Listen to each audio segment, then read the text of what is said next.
Check, check. 1, 2, 3.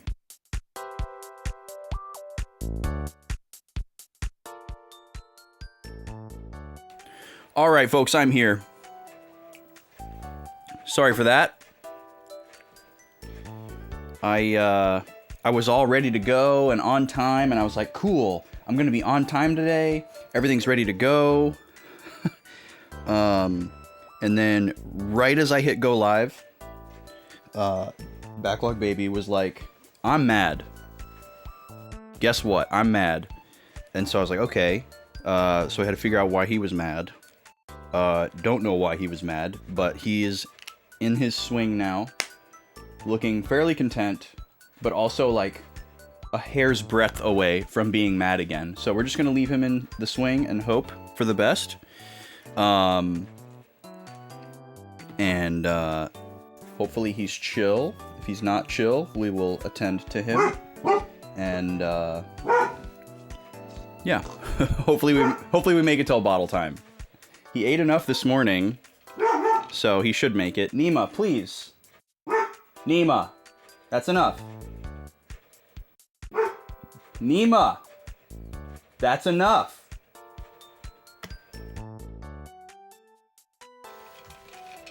And the lady's not home, so the puppies are on high alert, as usual, barking way more than they normally would. All right, but I'm ready. And, oh, the other thing I forgot was I hit go live, and I was like, sweet, I'm all ready to go. Everything's great. And then I was like, oh, I forgot to eat. So I had to eat something really quick, except it wasn't that quick. But hello, Luca. Enjoy your lunch break.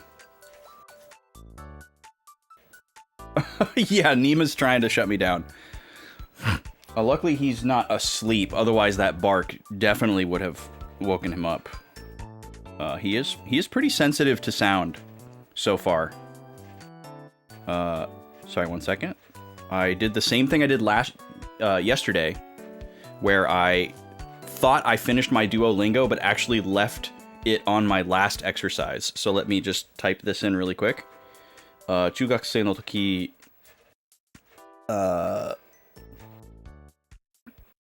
ボレーボールを始めました。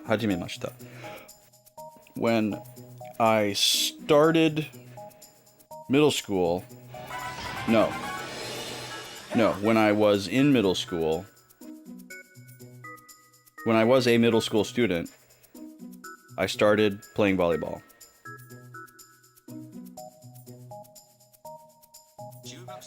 Yeah, okay. Hello? Yo! Also, happy 48th month to me.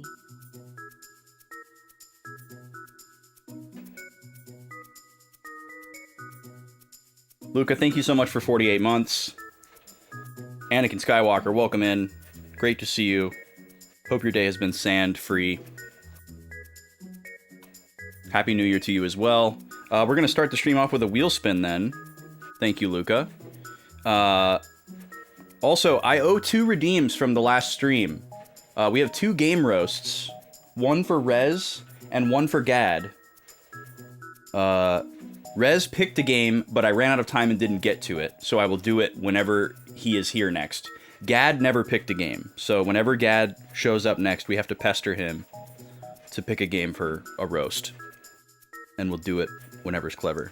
Okay, let's switch over, shall we?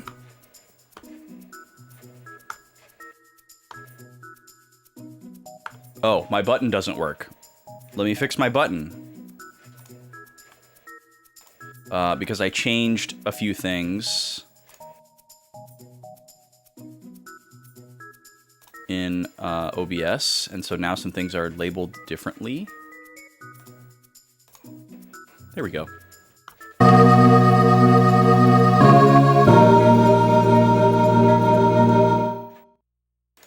What up? How we doing? It's Friday. It's Suiko Day. Hope y'all are doing great. I'm feeling good. I made matcha today. I made sure I made time for that. This got me out of bed 30 minutes early. Because I was like, you know what? I haven't had this in like 2 or 3 weeks, and I've been dreaming about it. It needs to happen today. All right, let's go spin the wheel right off the bat here. While I get warmed up, we're going to switch mics.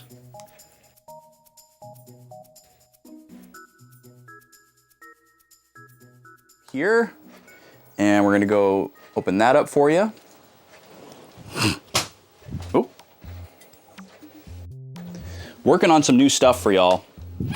Slash for me. So this camera right here, or this camera, the one that shows you the wheel, is going to be switching to a straight-on angle. So you'll be able to see this much better in the near future. It's going to look really nice. And then also, this camera that we're on right now is actually a different camera than it was the last time you saw it. It's very similar, but slightly different. And what's nice for me is I can now see a preview of this camera, even if it's not on OBS, which is over here where my hand is pointing and you don't know that. Yes, I love anime, Anakin. Did we talk about that last time you were here? Wheels wide open. Orange and pink are still locked. First spin of the day. Here we go for Luca.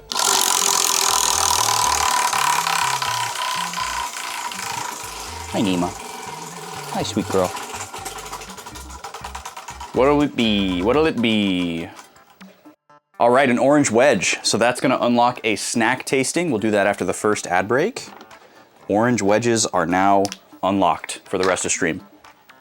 Thank you, Luca.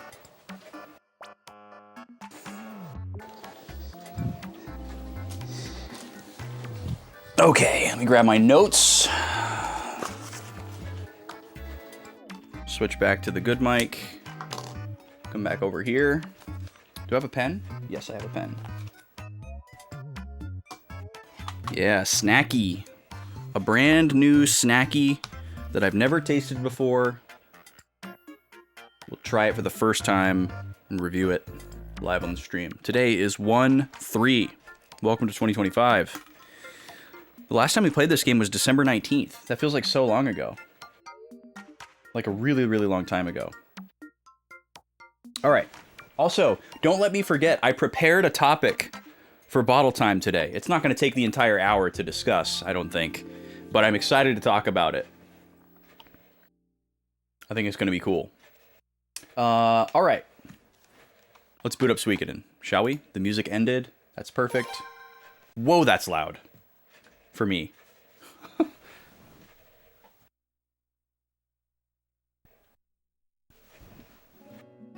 The Pikmin volume is much quieter, apparently. What are my favorite animes? You remember DBZ? Yeah, DBZ is kind of in like a special category.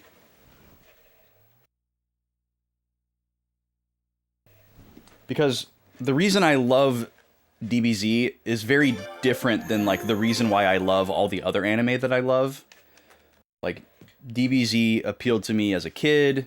It was the first anime I ever saw. I didn't really understand what anime was at the time. It was just a cartoon to me. I loved DBZ because it's nostalgic, but I can still rewatch it non-ironically and get into it and excited and like non-ironically enjoy it.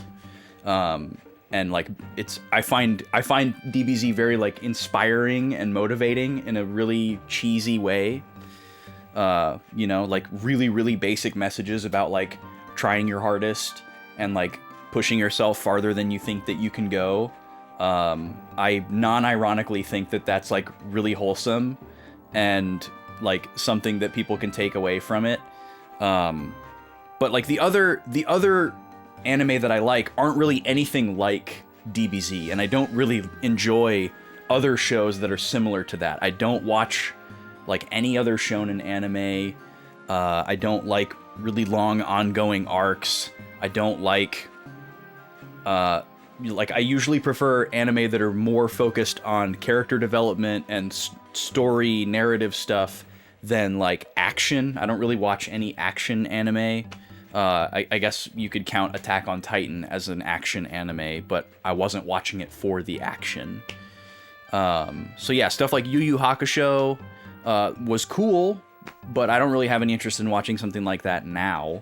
I did watch Bleach for a very long time, And I always think whenever I get nostalgic, I'm like, oh, I should rewatch it. And I never make it past the first arc. The first arc is so good.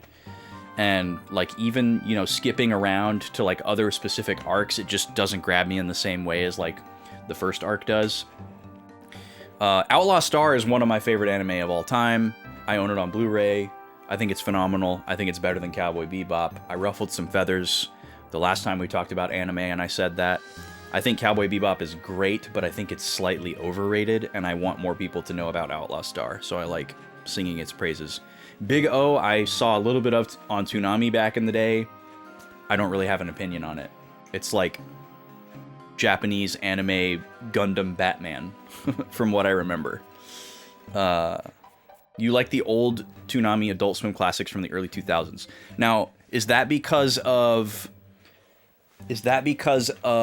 like the style of the animation, where it's a little more rough and hand-drawn versus the more modern, crisp, clean stuff? Or is it like the action-y shows versus like they're a little more like those shows weren't as comedic as a lot of modern anime? It's the style of the animation. Okay. Yeah, 80s anime is cool. 80s and 90s anime is really cool. For anyone that doesn't know, like, you know, we saw Dragon Ball Z in like the late 90s into the 2000s, but it started airing in Japan in like 1988. It's old.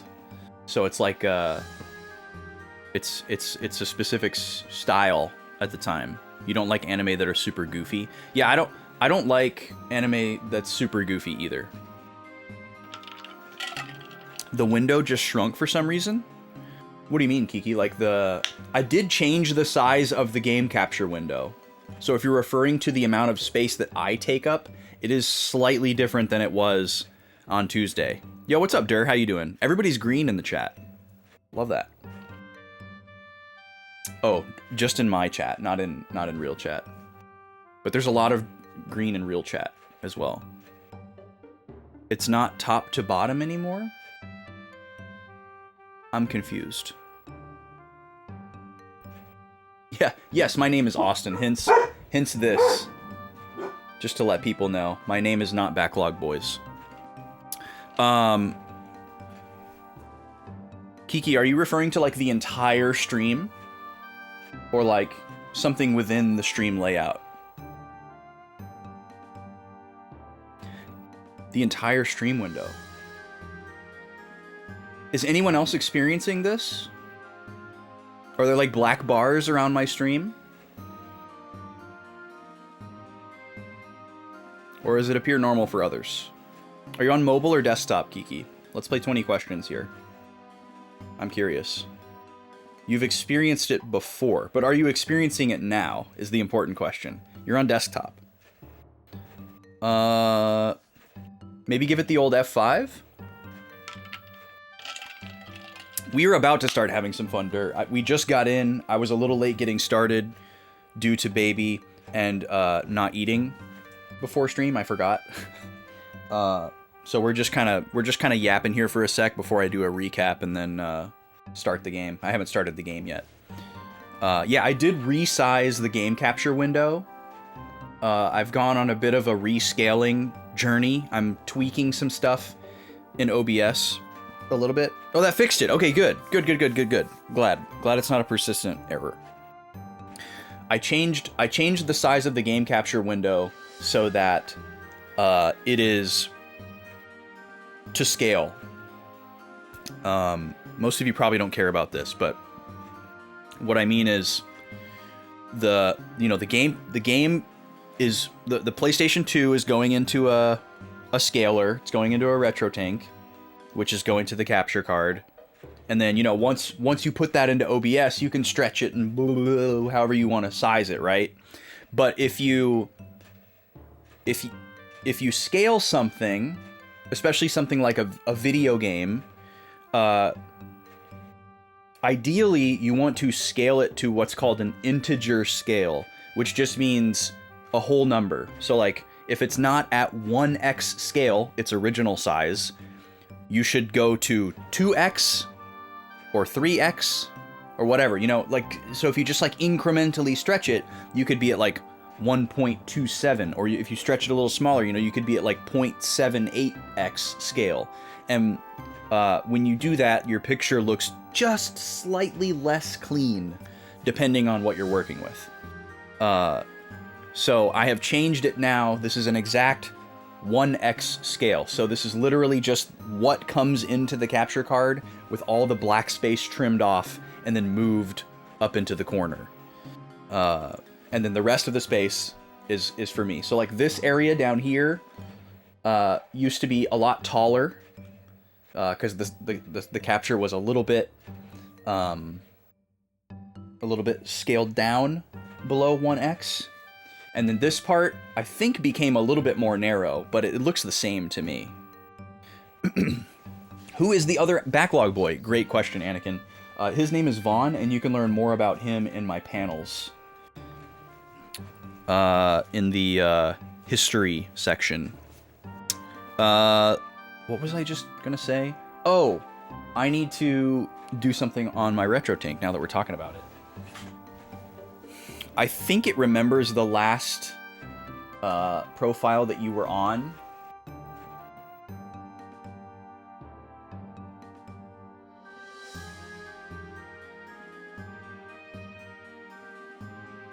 Nope. There. So yeah, I have to make a profile for basically every console. Can you close that, please? There we go. Because every single console is a little bit different, and even within the confines of a console, certain games, you know, run at different resolutions, and you need to tweak settings and whatever. So I went through and I cleaned up my layout for PlayStation 2, for PlayStation 1, and for I haven't done the Super Nintendo one yet. I got to do a Super Nintendo one because those three are all a little bit different. The 16:9 stuff is easy. 16:9 stuff is all super standardized. So Switch, PS4, whenever we play PC stuff, that's all super easy. Okay, let's do a recap of not last week because we didn't play this game last week. Wow, I took very few notes the last time we played this. I guess it was kind of a short stream. That was the day that the in-laws came, and it was a little bit rushed. Okay, we met Maxine in Nanal. We couldn't recruit her despite winning, and then we left for Nay. So yeah, that's right. Maxine was like a fight me type of character, and we figured if we beat her up that she would join us, but she just ran away. So she's going to be like a roaming encounter. I think we actually encountered her again later on when we went to Nay Kobold, but I don't have that written down here. Yeah, have a good rest of work, Luca. Thank you for stopping by for a little bit. It was nice to see you, and thank you for that resub. Have a good. We met the chieftain of Nay. He offered mild but unofficial... I wrote mild but unofficial support, so I should have written mild and unofficial support. He was like, I'll help you, but I'm not gonna like let anyone know that I'm helping you, basically, because he was kind of worried about being targeted. We went to the inn and we met Gareth, and he gave us the Rose Crest. He was like the carpenter engraver person that Reinbach told us about. And then we went back and we met with Reinbach. We gave him the Rose Crest. And he's like, oh, you keep that, and then I'll join you. So him and Mickey joined us. And then we met this new person named Charlemagne. And they helped us recruit Helga. But then Charlemagne left. So we'll probably be able to recruit Charlemagne later on. But I don't know. And then we met a character named Deborah, who seems like she might be the character that helps us get more characters. So that would be really nice. I'm assuming we recruited her, but I am not remembering. So let me grab my sheet here, and we'll go and look for her.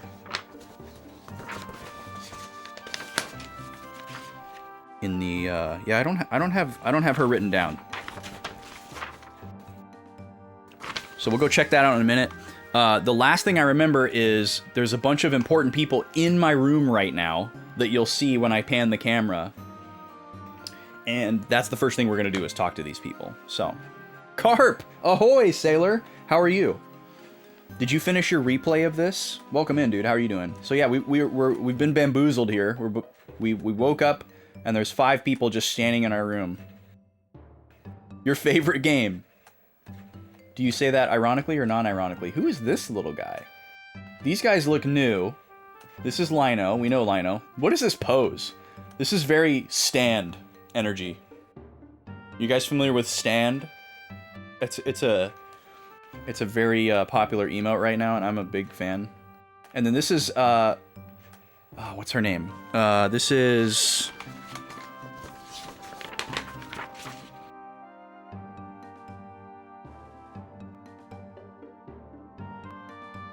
wait for it. This is Eleanor. This is Eleanor the strategist and her assistant Agnes. I always want to say Agnes because of Bravely Default. It's taught me to pronounce that way. I'm going to talk to her first. Well, that was fruitful. She says nothing. Alright, let's talk to Lino first, then. We trust Lino. See what these guys want. They apparently want to talk to you about something. There's something so, like, not king-like about this pose that he's in. Aside from the ridiculousness of his outfit. So good you played it twice. This game is really good. It's really good. Alright, so we got Django here. Sheesh, you sure made us wait long enough. And Breck. Django and Breck. Look at these. Look at this guy. What is going on with this guy?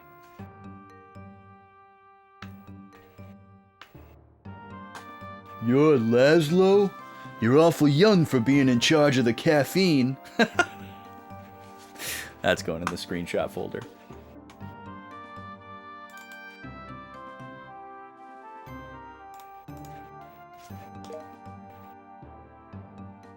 How may I help you? Oh, a great leader, eh? You don't smell like pee, but you sure you ain't wetting your pants right now? What a line! You don't smell like pee. Okay.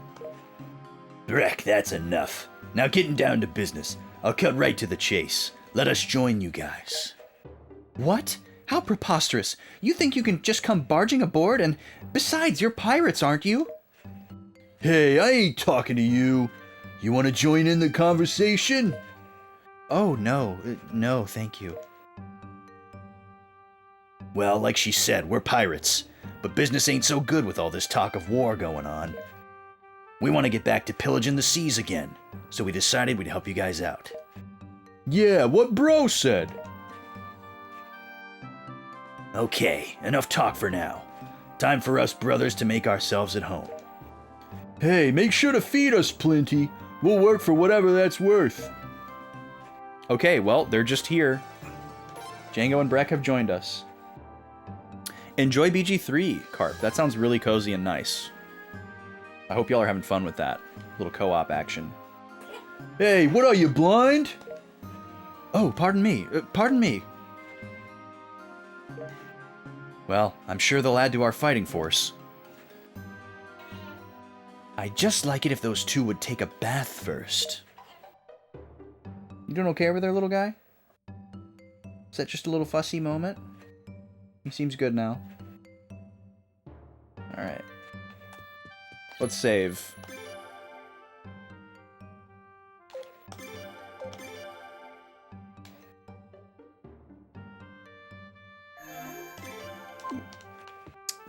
Alright, now we're gonna go check our character board. I gotta keep this thing open. Oh boy. He's upset. What's going on, little guy? Alright, let me go check him out for a second.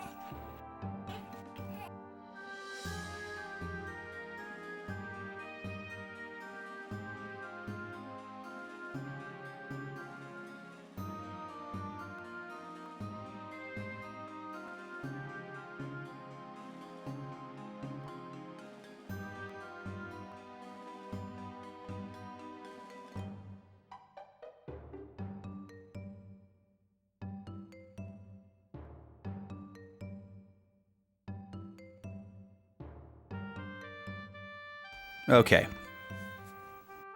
Thank you for that. Now he's in his normal stream spot, which is at my feet. Hopefully he can be happy there. We'll let him settle for a minute. You're good. You're good.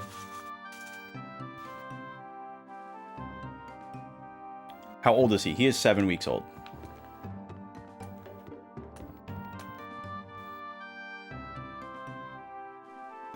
Alright, let's check the board here.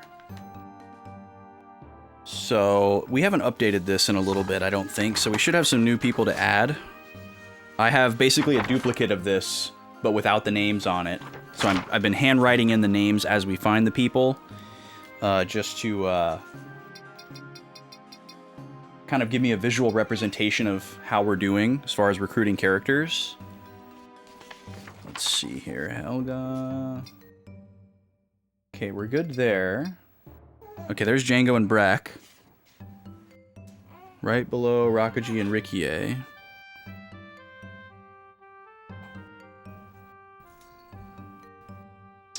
Okay, and then let's see, who else is new? I should be able to tell just by name.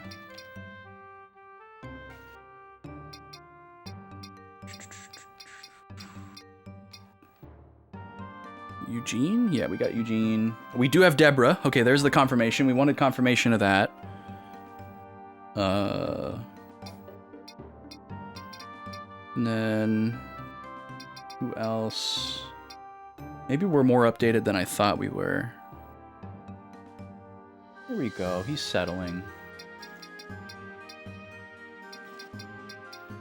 I think he had just had enough swinging and he was like, I want to get out of here. I'm done swinging. Which is fair.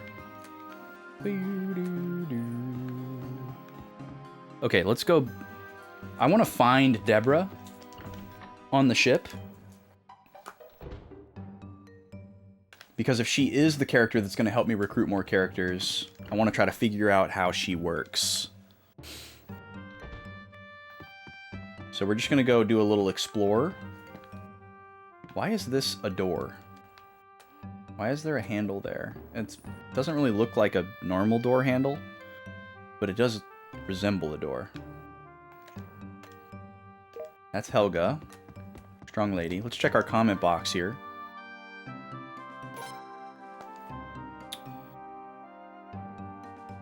Keen is a priest. Okay. In Nanal, a person's role in the village is determined by the mark on their foreheads. For example, a blue triangle pointed upwards like mine means, sorry, I'll ask my father next time. Can you imagine, like, if your forehead just said, like, your profession and your purpose in life? And you had no choice? Call me if you get into a naval battle. Oh, Breck is good for naval battles. That makes sense. He's a pirate. Maybe they're good, like, supplementary characters, and we don't have to worry about leveling them up. That would be nice. Nanal is Jewel's homeland. Oh, that makes sense! Because she is an elf. She has the ears. Okay. That's pretty cool. That's good lore for her. We like Jewel. The peak for augmented reality glasses. Yeah, it's like when you have the Shinigami eyes in Death Note, and you can just see people's name and lifespan above their head. You just add their job as well.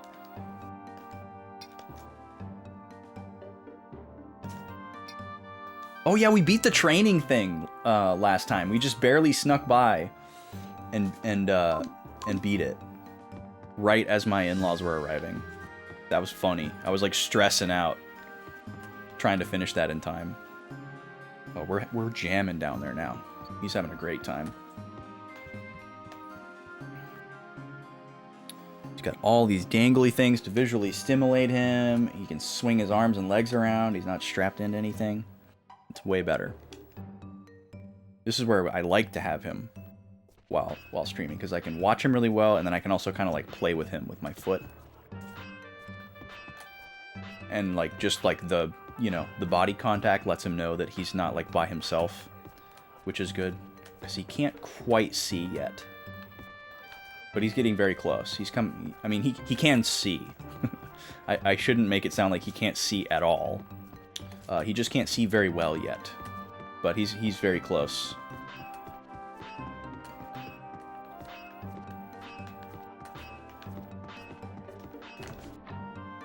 I want my drink to be over here, so I should put it over here.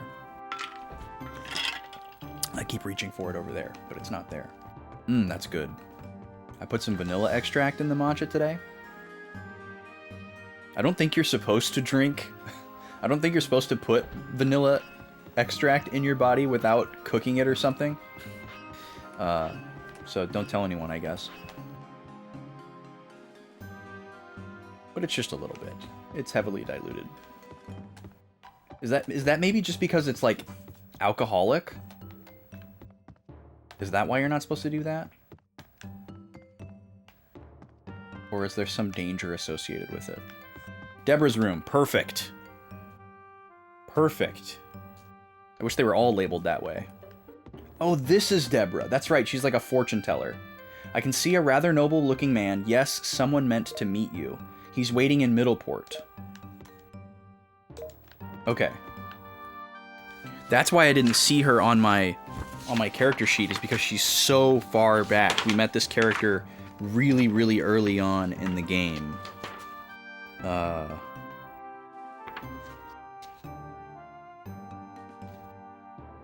Where is she? I know I went back and checked them off.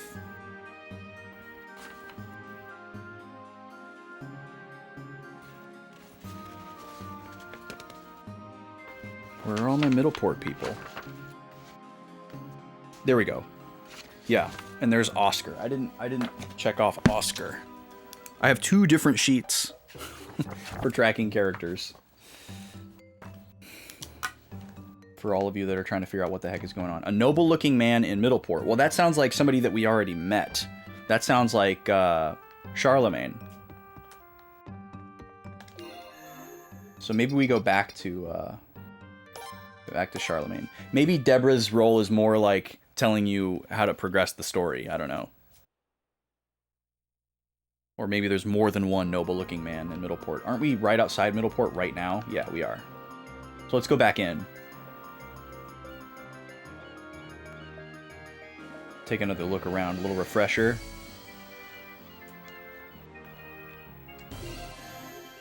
And then this is super silly, but I have to open my map and chart a course for Middleport to start going anywhere, because I don't know how to just go.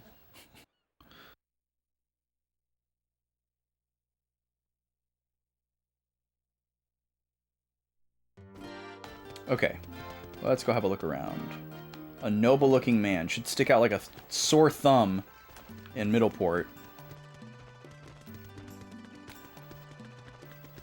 We had been waiting to get back to this town forever. I don't remember what Charlemagne looks like, but I'll probably recognize him when I see him. I remember what his portrait looked like, because I had a very, very funny joke. Oh, here he is. That only one person in my friend group would get. Here he is. I would like to accompany you as well, Sir Laszlo, but could you wait a little while longer? So, why? Why do we have to wait? I don't understand.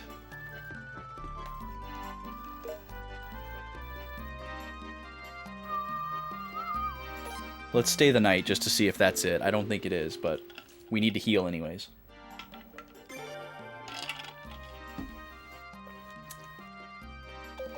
Alright, slot 0. I'm rotating my saves. It's a habit. A good habit that I recommend.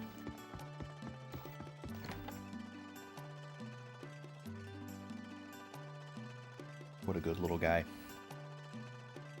Nima's here too. She's just hanging out. Could you wait a little while longer? Okay, well that just tells me that I need some other kind of story flag. He seems like he's probably a required character.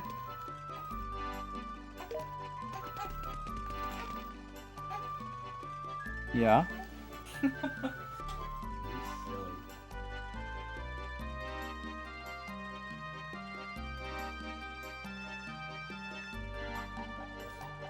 All right.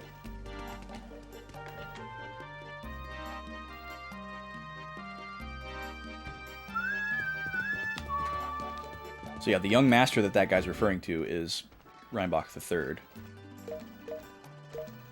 Don't know what's going on with Reinbach II, but he's a curmudgeon.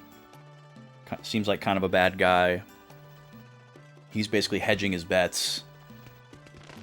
He doesn't really care who wins the war. He just wants to be on the right. He just wants to be on the winning side.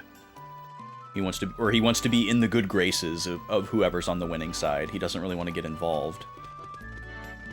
All right, well, I think what we're going to do now is just back out to the map and do our tried and true blue arrow method of just letting the game tell us where to go next, even if we haven't been told why. So let's do that. Let's go see what the blue arrow says.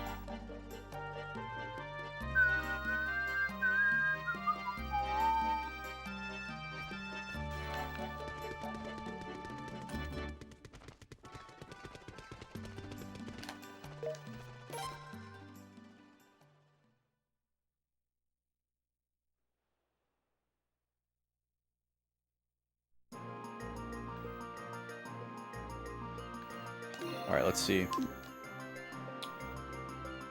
So this says to go to Nay. I don't know what's on Nay for me, but hopefully it's the event that is holding back Charlemagne. Unless Charlemagne's not story related. He just seems like he is. That'll be a good test for Deborah's purposes, though. If Charlemagne's not story-related, then we know that she's helping us recruit other characters. It just seems weird that she would get stuck on the same recruitable character, and you'd have to recruit that particular character to get more hints. Okay, so we're going to go see Vicky so that we can warp to Nay, because we don't want to sail all that way there.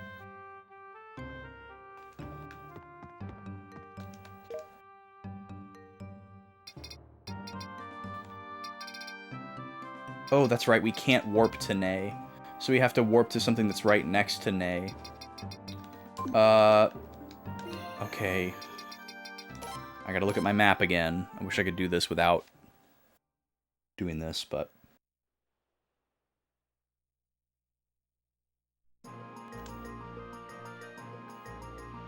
so I guess we'll warp to Nanal. That's the closest. Okay.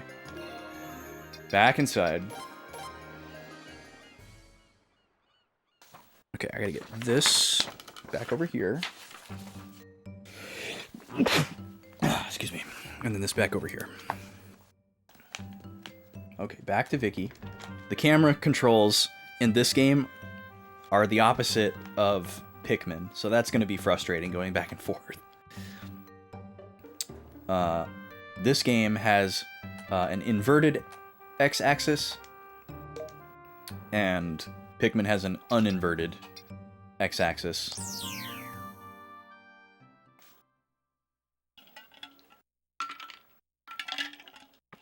I might be able to change it on Pikmin, though. This game, you definitely can't change it. Might be able to change it on Pikmin. Alright, so we're just warping here to be across the map. We don't actually want to be here.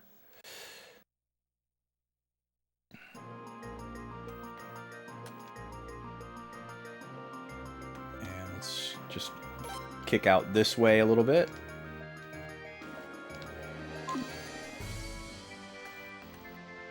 Get out of the way of this island. I don't think I want to take these encounters, but we'll see. Where's my mouse?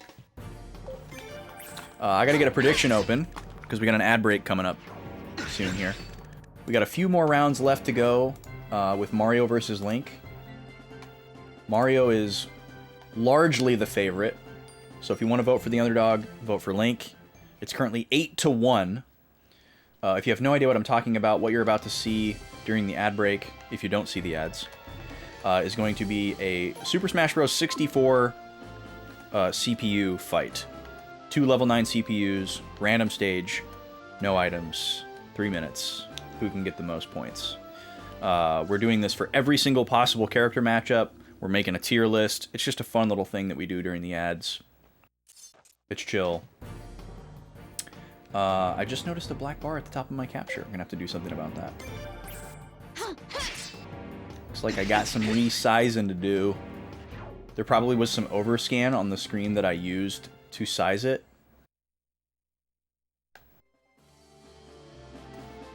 I'll do that during the break. But yeah, we paused gameplay during the ads.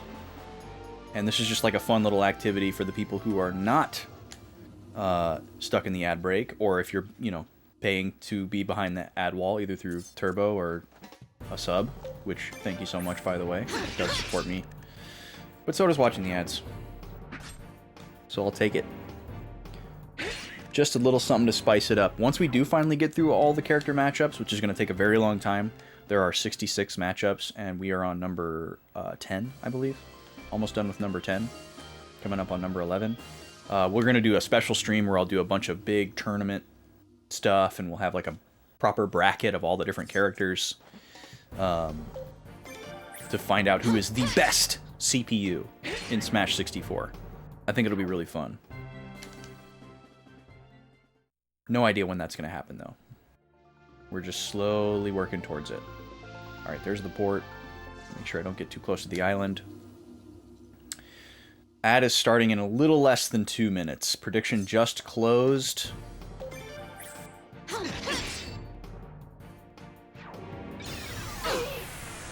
Our next matchup is going to be Samus versus Captain Falcon, which I'm very intrigued by. You know, very similar characters. Clone characters, arguably.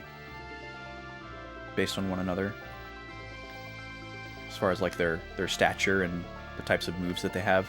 Oh, come on. Are you serious? Okay, thank you. I thought it wasn't going to let me dock because I was turned to the side. Which is funny because in real life, that's what you would need to do. But in this game, you have to sail head on to trigger the port. I'm just going to pause right here, actually. And I'll go ahead and run the ad about a minute early. So I'll be back in about 3 minutes. I'm going to resize this capture. Trim it up for you real nice while we're on the ad screen. It's also going to take me a second to get the matchup set up. So I'm going to go ahead and switch over now, and then I'll kick the ad in once the match actually starts. See you in about 3.5 minutes. Thanks for being here. Just getting started.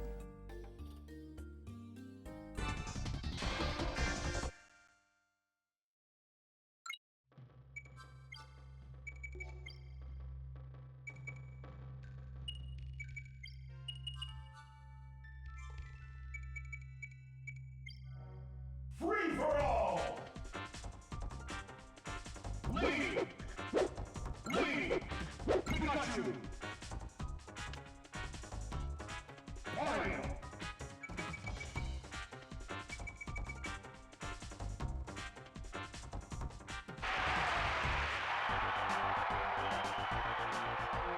Three, two, one, go!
This game's winner is Mario.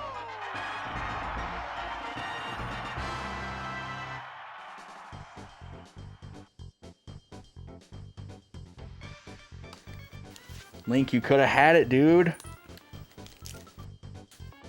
You were so close. You made it to sudden death. He managed to push it to sudden death. He kept it tight. I wasn't super paying attention because I was fixing that crop.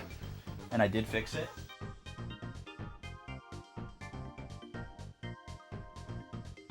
Okay. Thank you so much for that Prime resub, Kiki. We're going to spin the wheel for you. So let's go over here. Welcome back, everybody. Well, actually, hold on. I got to update my Smash stats. Let me just turn the music on. Like this. And then let's go back over here. So Mario is now... my keyboard. Mario is now 9-1. Only one round left to go. We do 11 rounds for every matchup, just to get a really, really definitive picture of like who is the best. You know, best out of 3 wouldn't really feel like enough. 5, 7, maybe a little bit better. I like 11. Really, really being thorough. Plus, you know, the whole idea of this thing is to kind of like fill time, so I don't want it to be over super, super fast. It's better for it to take a really, really long time. Like, it would be better if we never made it through all the matchups than if we made it through really fast and I had to come up with something else. Okay, 9-1, 9-1. I have to update the score in 3 places.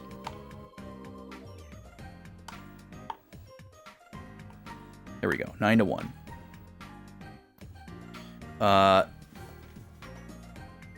A really common outcome for these matchups actually is 9-2. Most of the matchups end 9-2, which is very interesting. I need a little bit more music volume for me.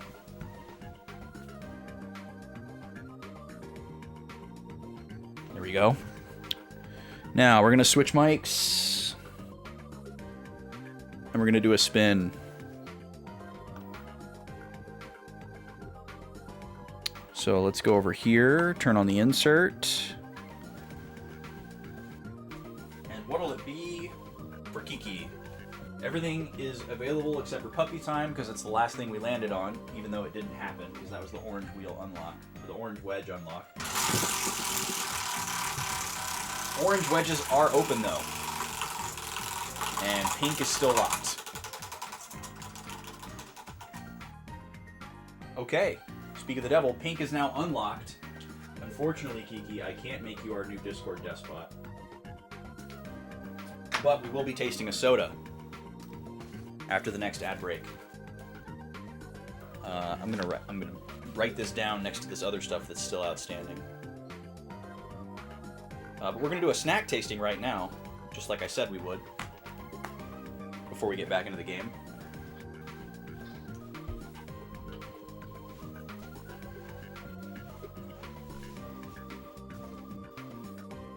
Now this is an exciting and slightly controversial snack that we're gonna taste. Oh, I never switched the mics. Sorry about that. Hopefully you can still hear me okay. Now we're on this mic. Now that I'm back over here and it doesn't matter as much. Let's come back over here. Let's get the wheel off the screen. Come on, little guy. He's sleepy. So he's like gonna fuss a little bit until he actually falls asleep. I'm about to open this. I haven't even introduced it. We're gonna be tasting a Dots Pretzels flavor. Now, if you don't know, Dots Pretzels looks like this. This has happened so many times with so many popular products in the last like 10 years or so, where like somebody in their garage makes like a really hot snack, not hot like spicy, but hot like popular. Makes like a really good snack or something like that that's like good ingredients or just really tasty.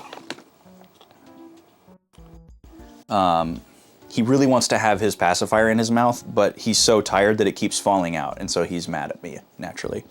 So that's how Dots Pretzels started. Small family business, and they eventually sold to a big conglomerate company. And there's so many companies that have done this, where they like get rich or they like make it big and get popular, and then either they sell to a big company to get richer and approach them, or the big company approaches them and says, we want to take your money, so we'll buy you out.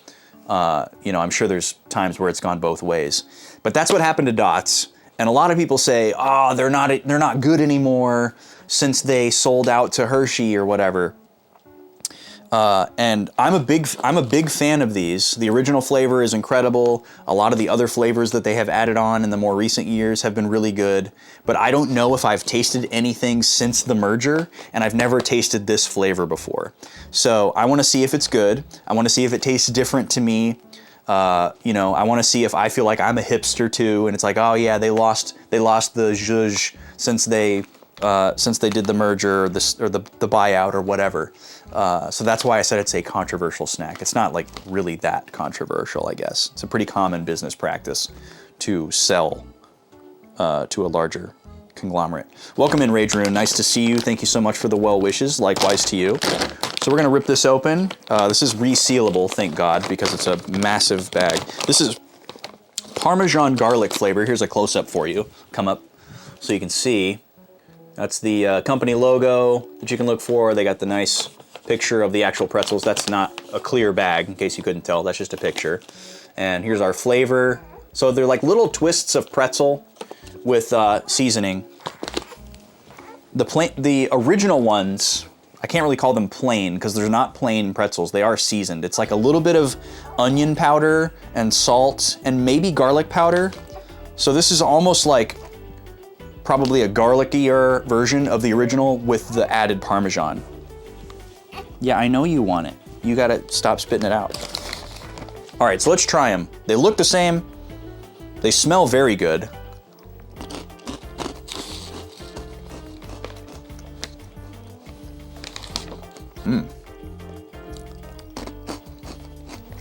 Yep, tastes good to me.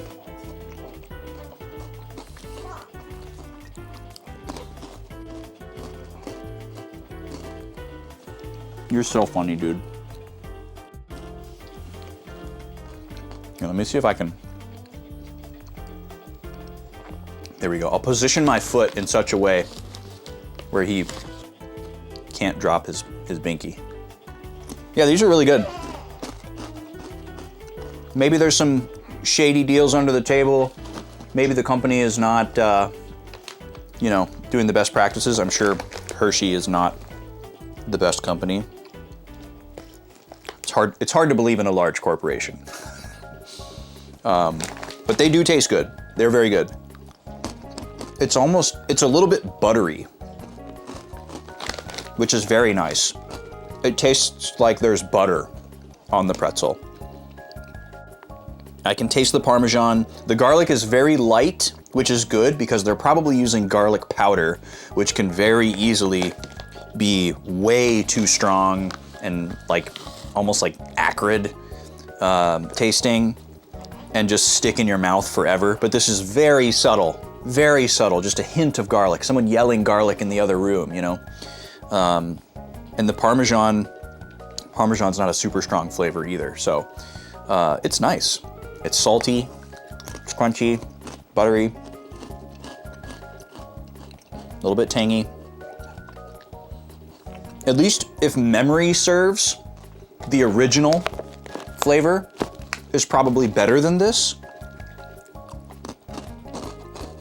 But they're really similar. Really, really similar. At least, you know, in my memory. I don't have the other ones here to A/B it. But yeah, wouldn't have any problem smashing a whole bag of these.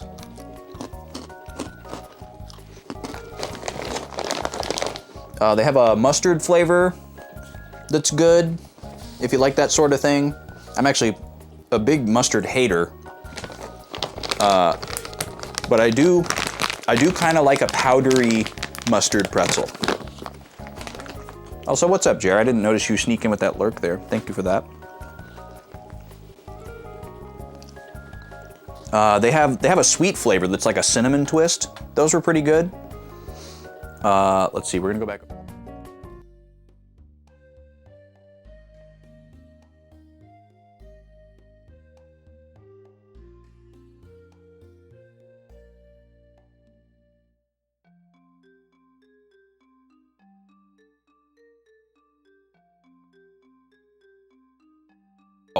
Sorry.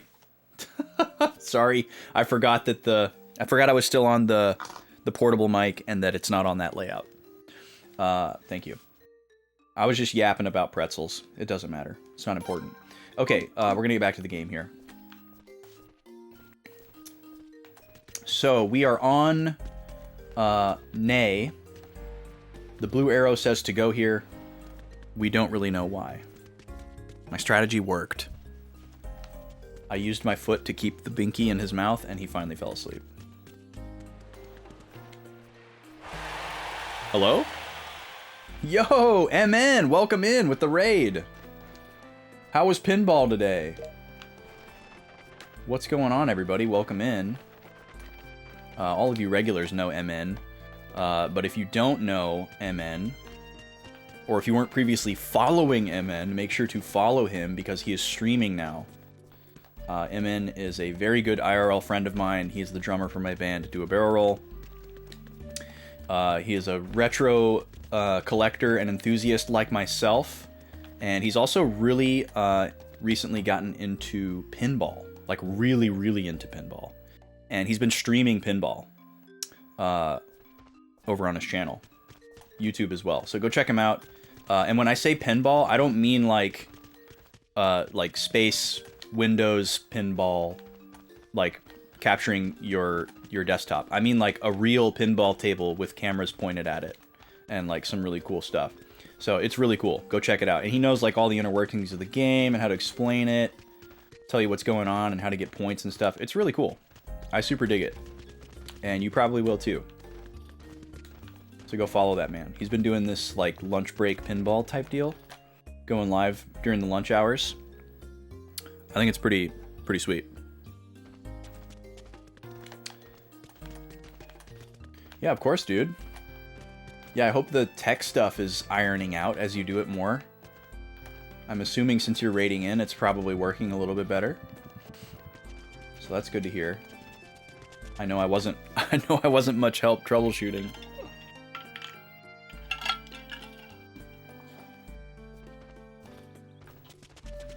Where is the guy that I'm looking for? Let me try talking to the chief again. This is the most significant conversation that we had while we were here. I don't really know who else to talk to. I believe I know what the Kuluk are up to in the nearby seas. I wish to keep it quiet, but the people of this island are not stupid. Everyone has already noticed them. Come back a little later. There are some people who wish to accompany you. I will introduce you to them. Oh, okay, well that was definitely new dialogue. Has a more impressive setup than Space Cadet Pinball. Yes, exactly, Slinger. Welcome in. How are you doing? Exactly. That was what I was trying to convey and illustrate. Yeah, we're not playing Space Cadet Pinball. Also, thank you for reminding me of the name. I said Windows Space Pinball because I couldn't remember the name of it.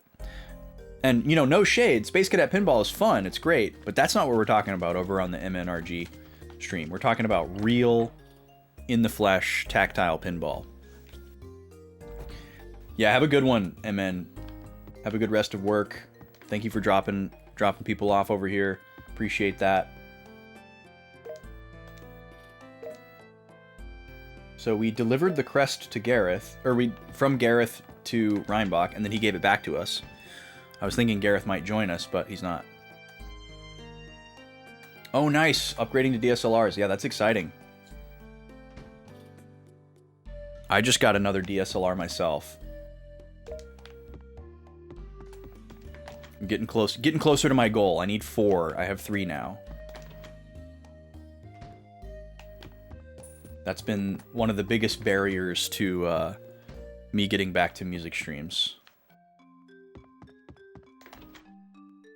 Which I hope to do this year as we get into a rhythm with Backlog Baby and scheduling and whatnot. It's gonna be challenging though. Like, I can easily do gaming streams with him here, but music streams, not so much. You bought a Windows computer to stream. Like, you guys don't even know how big of a shock that is. You guys don't even know. MN is like the biggest Windows hater, biggest Mac hipster, in like the most snooty way. Dogs on windows every chance he gets. So yeah, that's it. That is a gasp. That is a gasp moment. But yeah, streaming from a Mac is pretty terrible from what I understand. Okay, well, that's the second person we've talked to who has told us to come back later. I don't really know how to interpret that. Like, you know, my RPG senses tell me, oh, that means that you need to do another story beat before this one. But the game is telling me that I need to be here. So let's check our map again. Yep, our map has not updated. So he says, come back a little later. There's some people who want to join you. Well, how much later? Is this like a sleep at the inn type of deal? Why can't I turn? I hate that this is where it puts me when I set sail and I can't just easily re-enter. Like, this is so dumb.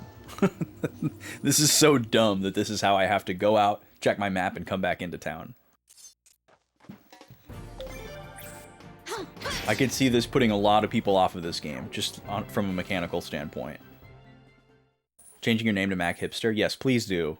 Please rebrand your entire channel to validate me. Yeah? Come on, come on, come on, come on. Give me the doc. Give me the doc. Okay, thank you.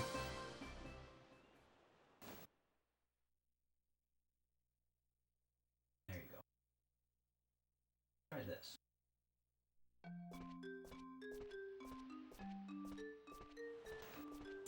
What a silly little guy. Okay. I'm gonna try, You had an iPod back in the day. Got your first iPad a couple weeks ago. That's exciting. Tablets are really nice once it, like, hits you like a thing that you can use the tablet for. Like, that's a stumbling block for a lot of people. It's like, well, what do I need a tablet for? I have a computer, I have a phone. Oh, okay, it was literally just go out and come back in. Okay. You know, you have your tablet, or you have your phone, you have your computer. You're like, what do I need a tablet for? And then, like, finally you have that moment where, like, something hits you and it's like, oh, I need a tablet for X purpose. You know, and it's different things for different people. But then it's like, wow, this is great. You know, a lot of streamers like to use a tablet for monitoring chat. So that, because, you know, if they're streaming from their computer, it's like, okay, I have one computer monitor for my game that I'm playing, because most people stream from their computer. And then my other monitor is for, like, all the other stuff, you know, like OBS and, like, whatever bots you need running in the background. And maybe reading chat off of that monitor is, like, a little hard to do, because it's, you need to be able to see all these other things, and you don't really have room for chat, so it ends up in this tiny little box, and you want to see it bigger, you know, and so then you can have your dedicated tablet, and it's like, wow, this is great, as like a third screen. Or, you know, obviously if you're a musician, bam, it's your sheet music, or your, you know, your song list or whatever. Or maybe you use it to look at your, like, if you have like a lot of channel points on your channel, you know, you can use it for that kind of stuff. But, you know, outside of streaming, some people realize, oh, I watch a lot of YouTube on my phone, and it would be nice if I had a bigger screen and I could still walk around with it and not be rooted to my computer. Or, oh, I like to play this one game, and it's easier to play this game that I would normally play on my phone if I had a bigger screen and it could tap on all the different things or whatever, do gestures. Or, oh, I draw, you know, I want to be able to draw with a pencil, and I can't really do that on my phone or my computer. You have 2 e-ink tablets for strictly writing things by hand. Android tablet is your typing machine for stories. iPad is research machine. Wow, you are hooked the heck up with devices, Kiki. That's awesome. Okay, we got some new characters here. Kevin. Enter Kevin. Village Chief. Are these the people? Yes, this is Mr. Laszlo of the Caffeine. You two should go with him. I love that I named my ship and my group the same thing, so I don't know which one people are referring to. So, you're Mr. Laszlo. My name is Kevin. I'm his wife, Pam. We used to run a tea and cake shop on Ilya. Oh, that's a nice little backstory. All right, let's write them down. Kevin and Pam. Dozo yoroshiku. Kevin and Pam. We are on Nay. Let's see here. Husband of Pam. Wife of Kevin.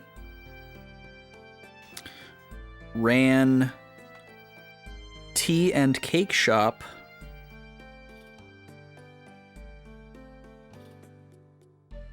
on Ilya. But I'm sure you know, Ilya was attacked by the Kuluk and nearly everyone else. Please, take us with you. Perhaps the only thing we can do for you is make cakes, but please. I'd like to have some cakes.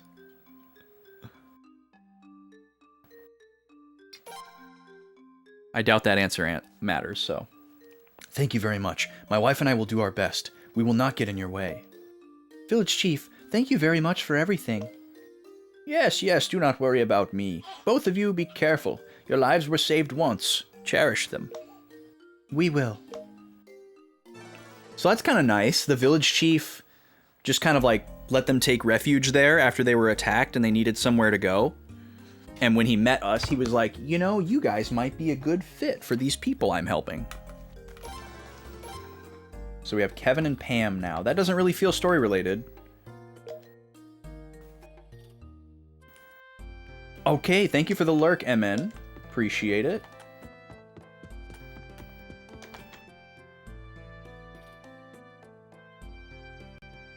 Alright, little guy's sleeping again. That's good. We like that. I guess we could back out of town again and see if our beacon has updated. The larger story larger story beat, I guess, right now is kind of go recruit the army.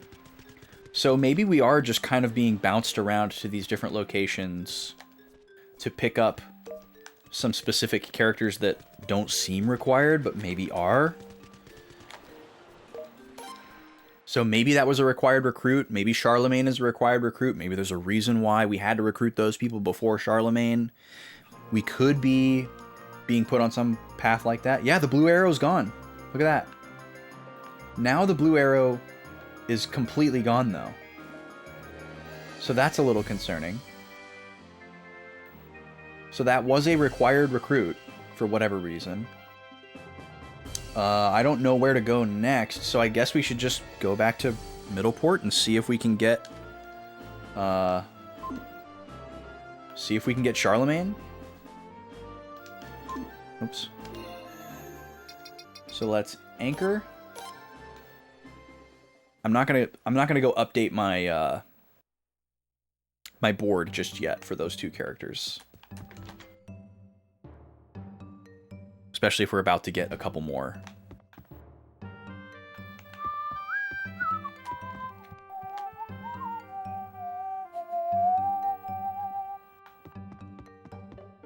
Let's see if we can warp to Middleport.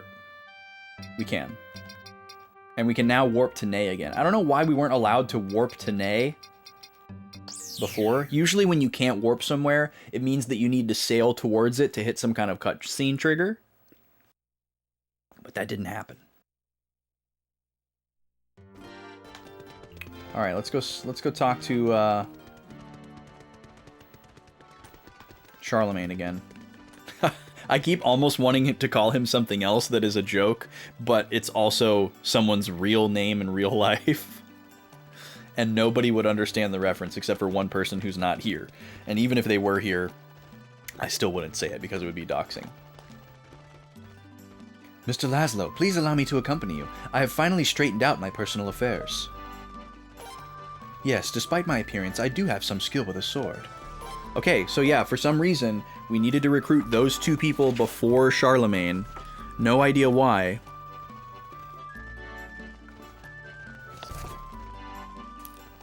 Let's go talk to Etienne again, the jester. No idea what we need to recruit them. This person. They're just here telling us that the young master has left on a journey, and it is with us. They are with us. I guess maybe I need to talk to them with him in the party. Let's try that. That seems fairly logical. Sleepy guy.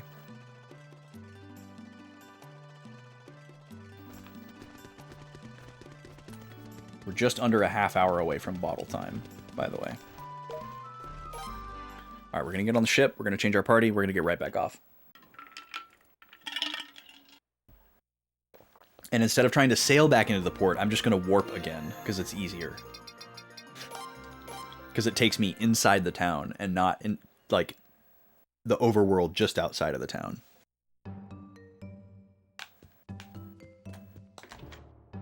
Oh, and I guess I didn't follow up on this, but for anyone that might be wondering, the whole Windows Apple conversation that we were having, I am like the opposite of MN. I'm a very anti-Apple person. I'm very pro Windows. What was I gonna do? I was gonna go... Oh yeah, I need to change my party. Right here. We talked to Desmond. No, I don't need to see the roster. Change members.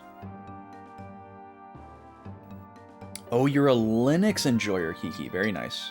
Very hip. Very cool. Okay, so let's just arbitrarily do this. This is like our permanent party. But let's... I'm going to put Reinbach and Mickey in the party, just in case that matters. Oh, just kidding. Mickey is not a playable character. Okay, well, let's bring Mizuki back. Okay, and back to Middleport. Sounds like the lady has completed errand 1 of 2.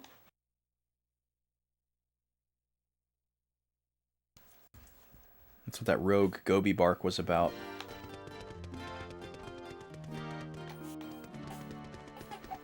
Oh, I know. You're just trying so hard to nap, and this darn binky won't stay in your mouth. Silly little guy.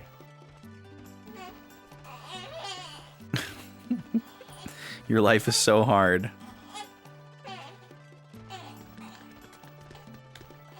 He also will probably start getting hungry.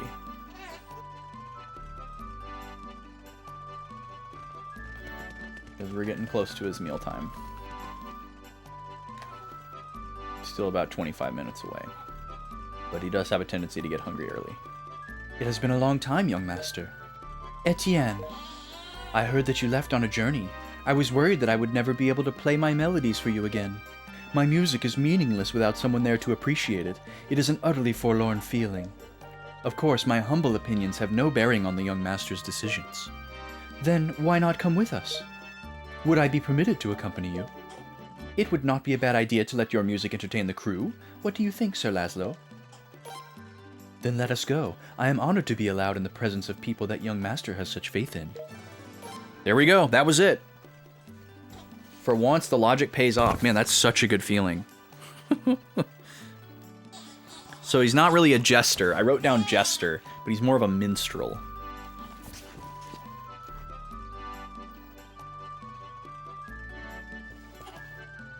There were so many times in the first 2 Suikoden games where I tried to logic out recruits like that, and it never happened the way that I thought.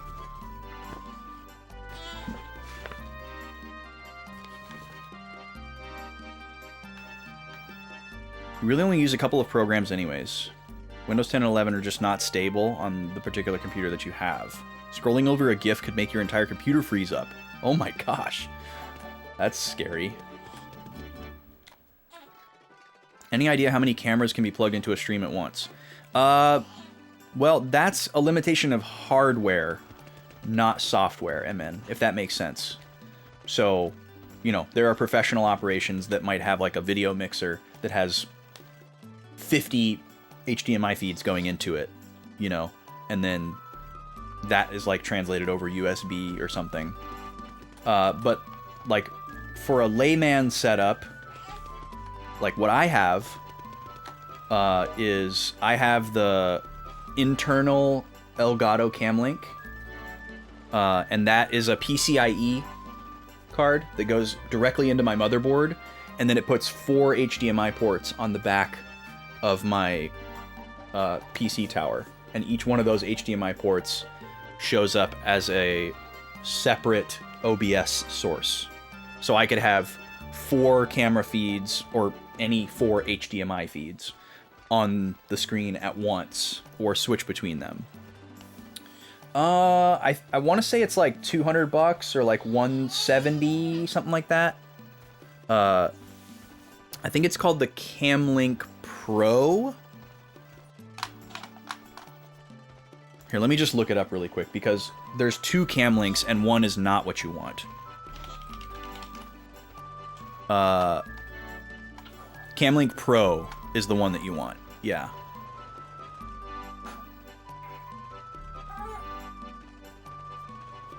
Yeah, the HDMI to USB is just for like one camera, and you would not want to use a bunch of those because your USB load would not allow it.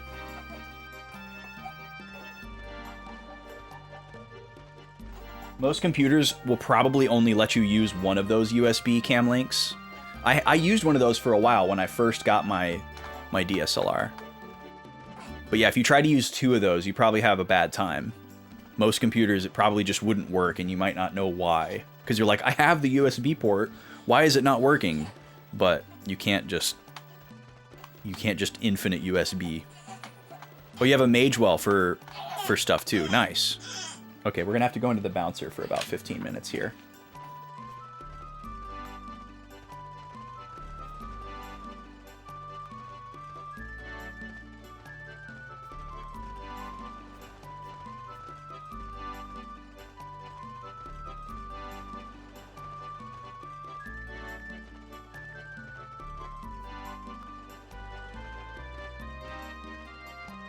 Oh, sorry, I was muted.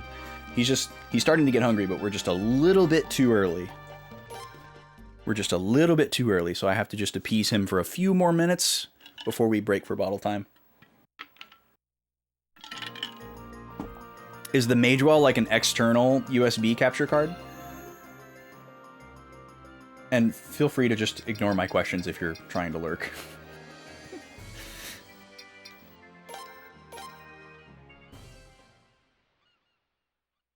But yeah, Magewell makes really good stuff. Oh, it's just... Okay, I got you. So it's like a single, but higher quality. Gotcha. Metal body. Oh, like a higher quality dongle, not necessarily the feed itself. Gotcha. I still have my old Elgato Camlink, if I ever need it for anything. Feed is probably negligible, if I had to imagine.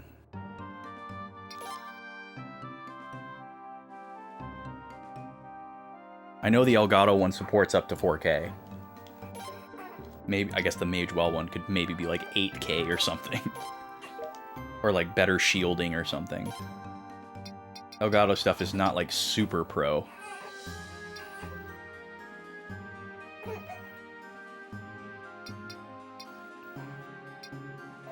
Alright, we bring back Bartholomew, our muscle man.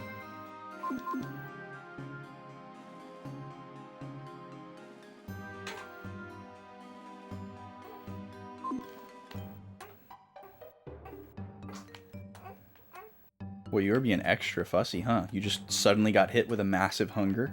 I mean, that's good. Your timing is pretty good. You're just a little bit too early. But your clock is pretty good. Okay. Well, let's try going to the pirate den again. That was fruitful last time. Oh, you know what? Maybe what's her name is up and about now. I forgot her name.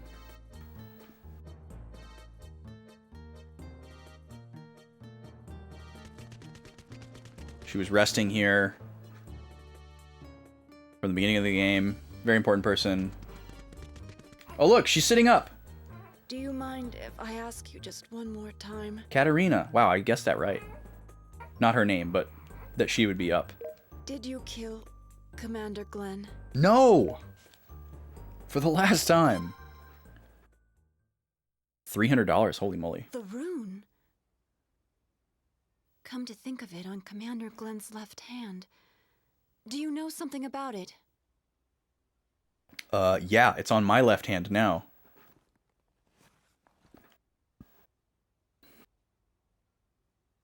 Is that...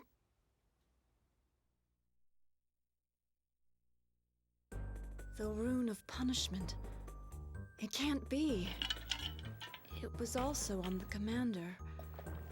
Mm-hmm. That's it. The Kuluk army. They were desperately looking for something.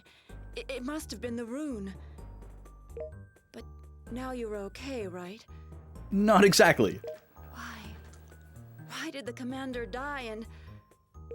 Why? Why did you survive? Please tell me that we're going to explain this to her. Why would he say, I do not know? We know exactly why. Why would that even be an option? I'm sorry. You must be struggling with it as well. I know I'm in no position to bring this up, but I have a favor to ask. Sorry, I need to catch up on some notes here. I haven't written anything down yet today. So we recruited... I want to take notes on this, but I need to write down what happened before this first. We recruited Kevin and Pam in Nay. Then Charlemagne. I'm gonna giggle to myself every time, and I can't tell y'all why. I'm sorry. Then Charlemagne in Middleport.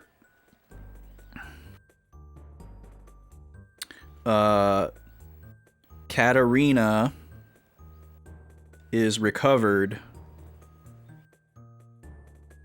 at Pirate Hideout. Could I join you on your ship? Yes, please. Of course, you will be welcome. I'll go on ahead then. Don't worry. I'm feeling much better thanks to Ms. Kika. I'll see you. What did Kika do? What were they getting up to while we were away? Okay, where is she on my list? She's going to be on the first page for sure.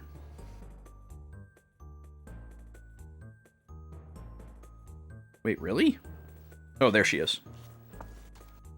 So yeah, for anybody who wasn't here for the earlier streams, Katarina was the second in command of the Knights of Gaian, which we were a graduate of the Knights Academy to join at the beginning of the game. We joined the Knights of Gaian as a fresh graduate with a bunch of our friends, and the commander, the first in command, Glenn, was kind of like a father figure to Laszlo, who's like an orphan of unknown origin. And Katarina, the second in command, looked up to Glenn, but also seemed to kind of like be in love with him, like romantically, not just like from a admiration standpoint. And Glenn just happened to get the rune that we have, the Rune of Punishment. It's the super powerful rune that has like, you know, Death Star-like potential to like level cities and stuff. And he used it to protect Razoril, the island that we were all living on and from an invasion. And he successfully repelled the invasion by using the rune's power. But the way that the rune gets its power is by drawing the life force of the person who has it. So because he used so much of it, it killed him. And then when the rune takes away all the power and life force of the person who it's attached to, it like jumps to whoever's close by when they die, when the host dies. It's like a parasite kind of thing. And we witnessed this one time before Glenn. It was this random pirate guy that had this like notorious renown for being super strong, and then it's like, oh, he's super strong because he has this rune. He used it one too many times, and it passed to Glenn because Glenn was like the closest to him when the pirate guy died, so that's how Glenn got it. Then Glenn knowingly used it at the cost of his own life, and because we were right there when he died, like standing over him because we cared about him, the rune passed to us, and for some reason this guy who was supposed to be like our best friend completely sold us out. Coward, he sucks, we hate him, he's a villain. He assumed like, oh, you killed him, you know, pointing at us for some reason, thinking that because the rune passed from the dying guy to us, that we were the one that killed him. And that's why Katarina, who we just talked to, exiled us from the city, is because everybody bought that narrative and thought that our protagonist guy murdered this like wonderful, amazing man who protected the city and like stood for, you know, justice and whatnot. And they were like, how could you? And they cast us out. And only 2 of our friends, well, sort of 4 of our friends believed in us, but 2 of them stowed away with us. And so we are just now kind of getting to a point where we might be able to restore our image. And back in that hometown, things are not good. It's occupied by the enemy. The knights are either working for the bad guys or they're disbanded. And the spoiled rich kid, yes, thank you, Rage Rune. The spoiled rich kid, our former friend and sort of surrogate brother, Snow, was kind of he kind of sold out Razoril, the city, to Kaluk. And we sort of got rid of him. We had the option to kill him, which is wild, but we did not kill him. We just kind of shipped him out into the ocean. So I'm sure he's going to come back later. If he doesn't, I'll be stunned. He seems like a major antagonist, which is why I can't believe that the game gave us the option to just execute him. But obviously, do not tell me anything about those branching storylines or what happens next. I do not want to know stuff like that. Anyways, that's who Katarina is. So she's on our team now. She would be the best person to restore our image in the eyes of the people of Razoril in the event that we go back there or we are able to take it back. So it's quite possible that might be where we want to go next. Oh, are you going to join me now, Phil? Nice. Okay, the last time we talked to this guy, we didn't have enough people on our team. But it looks like he's happy now. I don't know what a tailor is going to do. Where did I write him down? Maybe I forgot to write him down. Phil. Where are you at, Phil?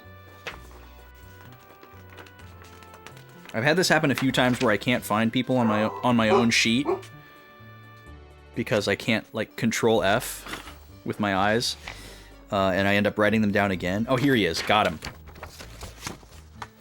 And I end up writing him down a second time. All right, we got Phil. So we've met roughly 80 characters that are recruitable. That's pretty exciting. Out of 108. No plans to get everybody. No commitments whatsoever. I'm just going to keep recruiting people as long as it's fun and makes sense. Because that's the spirit of this game, you know? Or these games. Got to catch them all. But I'm not going to like go out of my way to try to get everybody. Because Suikoden 1 and 2 taught me that there are a lot of absurd recruit conditions that are easily missable. And I'm not going to bust my head open for that kind of stuff. Well, I don't care about you. So yeah, now we have a tailor on board our ship.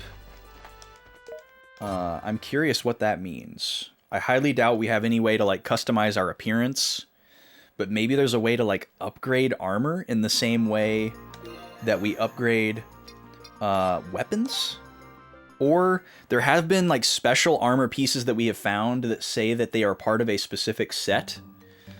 I would be very surprised if there's any type of like social armor in this game.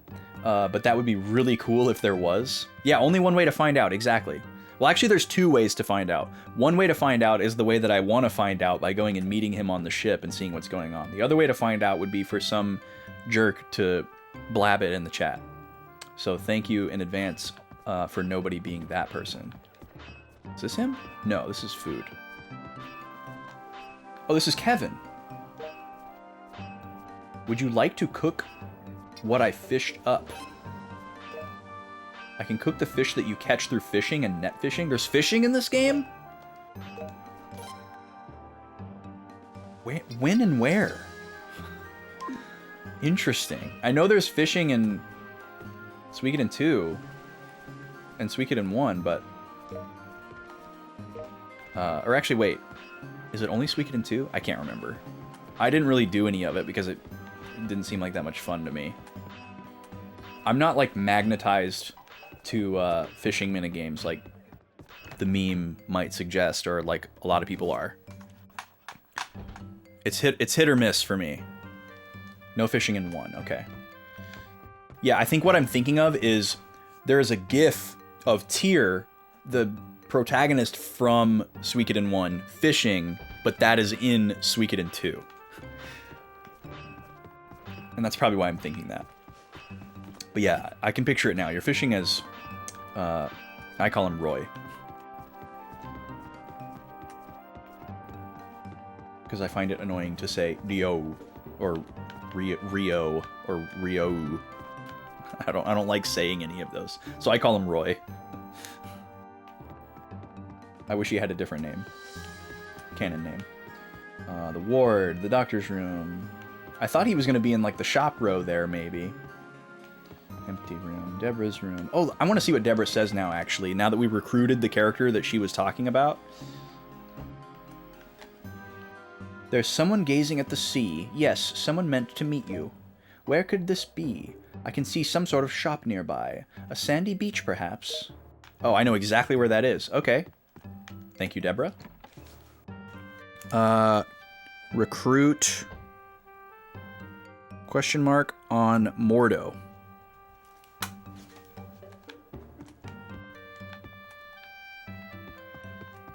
Deborah out here saving lives. Oh, Katarina's room. Let's talk to Katarina.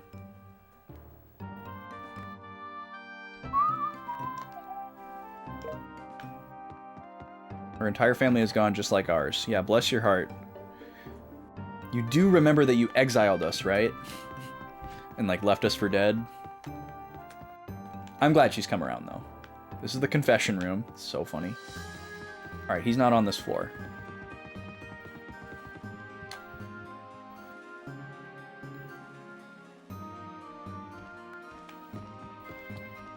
We'll check the bottom deck here. Training hall. We did beat that. Accessory atelier. Shipwright. Mitsuba. And then this is like the gun room.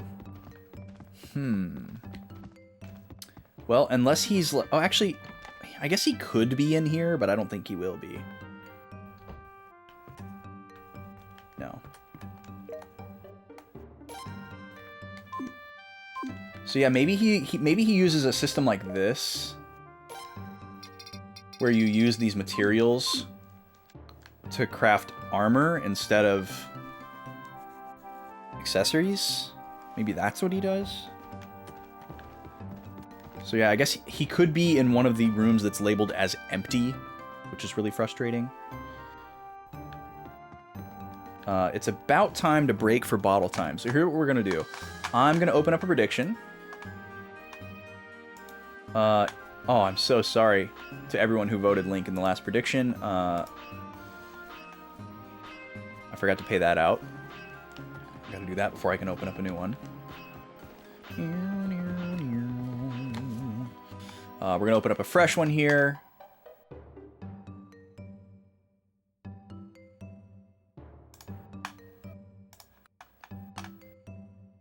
This is our very last round here. Link versus Mario. Final round. Mario strongly favored to win. Currently up 9-1. But if the statistics hold true, Link will win this one because most of these matchups end 9-2, which is really funny. Oh, look at these! Look at this crew over here. Reinbach is sick. He's seasick. Oh, and so is Charlemagne. Is this about a window? I'm excited to find more windows. Oh, here's Etienne. What is this? This is like sound test? Sound test, very cool.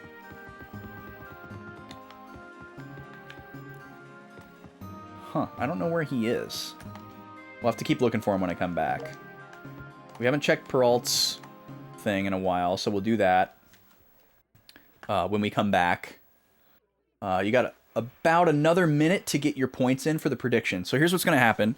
I'm going to step away for about 5 minutes to get Backlog Baby's next meal ready. And then I will come back and we'll do about an hour of chatting. We call it bottle time because he'll be feeding on his bottle. My hands will be tied up. I can't play the game. I can't really do much of anything. I'm currently working on an idea for a segment that can take place during bottle time, but it's not finalized yet. So for now, just you can hit me with any topics that you want to discuss. I do have one prepared thing that I want to talk about, and we'll see what y'all think of that. But yeah, hit me with any topics, questions. I can react to videos as long as it's stream appropriate. 10 seconds left on the prediction. Window is closing. Get in there. But yeah, that's what's gonna happen here, and then we'll get back to the game after bottle time is done. It's possible he won't take the full hour to eat, but he usually does. So we plan for an hour. All right, I'm gonna run the ad. We're gonna do that Smash match, and I'll be back in a few minutes for bottle time. Thanks for being here. Plenty more stream to go.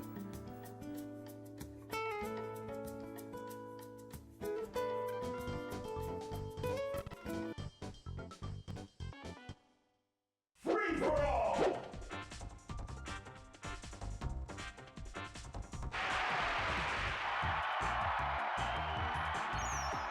Three, two, one, go!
This game's winner is Mario.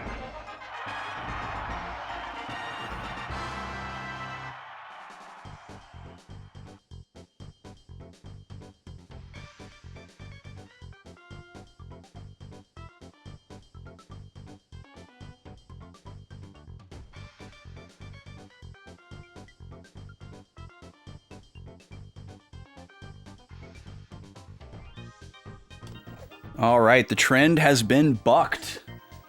Mario takes it 10-1. This is the first time we've ever had 10 wins on a matchup.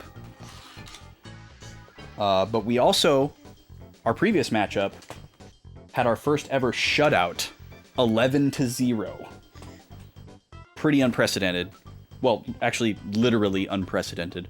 That's not a great word choice. Very shocking, I should say.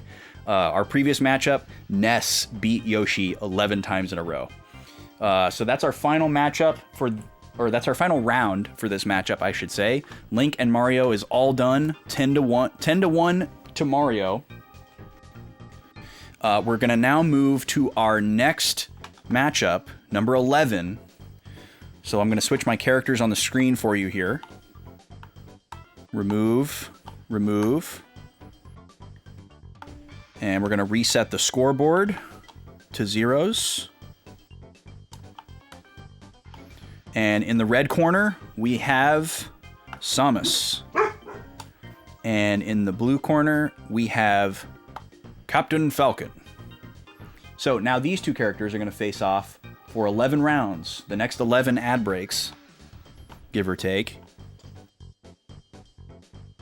And we're going to see who wins. You'll be able to wager your points. They got clean slates here. Let's see here. Samus has appeared once before and lost to Link 9-2. And Captain Falcon has appeared once before and lost to Pikachu 5-6. That is the closest matchup we have ever had so far. 5-6. Doesn't get any closer than that. All right, we're going to come back over to the bottle time screen. Let me turn on the filter. There we go. And we're going to go over... Why can't I find the right button here? There we go. We're going to go right here.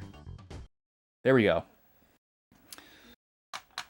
And let's get the music back on.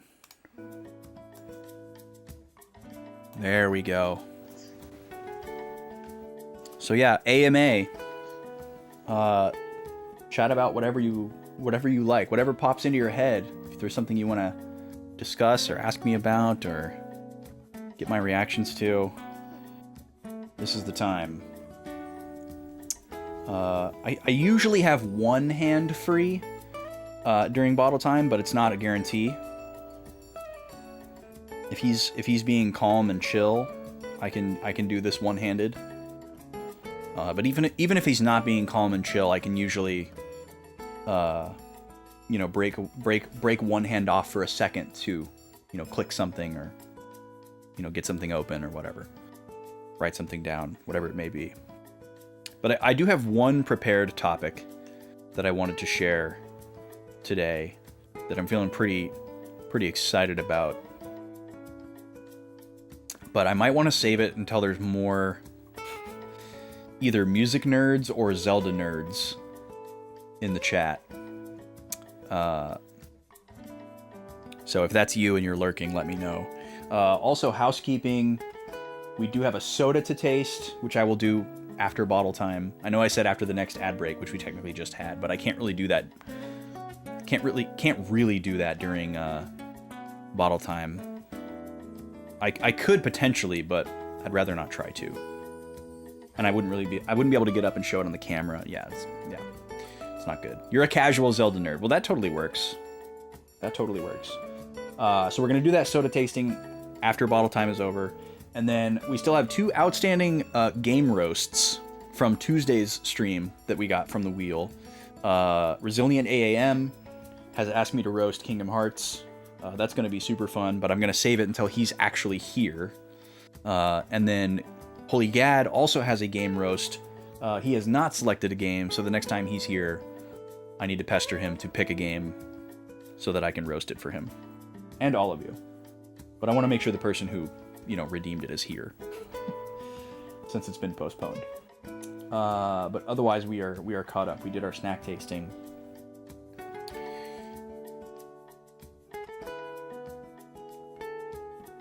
What was I just thinking about? Oh, actually, more housekeeping. I'm doing a stream on Sunday.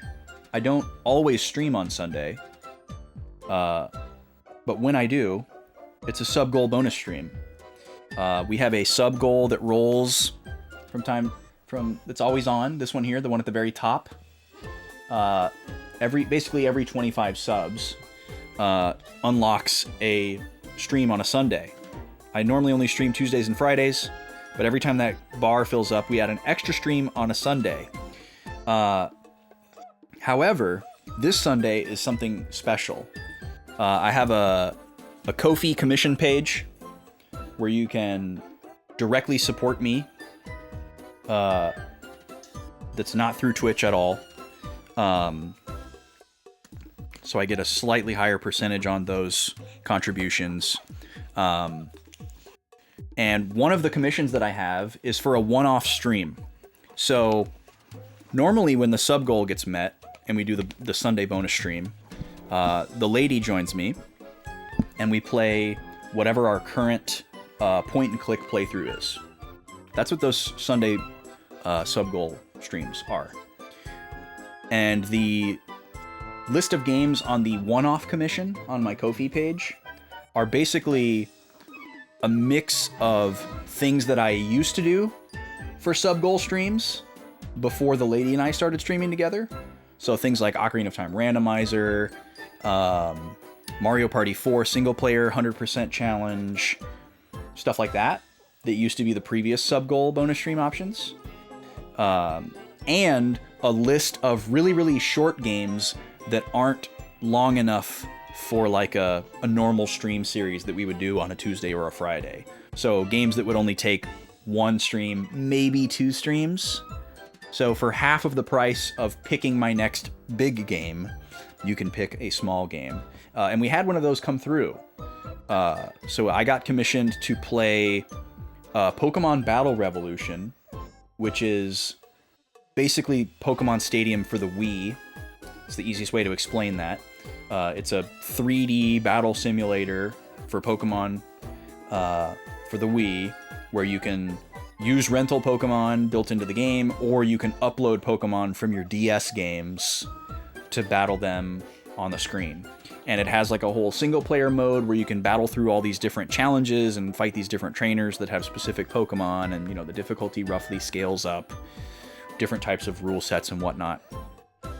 And what we'll be doing is using the team that I won our Pokemon Platinum Nuzlocke with. So the 6 Pokemon that went to the Elite Four and beat the Elite Four and survived, that team of 6 is going to be uploaded to the Wii game, and then we're going to play with that team through the Wii game. And we're just going to get as far as we can get in the context of one stream. So it's super chill, you're just battling, and we'll talk strategy when harder battles come up, but most of the time we'll just be hanging out and yapping, because it's a really easy one-handed low input game that we can just kind of hang out during. So I'm excited for that. The game itself is really cool, the animations are great, the announcer's great, it's got that same nostalgic vibe as Pokemon Stadium, but you've probably never seen it before, most of you. It's something that I played a lot of back in the day, because I was really into Pokemon during Generation 4. It was kind of my revival. So that's what we're doing this Sunday. But we also met a sub goal on Tuesday. So we will be doing a sub goal stream next Sunday. So this coming Sunday is Pokemon Battle Revolution with the Pokemon Platinum Nuzlocke team. And if you end up liking the Pokemon stream that we do on Sunday, you can commission another one. If you're like, hey, I liked that, do that again. You can commission it. Or if you can get the community to rally and get a bunch of you to say in chat or in Discord, we want more Pokemon, I'll consider doing it as a series or something, if you guys really like it. But for now, it will be behind a paywall. And then the following Sunday, the lady and I will be streaming. We'll be picking up where we left off our current point-and-click game, which is the Telltale Batman series. We are in Season 2, and we will be doing Episode 4. We're able to do 1 episode per stream. They take about 3-ish hours each, and we usually stream for 4 hours, so we don't really have time for 2. There was one time where we did 2 episodes, but we only commit to doing 1. We have 2 episodes left before that game is done, and then it'll be time for y'all to help us pick our next point-and-click game. So that's coming at you, not this Sunday, but the following Sunday. Very excited for both of these Sunday streams coming up. Ooh, hot cocoa sounds great. Kiki, that sounds really good. I only bought 1 box of hot cocoa this season, and we burned through it pretty fast. We made some hot chocolate milkshakes. Those were really good. I definitely used a few packets making coffee drinks. So.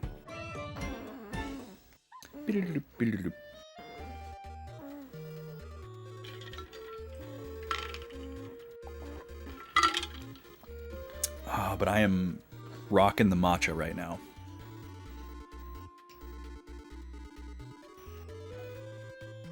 Pushmo. Anybody ever play Pushmo? Heard it was actually really good. Yo! D. Holmes! Thank you, my dude, for 14 months. Backlow 8 Nima, Backlow 8 Gobi. I love that the TTS lady says Nima and Gobi's names correctly. That makes me so happy. Thank you for puppy emotes, D. Holmes. How are you today? Great to see you. Thank you for 14 months. I will spin the wheel for you after bottle time. There's a little guy in my lap who would be pretty upset if I got up right now. When we finish bottle time, we've got a soda to taste, a wheel spin to do, all kinds of exciting things coming at you. And we will get back to the game after that. You're doing pretty good, little guy. You're doing pretty good. Keep going. You finished your first bottle. Now you gotta finish this one.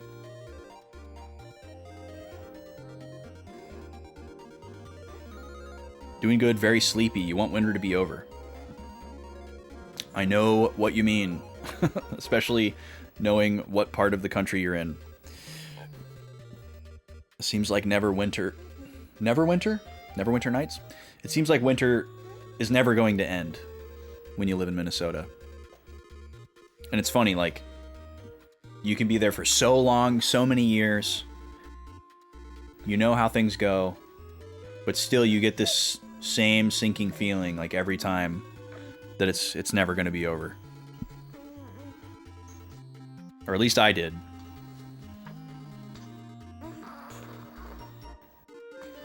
I find Minnesota winter to be extremely dystopian. You're not ready for summer again? Yeah, we definitely have some differing opinions in the community, which is great, you know, to each their own. I love my Texas weather. I love my blistering hot summers and my mild winters. I'm a big fan. As somebody who is a big fan of fall, I know you guys have probably heard me say this a million times, but really, like, if you like fall, if fall is your favorite season, that's a good reason to move to the South, because winter in the South is fall most other places. I make this joke all the time, but Texas is great if you love fall, because we get fall all winter long. Yeah, come on down, MN. We're ready for you, dude. You don't like winter, but you can tolerate it better than summer. That's fair. That's fair. And see, that's my thing, is like, I cannot find solace in the cold. Like it's not like when it's like super duper hot that I just love it and I'm outside every minute, you know, and I'm not suffering. As much as the way that I talk might make you think that I'm some kind of freak like that, it's just that it's so much easier for me to cope with the heat, especially in a place like Texas, because like when you live in Minnesota, which by the way gets almost as hot as Texas, it's not that much hotter here. It just is hot for longer. Like it still gets up to 90s and 100 Fahrenheit in Minnesota summer. But the problem with that is that the air conditioning in Minnesota sucks. Like a lot of places don't have central air conditioning at all. Whether it's because it's like an old house or an old building, or they just don't think that they need it because it's not hot for that long and they just want to tough it out, I guess. It's brutal. So like it might only be, you know, 87 degrees in Minnesota versus here where it might be 97 degrees. But here, your house is going to be extremely well insulated against the heat. You're going to have really good air conditioning. And when you turn your thermostat to 68, it's going to be 68. Whereas that 87 degree day in Minnesota, your little window unit isn't going to cool the whole house down, you know, and it's not going to be that cool in your house, and you're going to be suffering. You're going to have box fans going everywhere. You're going to have all your windows open, you know. So you're like, the temperature is lower, but you're way worse off. And, you know, the infrastructure is great for the cold and the snow because there's so much more of it. So your house is nice and toasty during the winter months. Most likely. I've been in places that are definitely poorly insulated against the cold too, which is really bad. Dangerous. But yeah, I'm the same way, MN. Like when it gets cold, I just kind of shut down. Like my mood dips when there's no bright sunshine and blue sky and green plants. That it has a massive impact on my mental health and like emotional health. And then like the physical feeling of like cold just makes me retract in every possible way. Like I don't want to do anything. I don't want to go anywhere. But when it's warm, I'm like activated, like extremely. Yeah, I would get really, really severe seasonal depression. And, I thought that eventually I might get over it by living there long enough and doing it so many times, but it just never got any easier. And that's pretty much the primary factor with why I left. You already know this, but I'm repeating it for other people. It gets up to like 75 downstairs and you start melting. Yeah, exactly. Yeah, and that's probably what people who live in cold places think that we're dealing with down here where it's super hot. They're like, man, I can't imagine, you know, it gets up to like 85 degrees here and the inside of my house is 75 degrees and I'm like choking and suffering. How could you live somewhere where it gets to be 100 degrees?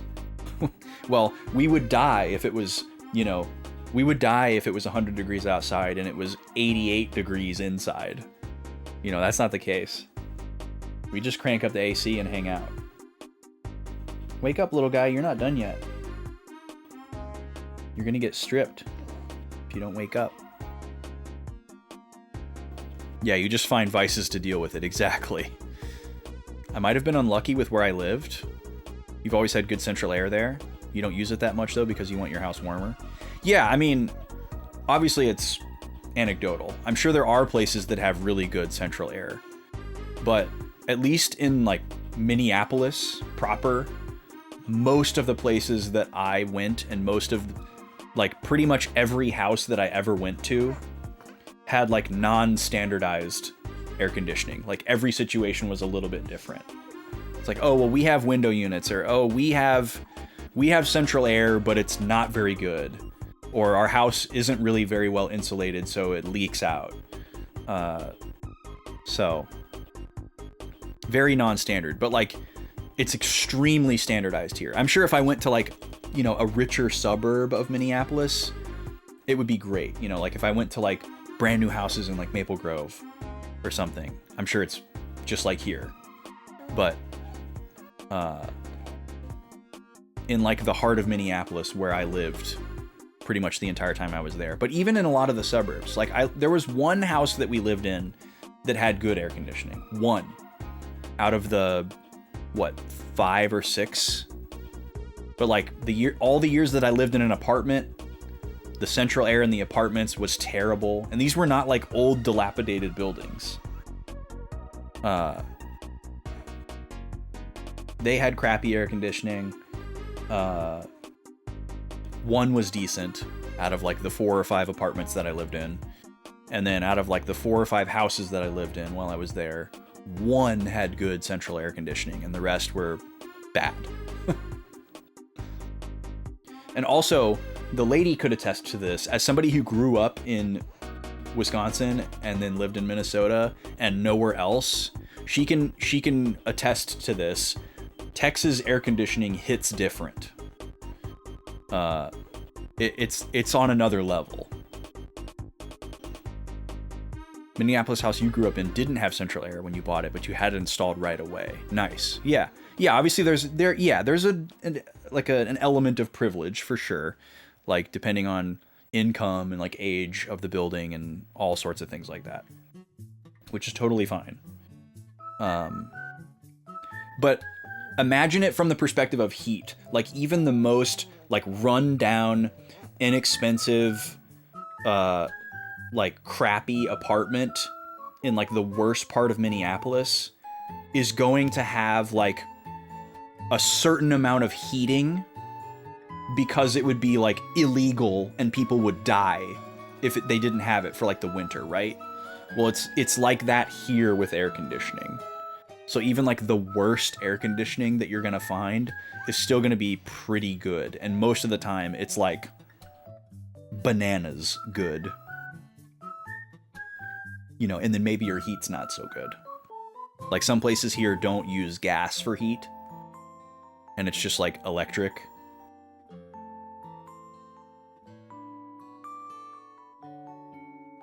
So it's mostly the opposite. But yes, there still, even on top of that, there is an element of, you know, privilege, age of the building, etc. I did have houses growing up that didn't have great air conditioning. Really only one that I can think of. There may have been others when I was younger and I just wasn't as aware of it when I was little.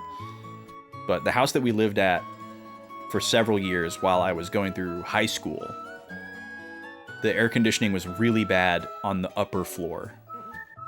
There was just like a really small attic and a lot of vaulted ceilings, so there just wasn't a lot of places for the hot air to go, and it was harder for the AC to push it out. And then I also had the bedroom with a west-facing window, so like the hottest part of the day in Texas isn't, you know, 12 noon when the sun is highest, like a lot of people might think. The hottest part of the day in Texas is like 5 p.m., which is, you know, right before sundown starts. So like at the hottest part of the day, all the way till the end of the day, the sun would be shining at my window. So I actually had my window in high school opened above the garage. So I got out, I would get out my window and like nail or pin or whatever, staple like blankets over my window to try to block some of the sunlight and heat from coming in to my bedroom window. And it was still super hot up there. I remember the summer after I graduated high school, before I moved to Minnesota, it was so hot and insufferable that I actually moved out of that room. And we had this like sun porch, which is the absolute worst place that you would want to be during the hot summer, because it's just all glass coming into this like tile room. Like as soon as the sun comes up, it's shining into it, and the sun is shining into it all day. Like it's meant to gather sun. You know, typically you only put plants out there and stuff like that. Wake up, little guy. You're doing good. Keep going. but there was a window unit in there, a little window unit air conditioner. So what I did is I built like a little fort around the window unit. So there was like a mattress on the floor, and then there were like chairs, and I like built this like blackout blanket fort out of random stuff. And then I would sleep in there. Like all my stuff was in my room and I'd go hang out in my room. But when it was time to go to bed, I would go down into the sun porch, which did cool off at night. And then I'd crank on that window unit and sleep right directly in front of it. And then, you know, the sun would come up in the morning and wake me up because it would start getting hot in there, even with the window unit going. My grandma lived with us at that time and she did not like that I was doing that. She was worried that I was like massively depressed and just thought it was really weird that I was doing that. She also didn't like it because that was where she liked to smoke a cigarette in the morning, and she couldn't do that when I was out there. She had to like go out in the garage or like in the driveway to have her morning cigarette. What a time that was.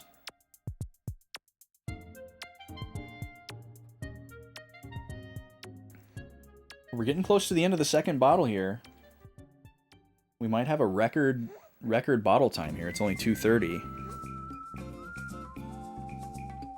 Sometimes he eats really fast and sometimes he eats really slow. Like, he'll eat really fast and we're like, oh, he's getting faster at it. But then, like, you know, later that day or the next day, he'll eat really slow again. So.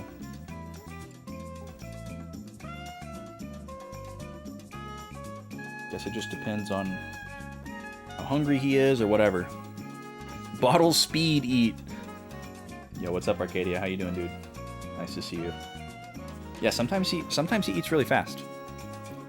Typically what he does is he will like slam the first couple of ounces because he's like starving, and then he'll get sleepy and just crawl for the rest. That's usually what happens. But he did pretty good this time. He kind of slammed like 3 or 4 before he slowed down, which is great.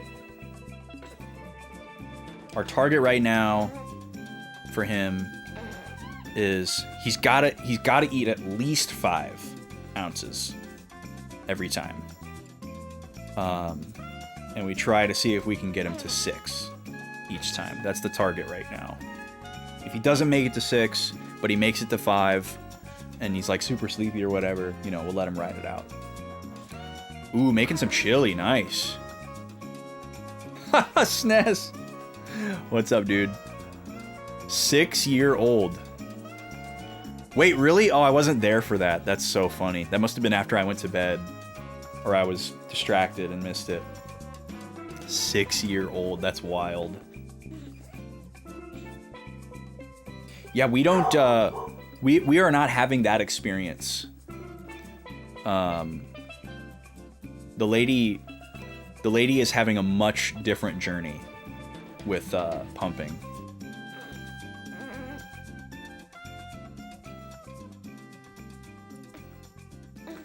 Most of what he gets is formula. He doesn't nurse at all. We stopped that like pretty much right away because he would just fall asleep and not eat anything. And, you know, like you have no idea how much they're eating, even if they are eating. So we pretty much immediately stopped doing that because it wasn't effective. And most of what he has is, well, I shouldn't say most. I mean, it is the majority, but it's not like predominant. But it's probably, I don't know, 65 or 70% formula, most likely. What are you growling at, Nima? A horse? Are you growling at a horse? You think you're tough? There's an equestrian practice track across the street, and you can see it from my window. And sometimes when there's a horse out there standing around, walking around, Nima thinks she's really tough, and she'll go up to the window and growl at that horse that she sees. You would poop yourself if a horse walked up to you.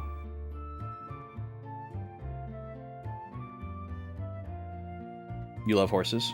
Horses are cool. I don't like when I can smell the horse track. It's not a track. It's like an... Well, I said what it was. It's like an equestrian, like, practice place. But yeah. Sometimes when it's, like, really hot, you can smell it a little bit from the backyard. And it's kind of not great. But it's cool seeing them or hearing them every once in a while. I can't see them from the backyard, though, because there's a wall. At the edge of my backyard, there's a wall. But from the second floor, you can see it. Worked on a horse farm for a summer, owned by people you went to church with. You got free lessons. Nice. Very nice. Come on, guy. You're almost done. You're doing good. Now I'm second guessing myself on how much you've actually had. I think we're going to have to go get a refill.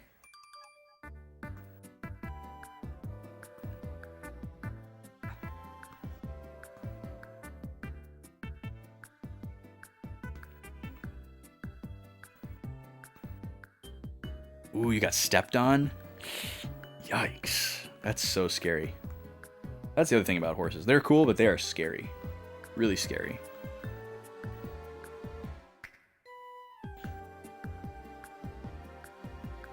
Things can go wrong very quickly. And there's not a lot you can do depending on the situation. Unless you're like a really, really savvy person, which, you know, most people aren't. Myself included. I don't know anything about horses. I know not to stand behind them.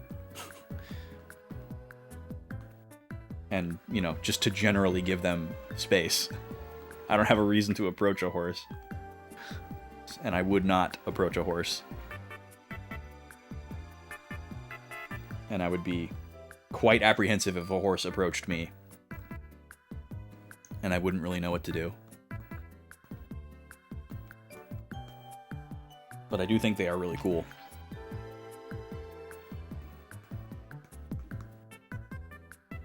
It would definitely be cool to have like a, you know, like a horse friend.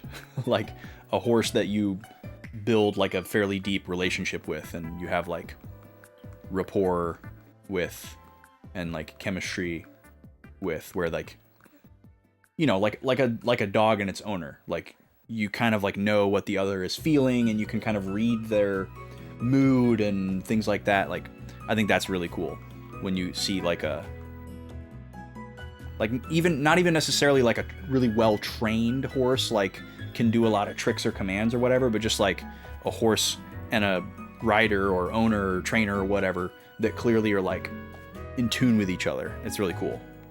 Any like animal bond like that is really cool. Dog, horse, birds. Come on, guy. You're almost there.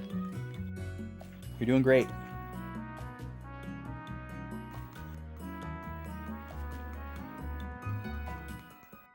Polish this thing off with 20 minutes to go.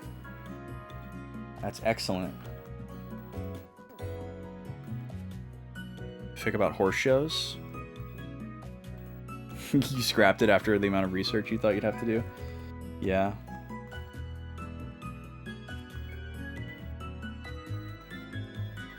Yeah, it's hard when you're writing fiction about something that is not a fictional subject. And then you have to decide, like, how in-depth and, like, true to life am I going to make this? Where does the fiction start and end? You know, if you're writing a story about, you know, knights and magic and beasts or whatever, it's like, well, there's no rules. You can do whatever you want. And you can just say, well, that's how my world works. But if you want to write a fictional story about, you know, science or dinosaurs, you know, or even something as simple as like a sport, it's like, okay, well, you immediately boxed into like quite a few things that you need to adhere to. Oh, I'm gonna write a fictional story about a soccer team, and then like the soccer in your book isn't accurate soccer, people are going to be like, well, wait a minute. You know, maybe you can skirt by with things that like only a really intense soccer fan would notice. Like Jurassic Park is a great example. I said dinosaurs, that's what I was thinking of. Like most people can read Jurassic Park and they know that like the science isn't real in the book. But it's like suspension of disbelief to a level that works. You know, and obviously like a, you know, an archaeologist or, you know, paleontologist or something, geologist reading the book is going to be like, this is drivel, this is garbage. Michael Crichton's a hack. But if you could at least write your horse fiction to a point where, you know, the average layperson who has seen a horse in a movie believes your horse thing, you know, I guess it's a question of who are you writing for. If you're writing it for horse people, you probably have to take it to the next level. A coffee shop AU? Alternate universe? Is that what that is? Multi-fandom AU, where the coffee shop physically moves locations to different worlds. That sounds fun. That sounds like a plot of an anime that would pop off in 2025. All right, he's finished these 2 bottles. I'm gonna go grab a little bit more because I want to see if I can get him to have a little bit more. And I will be right back. But we are still well within the hour. We got about 20 minutes to go for bottle time, so I'm just gonna see how much more I can get him to eat in 20 minutes. Thank y'all for being here. No smash. This is just a regular BRB. I'll be right back.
Okay, we're back. Let's see if we can get this little guy to eat a little bit more.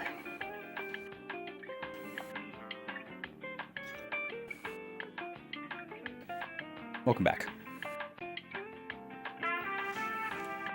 Yeah, that sounds like a fun story, Kiki. That would make a great, like, anthology style, like, anime or manga. Where people, maybe they hear about this coffee shop, but you can't just like go there because you don't know where it is at any given time. So it's like really novel when you find it. And then, you know, you go in and you have your cozy coffee shop moment and you meet all these eclectic different people that are from all these different places and walks of life because it teleports around.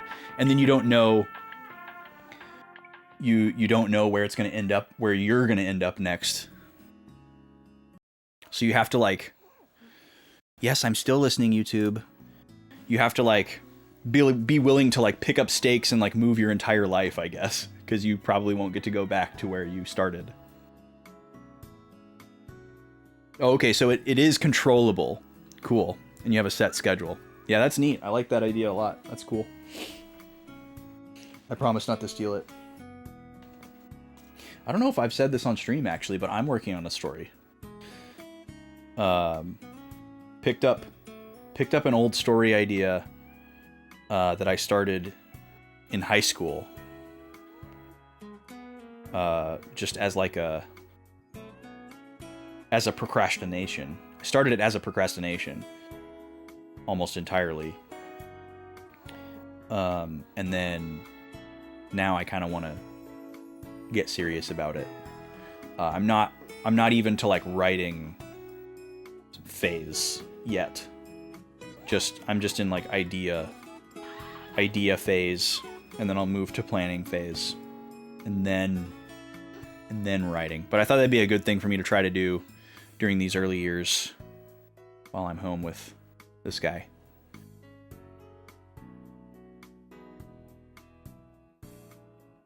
But yeah, it's not my primary focus or anything like that. If it's fantasy, don't get trapped in world building or you may never start. That's good advice. I appreciate that.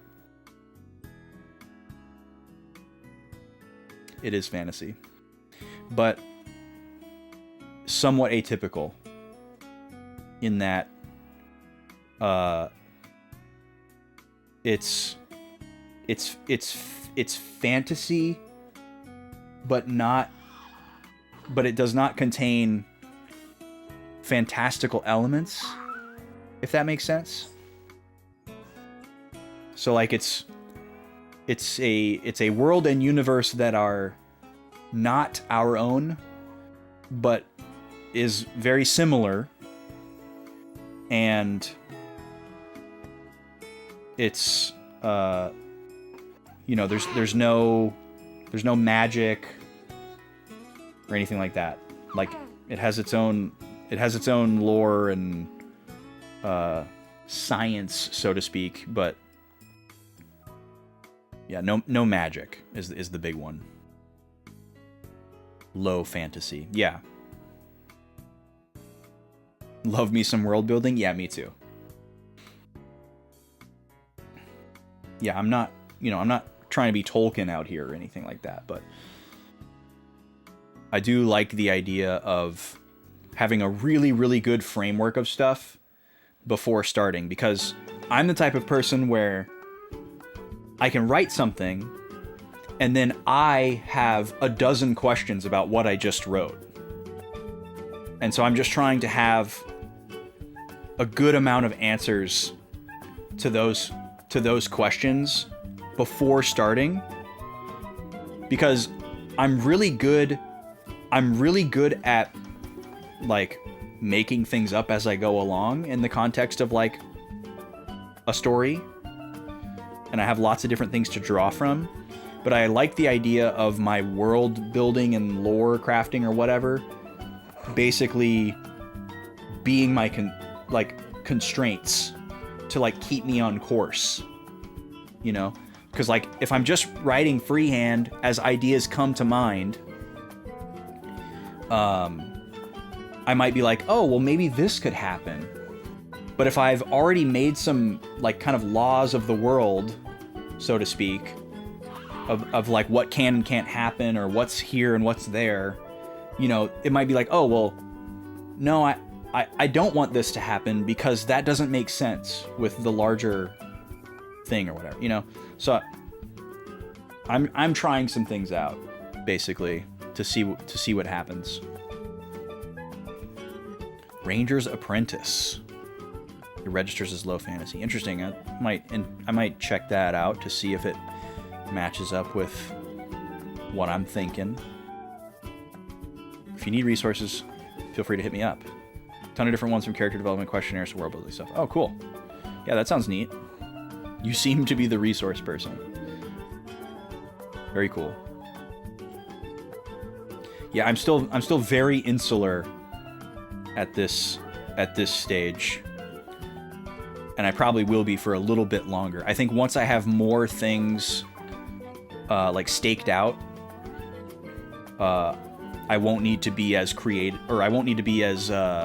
protective of the creative process, because I will have established like these boundaries and like pillars that are going to put the story together, and then I can start doing stuff like that where it's like, okay, you know, how does this work in this world? How does this work in this world? And then kind of fill in some things around what I've come up with. But I think if I do that too early, it might influence me more than I want it to. I'm sure you know what I mean.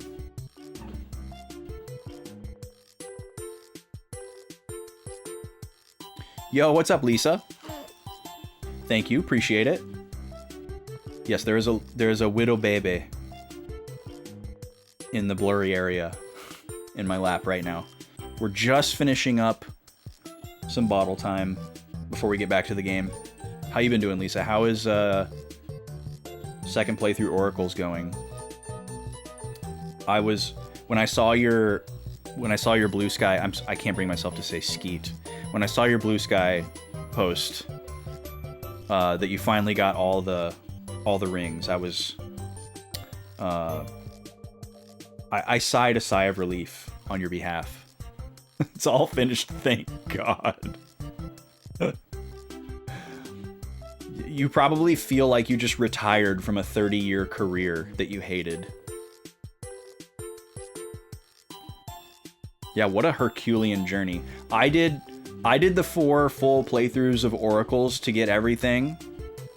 Like, ages into seasons, seasons into ages, you know, both directions. And then I did the third quest one time. I can't remember which one I did it on. So that I could get everything in both games and see all like the little different dialogue trees and stuff like that. And I was using resources for that. And it took a really long time and was very exhausting. I can't imagine trying to do that with only your own brain and a piece of paper. Obviously, you know, it wasn't really meant to be played that way, but it's who we are. It's so obnoxious. Yeah, I love those games to death. I think the Oracles games are brilliant. They're my favorite dungeon design in the series. I think it's the best 2D or 3D dungeons that we've gotten yet. But I hold hope for the future. Echoes of Wisdom was really good dungeon design too, though. I was really impressed. But yeah, I don't think I ever need to play those games to that level again. I could definitely do casual playthroughs again. Those games are super fun and cozy, but not 100%. I'm good. I'm good on that. Or just like a layman's 100%, you know, like get like the best sword and a couple of the really important rings and call it good. You're doing good, guy. Got about 5 more minutes. He's just kind of playing with it now. He's pretty full, pretty sleepy. But we need your tummy to grow so you can eat more at one time. And we can keep spacing your feedings out. We'll all be happier. Yeah, he's pretty quiet right now because he's sleepy. He's getting sleepy. He can be very noisy during feeding, especially at the beginning when he's like ravenous and feral. But he's gotten a lot quieter. He was a very noisy eater when we first came home.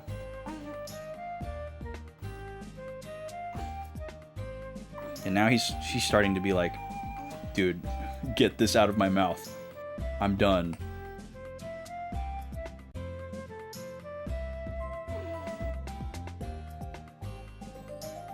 But we just make him forget that it's there, and then he just reflexively takes a sip every once in a while. And we get a little bit more in him.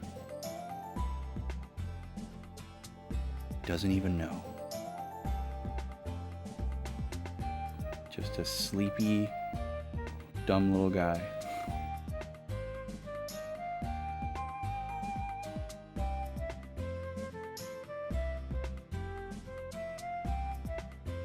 But yeah, this is 1 hour of stream every time now, where we just hang out and yap while the little guy does his thing. I kind of like it. I'm trying to come up with like a segment, like something that I can do where I don't need both of my hands or none of my hands. And it's not just like chatting time, because I know not everybody is into that. But I haven't finalized anything yet. I've been kicking around a couple of ideas of potential things that we could do. The first idea I had to scrap because it's too much logistics. It would be too hard to set up. I don't want to do it. Oh, now you're smiling.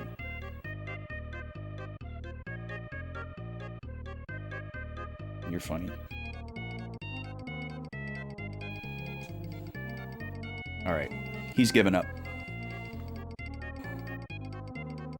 That's pretty good, though. I'm satisfied. You'll make it. You'll make it to 6 o'clock.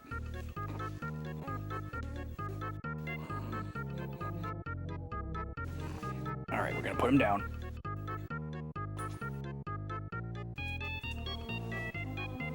And, well, actually, I gotta go put some stuff away. It's almost time for another ad break, so we'll go ahead and take care of that. Let me get a prediction up. This is gonna be our first... Oh, first I gotta do the outcome of the last matchup. Sorry again to the Link believers. This is gonna be our first round of the new matchup. So we don't know... Nobody's favored to win here. Both of the... Let's see. I guess... Yeah. Yeah, nobody's favored to win here. Both of these characters lost the only other time they've appeared.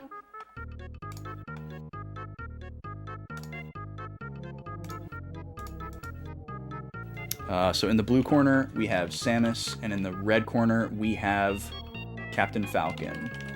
You have 2 minutes to put some points on the table, and then I will step away and run the ad. I gotta go put this bottle away, put this pillow away. I got this giant pillow and blanket cloth thingy in my lap that I gotta put away. We'll see if he needs to burp, all that kind of thing. I'll do that during the Smash break. And then we'll be back with a soda tasting, and we will resume the game after that. Very exciting. More Suikoden coming your way. The back half of stream. Hi, Gobi. What's up? What's up, Pup? About a minute left to get points in. Looks like we got some points going into the bank here.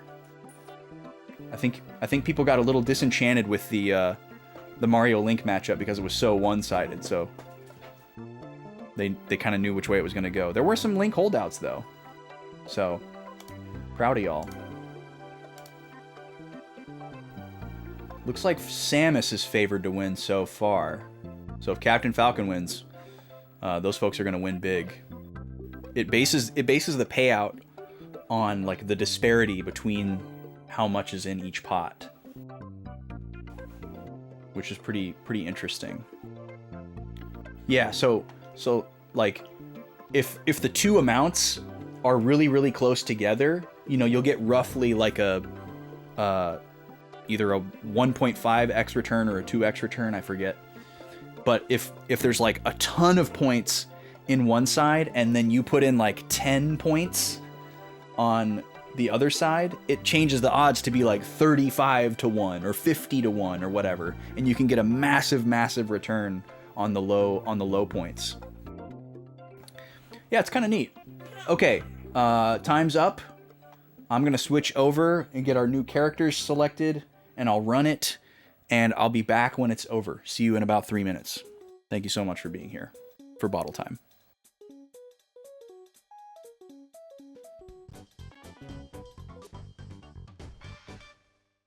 Free for all! Some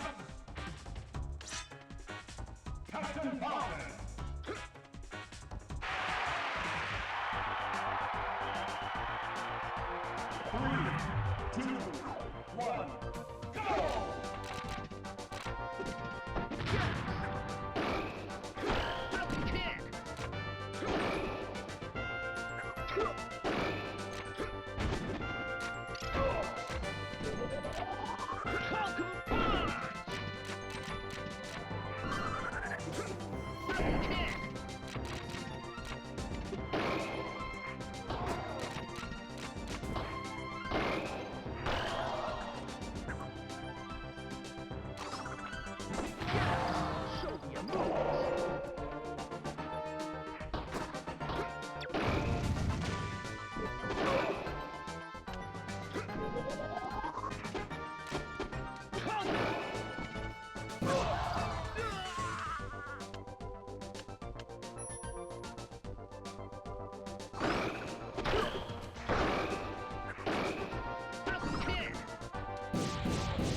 This game's winner is Captain Falcon.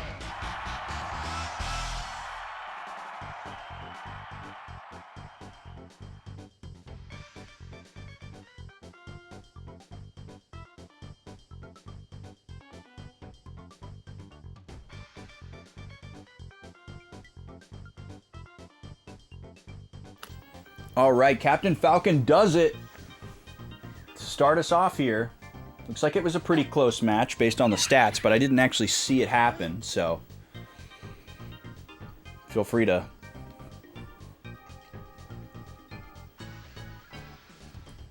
I just noticed the chat that got grabbed. I don't know if that was said tongue-in-cheek or sincerely tired need to sleep, but the blur was up because I am feeding my baby son, and you aren't allowed to see my baby son.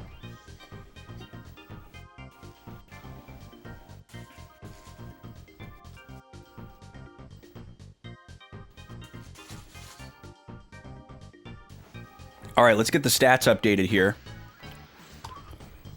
So let's see. Falcon's in the blue corner. 1-0. In the bottom left, you can see the overall score there.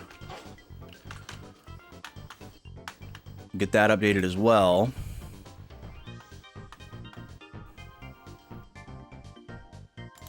And there we go. Put a 1 right there.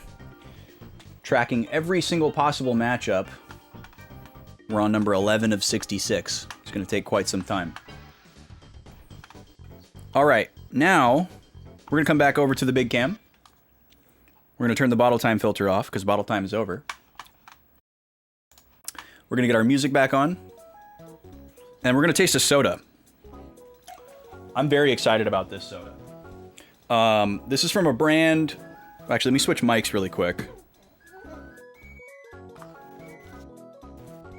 We'll switch over to the portable mic so I can come up to the camera and talk to you. This is from a brand that I've had a lot of good sodas from.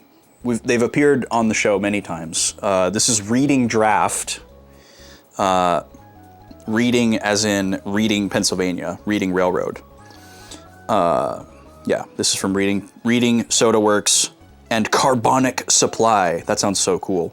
Reading, Pennsylvania. And this is a cider ginger beer. I'm very excited about what that could mean. I'm a big fan of ginger beer. I'm a big fan of spiced ciders and apple ciders. This seems seasonally appropriate. But I've had a lot of interesting stuff from Reading Draft. They have a lot of different birch beers. They have like a creamy red birch beer that's really good. They have a pink birch beer that's pretty good. They have birch beer is like wintergreen soda, by the way. They have a what's the one that I really like?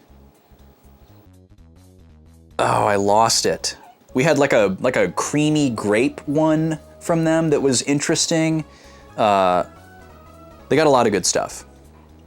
Oh, you've had this one, D. Holmes. Nice. Yeah, I'm excited for this. I don't know if I've had their regular ginger beer before. I can't remember. But cider ginger beer sounds really good. I think this might be a pry-off. But first, we need to incorporate in case there's any settling. Doesn't look like there is. But if you ever get a soda that has like any kind of like fruit pulp or, you know, real ginger or anything like that, it'll settle at the bottom of the bottle, and you want to kind of invert it at this kind of 45-degree angle like this and just gently roll it. And if you can see through the bottle, you can just kind of watch and see and kind of wait till all that stuff gets off the bottom and incorporates into the soda. Obviously you can't shake it up, or, you know, you can, but you shouldn't. That might have been a pry-off, but it came off. Good seal, so it should be carbonated well. Sometimes they go flat on me. Oh wow, it smells like bubble gum at first, but I can smell the spiciness of the ginger beer, but I'm also getting kind of a bubble gum smell, which is very unexpected. All right, let me come up and show you the label here. Pretty plain, but at least so you have a visual on what the brand looks like. All of their labels look exactly the same. Same color and everything. The only thing that's different flavor to flavor is just this banner right here that says the name of the flavor. So if you see these in a store, you can't really tell what it is from far away. You got to get up close and actually read the text on there.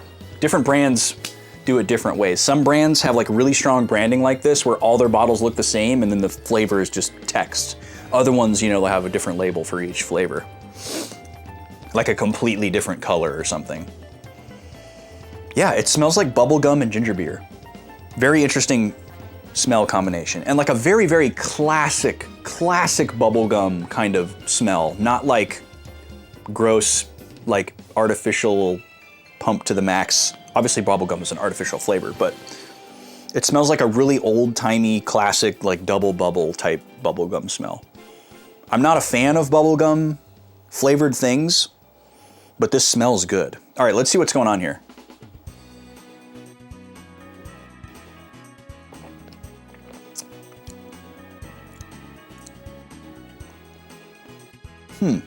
I can't tell if I'm tasting apple or not.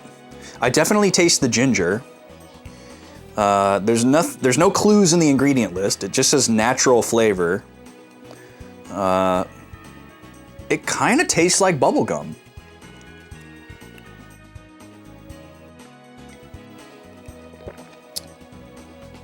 It's really good though. The level of heat on the ginger is nice. It's hitting me right in the soft palate, a little bit into the nose. Very refreshing. Just a slight tickle in the throat. It'll probably make me sneeze. Usually when I drink ginger beer, it makes me sneeze.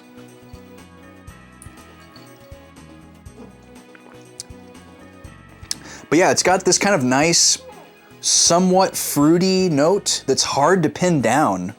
I'm kind of stuck on the bubblegum thing because of the fragrance, but it could be slightly apple-ish. But I'm not really tasting any spices. I feel like if there was like cinnamon or clove or vanilla or anything like that that's sometimes in ciders, I think that would be a dead giveaway and I would be detecting it. I'm not really getting that. You remember it being appley? Yeah, maybe my palate is just having a weird little moment here. I hate that this song has like 30 seconds of silence at the end of it. This playlist is otherwise perfect.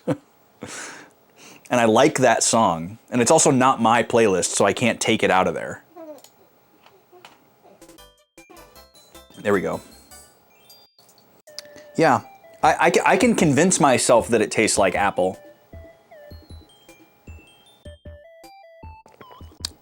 In a very like apple juice kind of way, not like a real apple. Almost like apple candy. It's really good though. I like it a lot.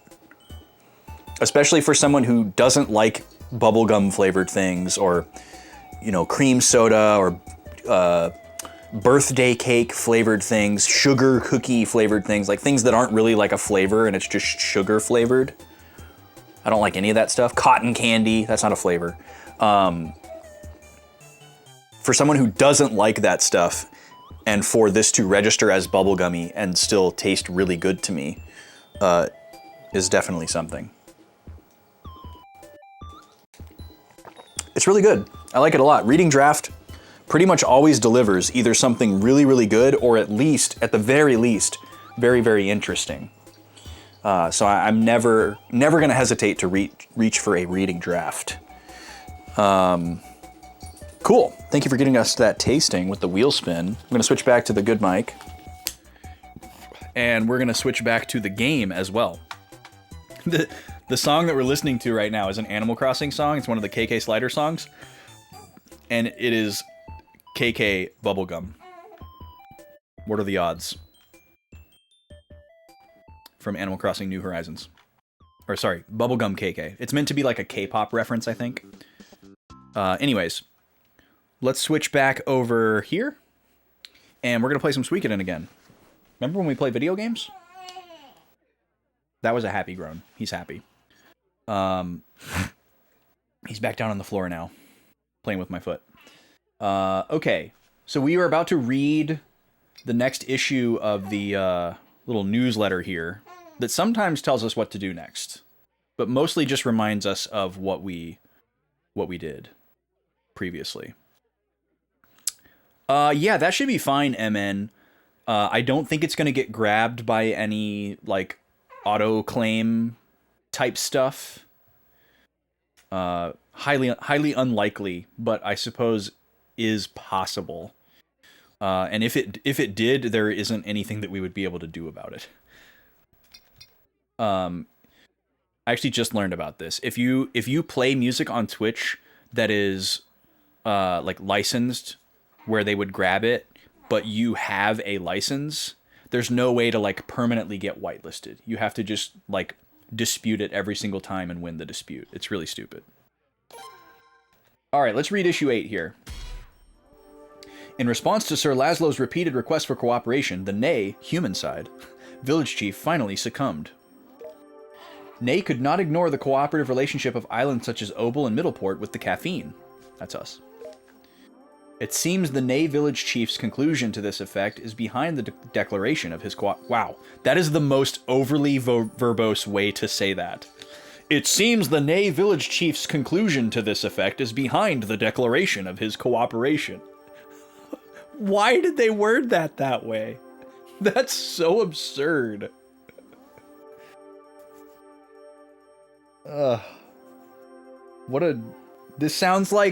This sounds like someone who is like 14 and thinks that they're really smart, or it sounds like someone trying to be intentionally obtuse in like legalese for like a contract or something. That is wild. And I just noticed again that my cropping is not good. The bottom of the screen is cut off now. I gotta revisit my cropping again. Weird. I mean, it's fine for now. But I'm gonna take another look at it. Because yeah, on my screen, there's a whole area of capture below where this text box ends. Human relations at work. It has been 3 years since I started working at my present workplace. At first, I learned all sorts of things from Mr. D, who was there before me. Now I get more work done, and I believe my superiors acknowledge my hard work as well. Even so, Mr. D still orders me to cook something or massage his feet. He says it's because he is my senior. Do I have no choice but to endure this senior-junior relationship? Hervey alias. The crushed text there is so funny. Answer. Mr. Dario, endure. Oh, Mr. Dario. Endure. If I were you, Mr. D would endure a punch to the face over and over again. Sheesh. When will we be able to defeat that ugly monster? The Middleport's lord frantically asked. The beautiful city of Middleport, like a gem floating in the sea. The town is now in an uproar, preparing to welcome the giant ship said to be gathering Kuluk detractors. And yet, an octopus monster had taken residence in nearby waters. This would be no time for warm welcomes. There had been ships that had set out to defeat the monster, but no one had returned. Not one had returned. The Lord was at his wit's end. Is there no hero willing to do something about that monster? It cannot be helped. I will go, father. The one who spoke up was the Lord's son, Reinbach. Wait, this doesn't match up with what we know. I'll wait till the end to unpack this, but from the most refined way he behaved, people called him the Rose Swordsman. That's so weird, because we were introduced to the monster as Lord Reinbach's pet, and he loved it, and he was sad that we killed it. So it's weird that they framed it differently in that story. I highly doubt that the people who made this game were trying to like subtly teach the game player about journalistic license. And that was probably just a continuity error on accident. But who knows?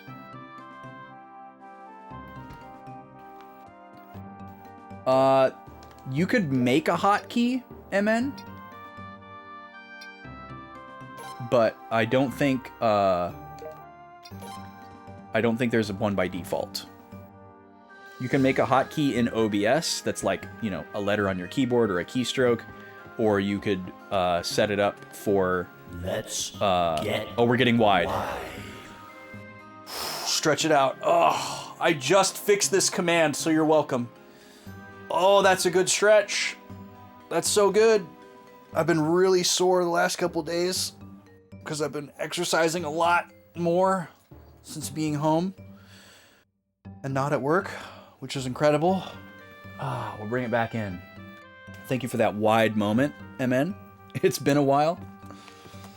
Hey, I know what you mean. But yeah, the problem with creating a hotkey for raiding is that you have to set a target for the raid. So you could set a hotkey to like bring up the raid menu, but you would still have to manually search for, click on, or type in the name of the channel that you wanted to raid. You could make a hotkey for raiding a specific channel. The only way to raid from OBS would be to type it into Twitch chat. The easiest way to raid is if you know who you want to raid and you're not browsing for someone to raid, is you just type /raid and the name of the channel, and it will start the raid. That's it. But if you need to like browse for someone, if you want to browse for someone to raid, then yeah, you gotta. Well, what I do is I pull up my following list on my phone. I open up my Twitch app on the phone, and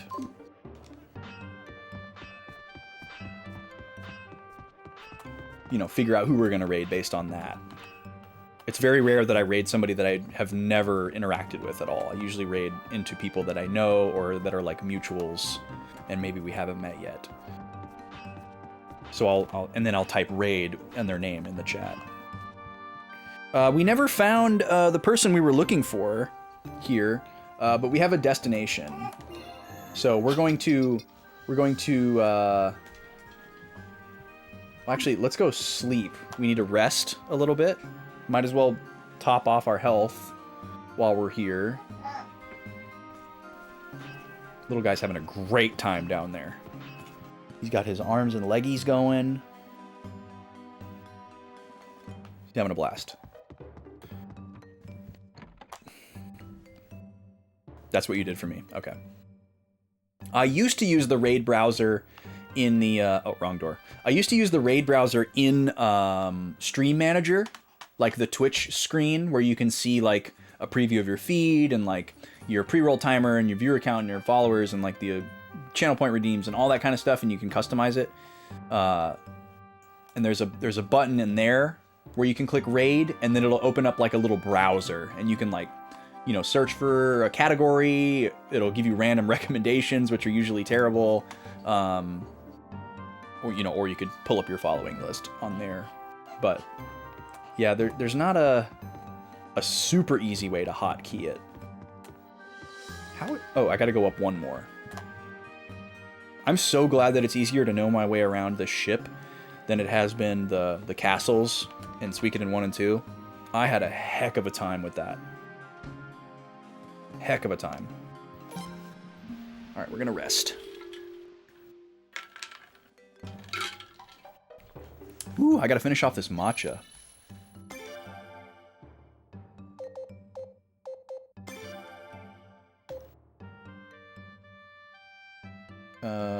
Yeah, file 1.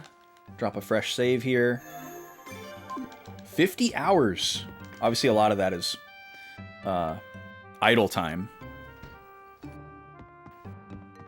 It doesn't count the time that the game is on before we start streaming because I don't have the save file loaded, but obviously it's counting those bottle time hours and all the BRBs and any other, you know, spin the wheel time, yapping, asides, whatever it might be. So it's not an accurate representation at all of how long we've actually been playing the game. That could very well be double. But that is the nature of streaming an RPG. I've been meaning to... I was just talking to B. Oh, that's right. I need to warp. I was just talking to B the other day about, like, RPGs that we've played and, like, how long they take us. And what I want to do is I want to go through and write down, like, how long I streamed every RPG I've played, and then compare that to, like, the how long to beat averages for those games. And then see if I can establish some kind of, like, rough formula. And then test the formula to see if it's right. So, like, if I end up with a formula that's like, okay, it looks like if I take the how long to beat time and multiply it by roughly, you know, 2.25 or whatever it ends up being, that's about how long it'll take me to stream it. I want to come up with a rough formula and then put it to the test against whatever RPG we play next and see how accurate it is. Any excuse to make a spreadsheet. I'm going to make a spreadsheet out of it.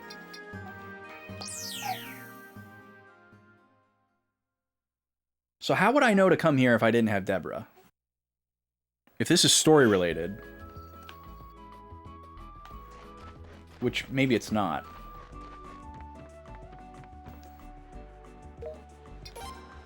I don't care about your trading secrets.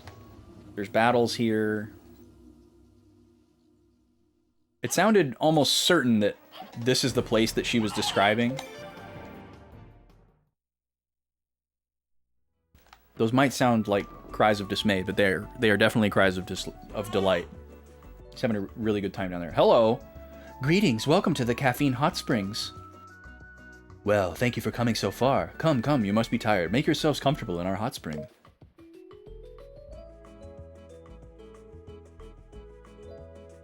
Okay. Shall I wash your back? Okay, we got 2 new characters here. Lo Fong.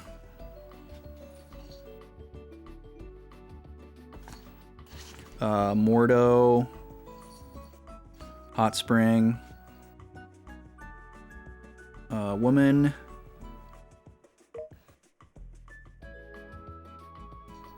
And Low Hack. What a name. Mordo. Sirs, how is the temperature of the water? Can't you just feel your strength welling up from inside you? Hot Spring. Man. Well, that'll be 10,000 potch for the bath fee. Excuse me? Lo Seng? There's a third?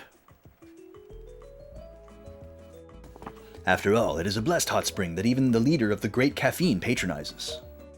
Considering all the services it included, you should even say it's a real bargain. Oh, I see. So they're trying to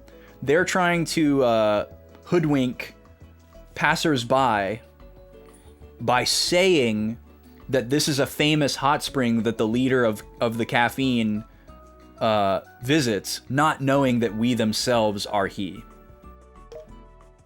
Now, the bath fee of 10,000 potch. Pay the hell up.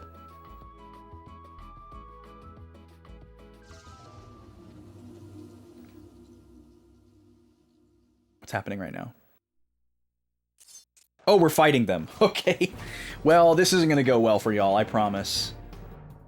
I'm going to do just a regular attack turn here until I know what we're dealing with here before I start throwing out like my best magic and buffs and all that stuff.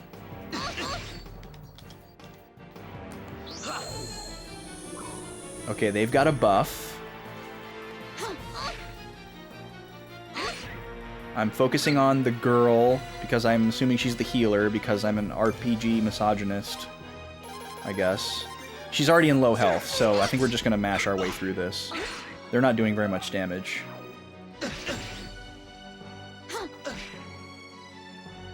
We'll just auto them.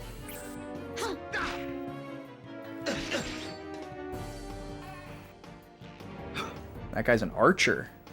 An archer with buff spells. That's pretty cool. And then that guy's like a knife thrower. I didn't even notice what kind of attacks the woman had.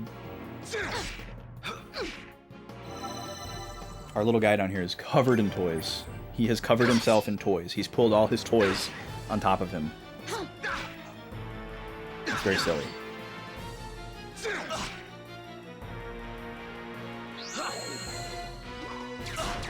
He also has lightning attack magic.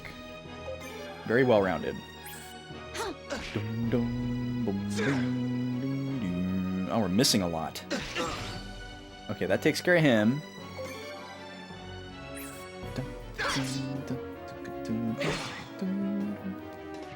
I like how we beat them up before we tell them, by the way, we are the leaders of the caffeine.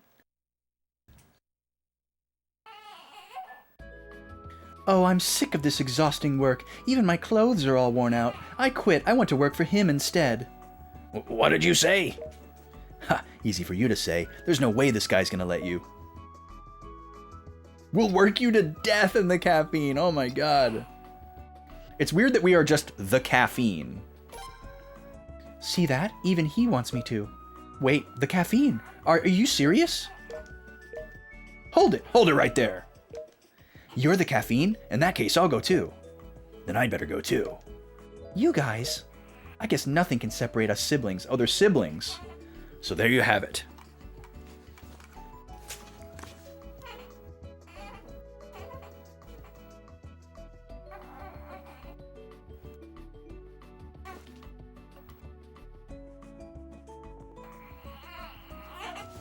Oh my goodness, little meester.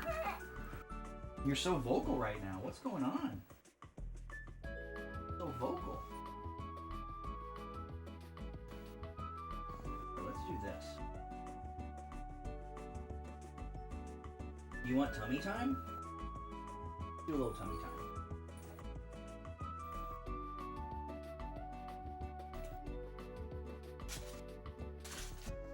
There you go.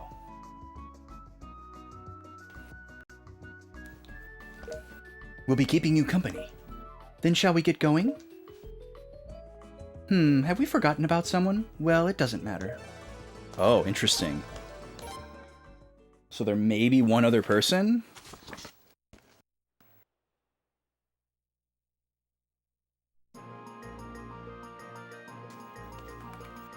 and then it warps me out.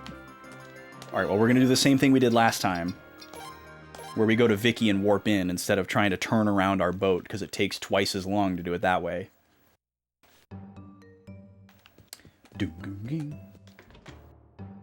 So yeah, it seems like Deborah's just giving us free recruits here. Oh yeah, I should go talk to her again while we're here. See where we're headed next.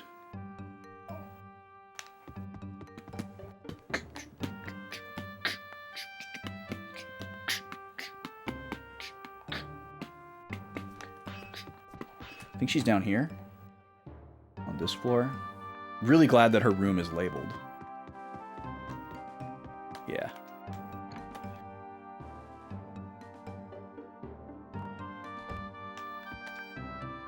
Some very quick Nay kobolds. Could they be children of Nay? I can see that they'll be talking to little Chiappu at some point. Oh. Does that mean that they're on the ship?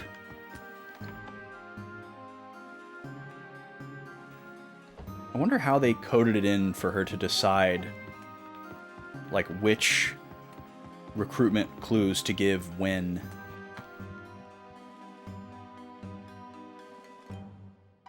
Alright, well, we can stop by Chiappu's room on our way back up. That's back here. In the empty room. He doesn't say anything. Okay, so maybe we go... Maybe we go to Nay Kobold with Chiappu in our party. Maybe that's what that clue means.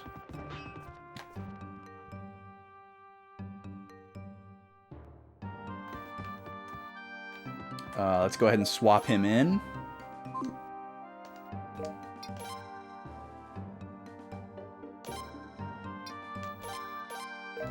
Sorry, Bartholomew. I promise I like you 100 times more than Chiappu. And you'll be back soon. Okay.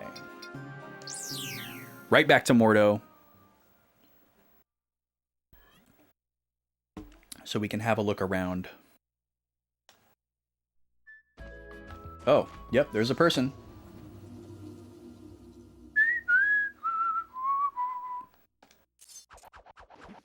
Oh, I hate this enemy. I'm so glad we can run away for free. They suck. Igor, are you going to take me with you? Then let us go. Actually, I'm the owner of this hot spring, but it's okay. Business is slow anyway. So, yes, let us go. Okay. Cool. Igor, what a name. Mordo, owner of Hot Spring? Question mark? Maybe he's lying? I don't know. It's weird that those other three would have forgotten about him. Intentionally or not. Okay. Now we're going to get back on the ship. And we are going to warp to Nay Kobold. I don't know what I'm supposed to do story-wise right now, so I'm just following Deborah's recruits, because it's fun for the time being. We haven't had the luxury of a character to tell us how to get other characters. That was something that I desperately wanted from the first two games. I mean, when we played Suikoden 1, I used some resources to make sure that we did get every character, so we didn't need it so much. Alright, are you done with tummy time now? You got your exercise?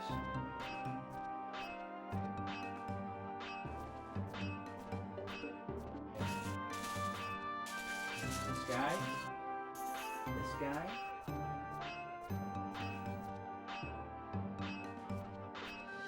Alright. He will probably fall asleep now for the last leg.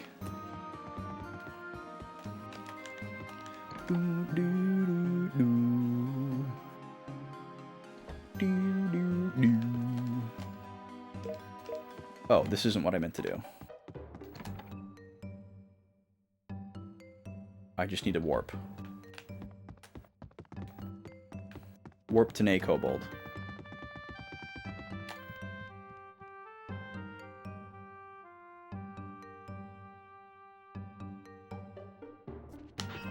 Nope. This way.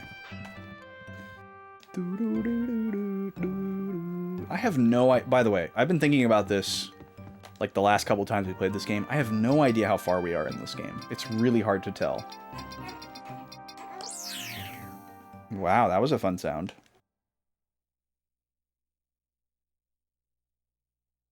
I'm gonna do more leggies? More kickies before you nap? Alright, so I'm just gonna quickly kind of go through here. Oh, here we go. Oh, could it be that you're Chiapu? Yeah, but it's not like I came back, okay? So yeah, we're gonna see if any of these characters interact with Chiapu in a special way.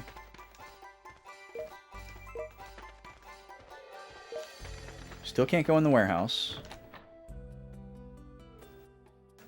Wait. Matcha first. Oh, it's so good.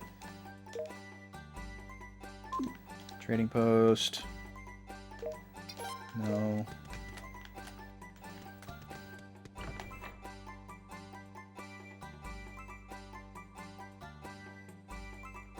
It would be cool also, like, I would, or at least I would like it. Like, you know how there's like the optional window dressings that you can find, and like there was the paint colors in Suikoden 2, like all that kind of stuff. What do we have? Oh, cool. All those kinds of things that were kind of like collectibles in the game. It would be cool that if once you found the character that's looking for those, they would help you find the other ones, you know? Like, if you manage to find the character that lets you change the window boxes, they could help you find the rest of the window boxes. I would really like that. That might be too spoon-fed for some people's preferences. We recruited a character in this house, so... Actually, I think it was Bartholomew. Look at those leggies go.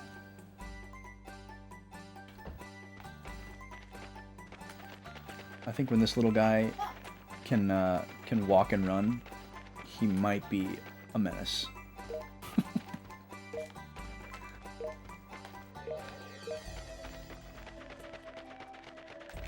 His legs are so strong and always going.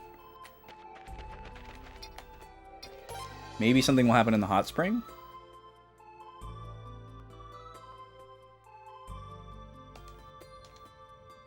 Get out.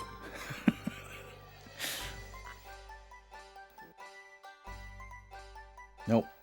Nothing in the hot spring. Okay, well, nothing seems to have happened here. There was one person that gave us special dialogue, but it didn't lead us to anything.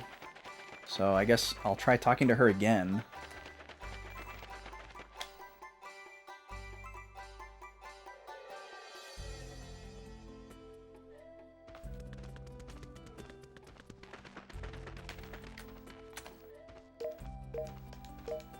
That's it? Just, oh, you're Chiapu?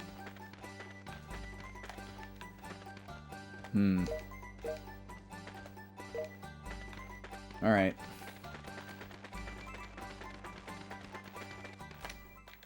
Well, I don't know what to make of that Deborah hint then. So we need to figure out where our next story beat is. Now we have to take the long walk back to the harbor. We can warp directly into that town, which is nice, but we can't warp directly out. We need some kind of magic mirror. In the other games, we had a special item that we could use. Here it is. The glowing hand mirror. Somebody was probably dying for me to find that. I'm glad I decided to look. There it is. Okay. That makes our lives so much easier. So now I'm gonna get Chiapu the heck out of my party. And yeah, we can go ahead and update this. We've recruited quite a few characters today, so we can update this. Let's see. Who is new? No one there is new. Here we go. Django and Breck. Got them. Here we go. We got Lohak. Is the Tenpai star. Lo Fong is the Tenzai star. Lo Sing is the Tenken star. Katarina is the Tenju star.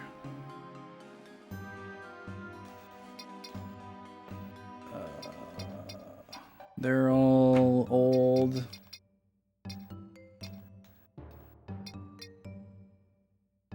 There's Igor, the Cheeto star.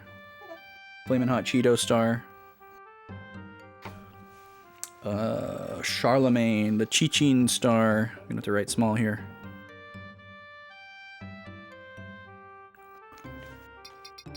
Kate.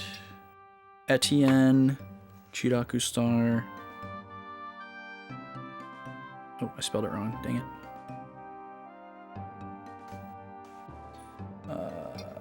Natalie now. And that is, oh no, Pam. Pam and Kevin. There we go. Sweet.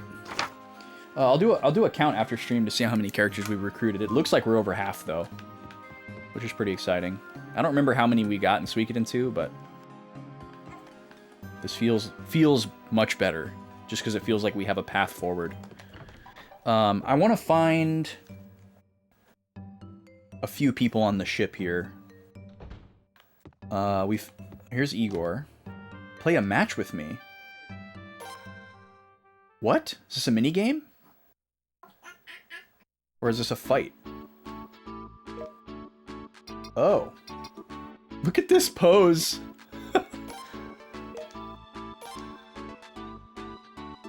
Please guess whether the coin I toss will land as heads or tails. If you make consecutive correct guesses, I will give you a deluxe item. 100 potch per game. Okay.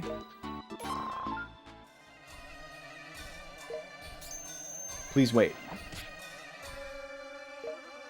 Tails never fails. Heads. So, okay, I got to assume that the odds for this game are a true 50-50.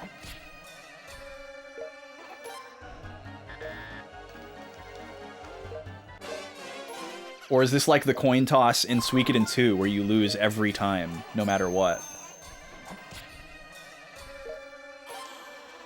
Okay, we got heads. So I wonder how many in a row you have to get the deluxe item. Is it 3 or is it like 15?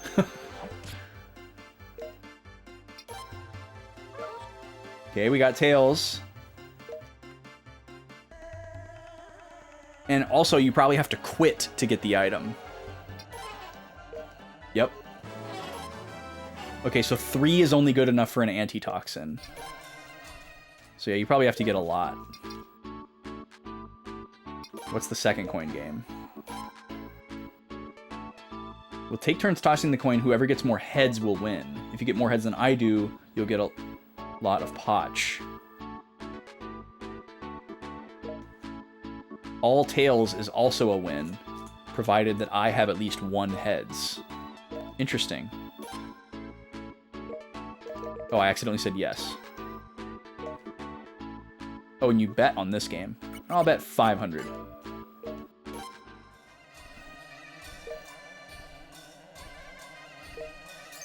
Please wait. It's so weird that it says please wait. Okay, he got a tails. Does this really matter? Okay, we got a heads. So now we want as many heads as possible. Okay, he's got a heads.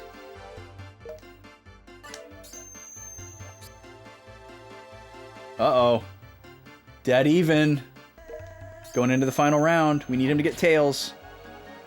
Oh, no. Well, we have to get heads here just to tie. I don't know what happens if we tie. Probably nothing.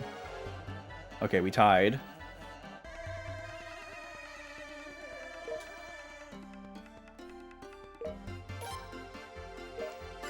I can't tell if I got my money back or not. It's okay, it's only 500. It's nothing. This would actually be a decently fun game to play IRL.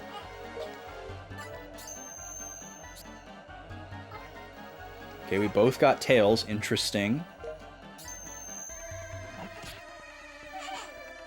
Okay, he's got a heads. We got tails again. Okay, so we need to get tails again. And then we're guaranteed to win. It's our only way out. Come on, tails. Yes! Haha.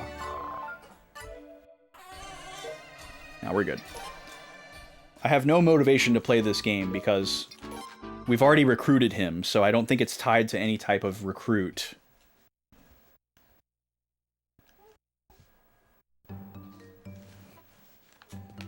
It's just for fun. We've already talked to them.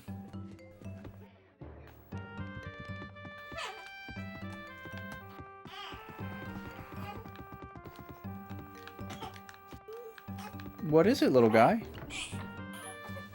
What? What are you pouting about, huh?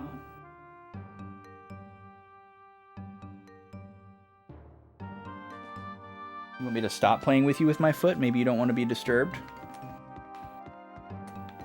Gobi's here to give me the dinner time stare.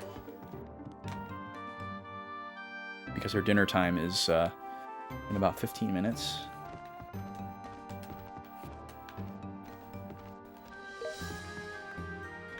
Oh, it's Eugene. Forgot about Eugene. Do you have a burp? Here, hold on. He might have a burp.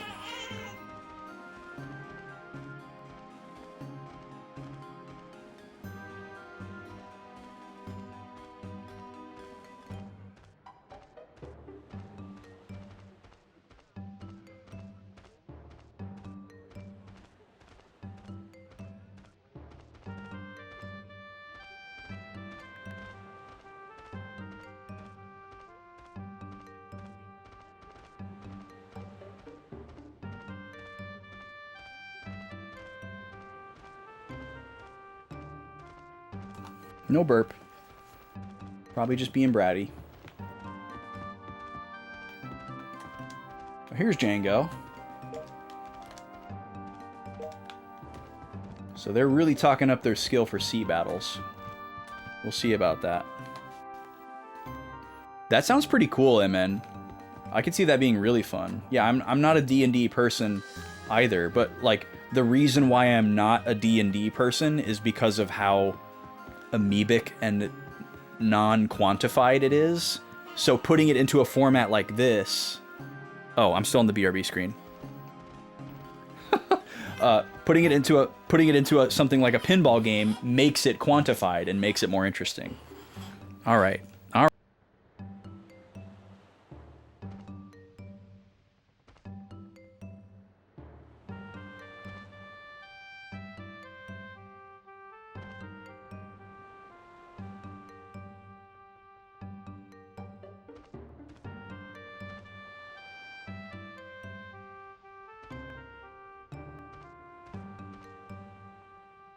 Okay.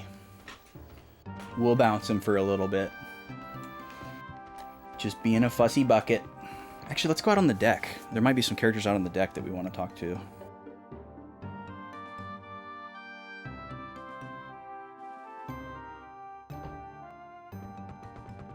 Oh, Kika's out here. Irvi. Sigurd. Oh, Selma's hanging out with Paula and Jewel. That's cool. So, okay, if Paula is from the same place as Selma, do they know each other? Because there wasn't any indication of that before, but maybe it's just because she wasn't in our party. Maybe we would have had different interactions and special conversations if she had been in our party. Man, Ramada is such a nice guy. We hated Ramada at first. I thought he was a terrible person. But he is actually probably one of the nicest people in our crew. Nico has such a cool look. I love the yellow.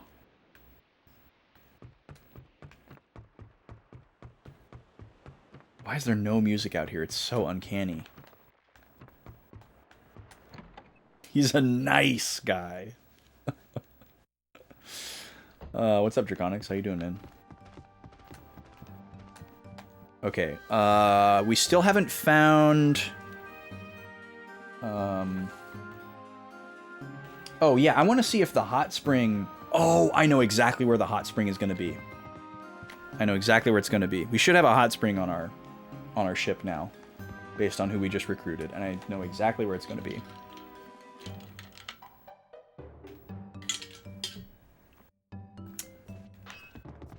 It's back here. Actually, let's check on Chiapu's room again, just really quick.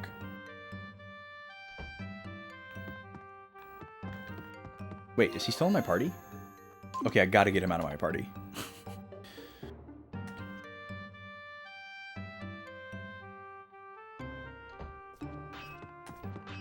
And man, I've never heard of a pinball game that, like...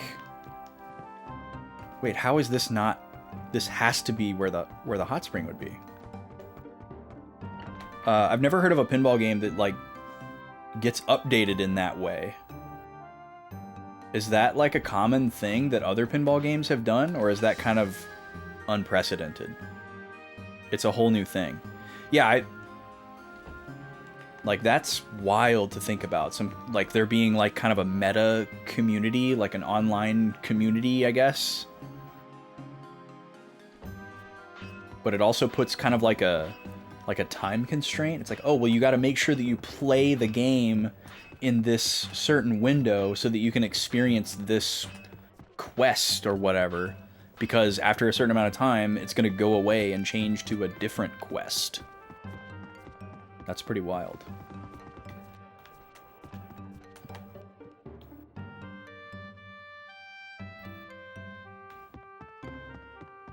Yeah, a live service pinball, but in, like, hopefully not as scummy of a way.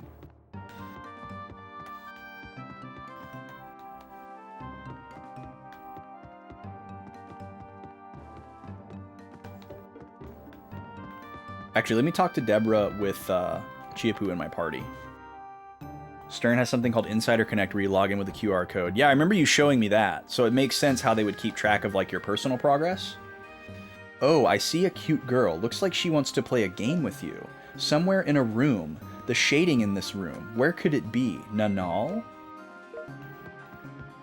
Interesting. That sounds like somebody we've met already. But maybe they've just now become recruitable? They've been doing it for a few years. Every month, updates to games, but this is the first time that's, hey, every week it's something new.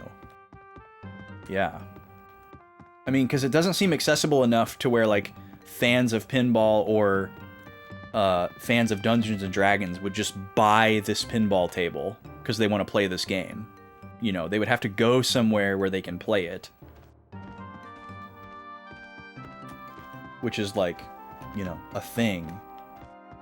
That's kind of a lot versus, like, playing a game on your phone or on a console at home.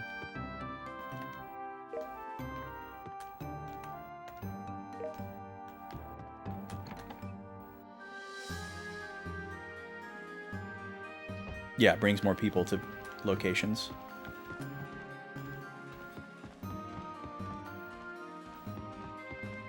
That's also weird to think about. Oh, here they are.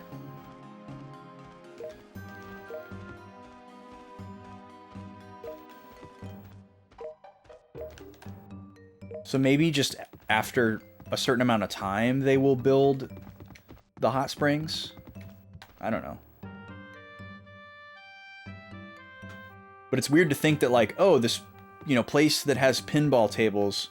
Well, we got to get the hot new Dungeons and Dragons table, so people will come and play it. But then, like, if a crew of people show up to play it and there's only like 1 or 2 of them, then what happens? Okay, I'm gonna check my character list to see if there is a girl who has a minigame in Nanal. Because that really sounds like somebody we've already met.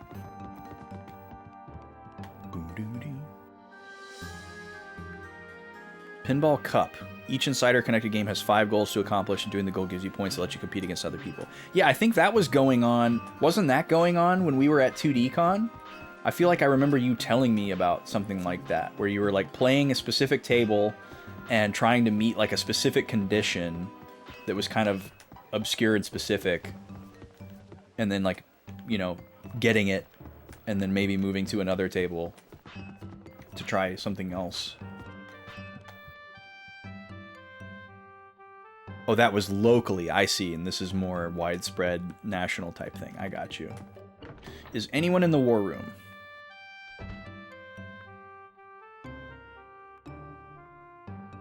Oh, yes, people are waiting in the war room. Okay, here's our next story objective, most likely.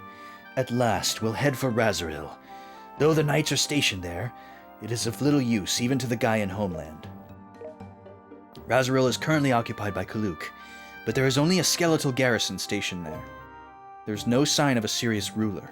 The original governing lord has fled, and the knights have virtually fallen apart.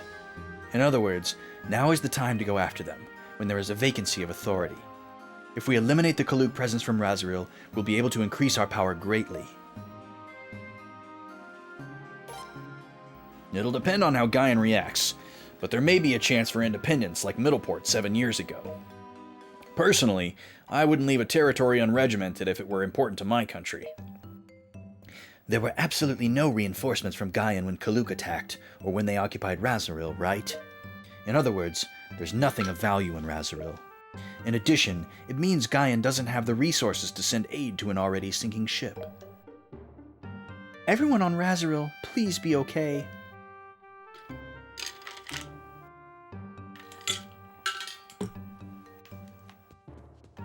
Alright, so we're taking back Razoril.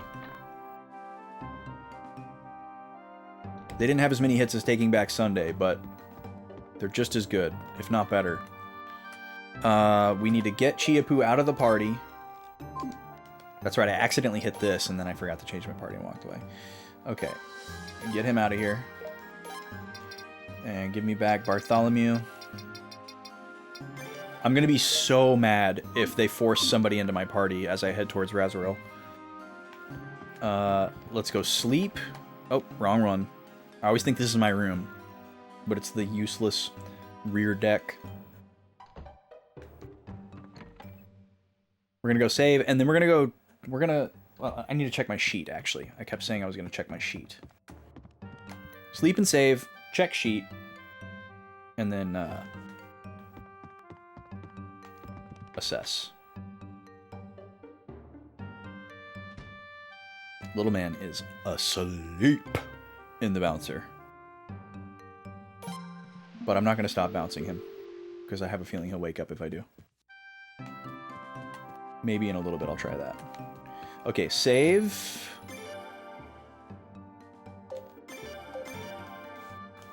And then in my notes here, I'm going to write that Deborah is definitively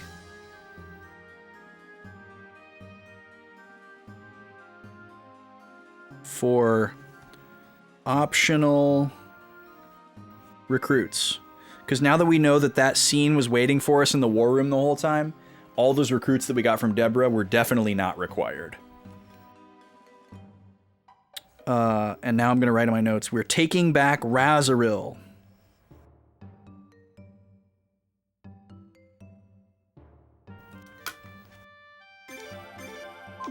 Alright, this feels like a very big deal. Taking back Razoril is like very big deal. This was the first town that we were in the game. There was a lot going on there. A lot of recruitable characters that we left behind. you know, shops, things like that. Okay, let's check my sheet here. I'm going to look for anybody who's in Nanal. Okay, we got Axel from Nanal. Rita, here we go. Rita was in the Nanal Inn and has a minigame. So that's probably who Deborah is talking about. There's also Maxine, but she's not there anymore. We fought her in the square, and then we fought her again in Nay Kobold. So now she's probably hanging out somewhere else, waiting for us to fight her. Gareth... That's Nay. Yeah, and the only other person we got in Nanal was Jean. Well, no, we got Jean, Reinhold, Mitsuba. But yeah, nobody's left. Nobody else is left in,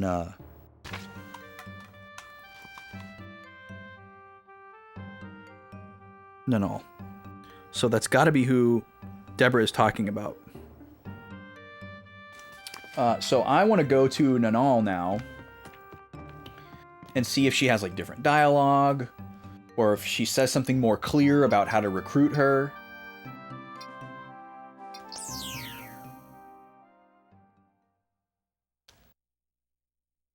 Because we've met a lot of characters. Oh, I need an open prediction for a next ad. Get that up for y'all.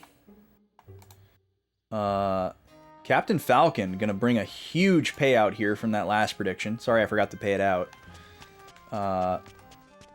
Massive payout there.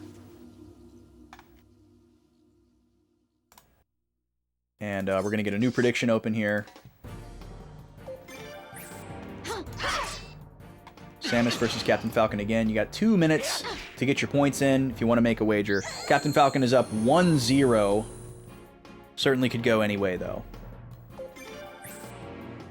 Round 2 of 11 coming at you here during the ad break. We're about 4 minutes away from the ad break. But you only have about 1 minute and 45 seconds to wager channel points if you want to be a part of that.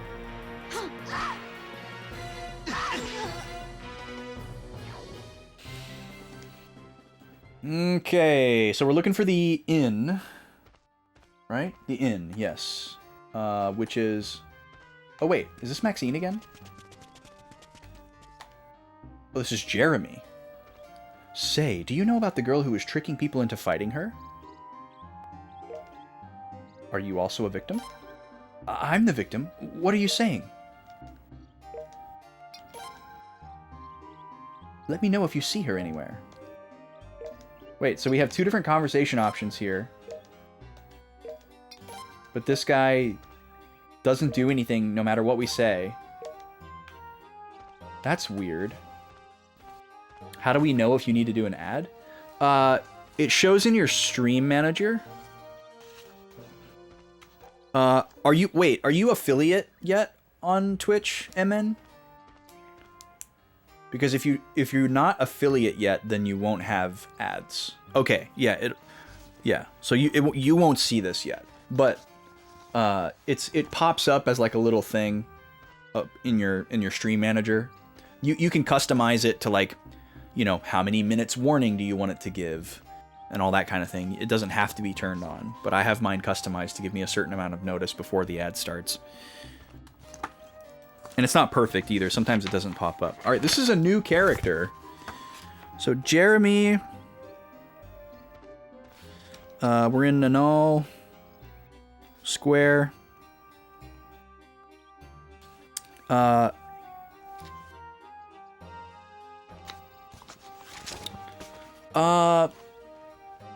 Yeah, you get a small percentage of the ads. Basically, it's kind of confusing, but if you run ads at a certain level of frequency, the return that you get is slightly increased. But the main reason for choosing when to run them and knowing when to run them is to stop pre-roll ads. So if you run 3 minutes of ads every hour, new people coming into your stream will not get hit with an ad immediately.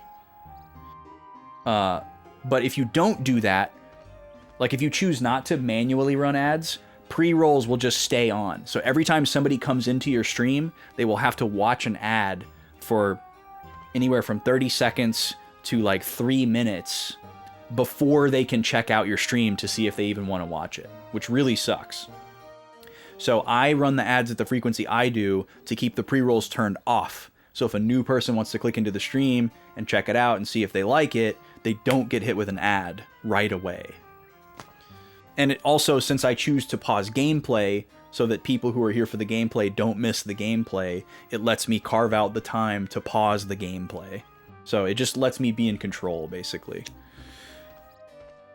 The amount of like the pay increase is like nothing. We're talking about making like 50 cents versus making 10 cents. You know, if you have like thousands of viewers, it makes a massive difference. But, you know, at a channel of my size, it's not about the pay. It's more about being in control and making your stream more accessible to people who might be checking it out. Okay, and speaking of which, the ad is now upon us. I'm going to switch over and run it. I'll be back in about 3 minutes. Thank y'all for being here.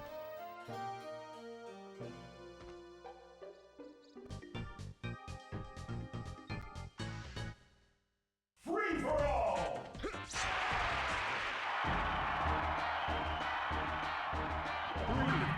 two, one, go!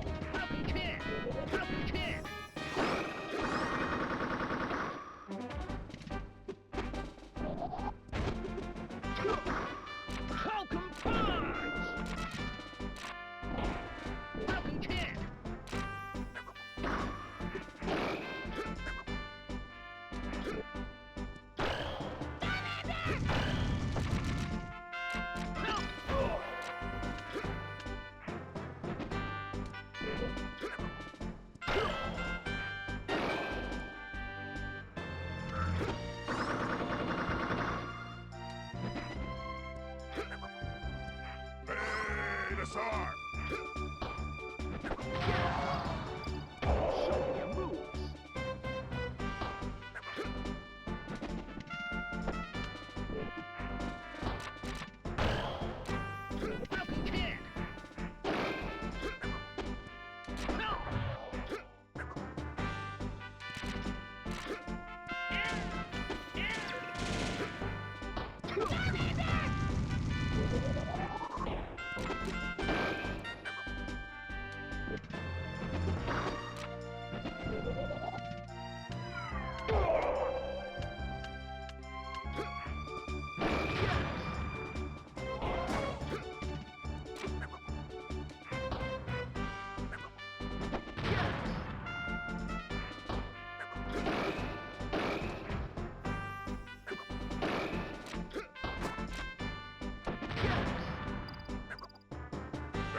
Show me your moves! Show me your moves!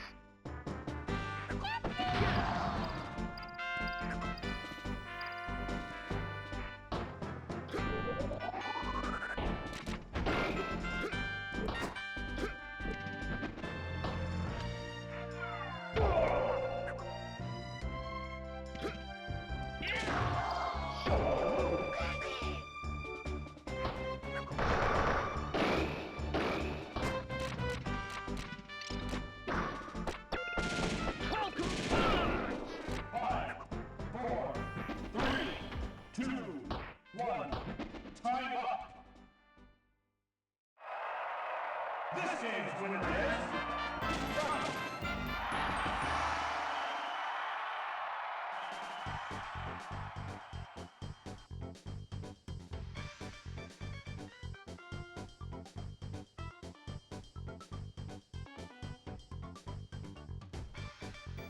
Rock. All right, 1-1. That is exciting. That is very good. Best start we could hope for. So, Samus now has 1 on Seafalk. Let's get the count updated on screen. Dead even to start. Very exciting. I'm going to remember to... Oh, we didn't have anybody on that prediction. All right. We missed out. No worries. There's always next time. And we need 1 right here. There we go. All right. Dead even going into round 3. Very exciting. Good matchup so far. We've had a lot of strong starts, but not a lot of strong, tight finishes. Only 1 so far, actually, in 11 matchups. Okay, we're coming back. We're coming back. Here we are. I also fixed the cropping. I fixed it in the middle of the ad. So I think the size of this box at the beginning of the stream was correct, and somehow the capture had gotten moved downwards. So the first time I fixed it, I moved the box to be a little bit shorter, and then I had cut off the bottom. And now I just had to refinagle it again. But now it's perfect. It's perfect. We've got our integer scale box for PS2. Okay, so this character Jeremy here, very dashing, by the way. Very dashing young man. I don't know if he's lying about being a victim. So I guess what we probably have to do is come back here with the girl who was tricking people, which I believe was Mitsuba. Let me double check that.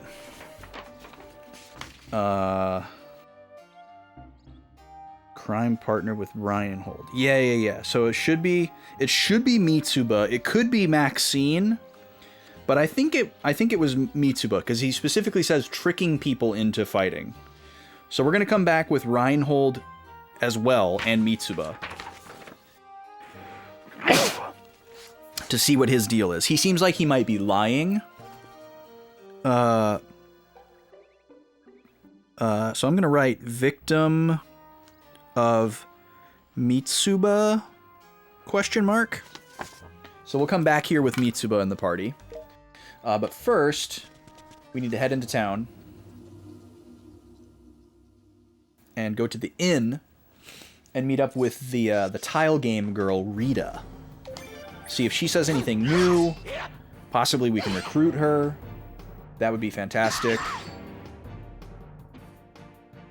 We've played her minigame before. It's actually the most involved minigame that we have found so far. It's a pretty cool game. I don't even fully understand it, but I was able to win a few times. But the problem with these minigame recruit characters is you don't really know what you need to do in the minigame in order to recruit them, you know? Like if it's win a certain amount of times, or make a bet this high and win, or it could even be lose a certain number of times. We don't know. It's too open-ended to really guess. That's the rune shop. We got Jean from there. That's a normal guy. He doesn't like Troy. This is the trading post. These are normal people. This is not a normal guy. Gunter. This guy has been in a few different places.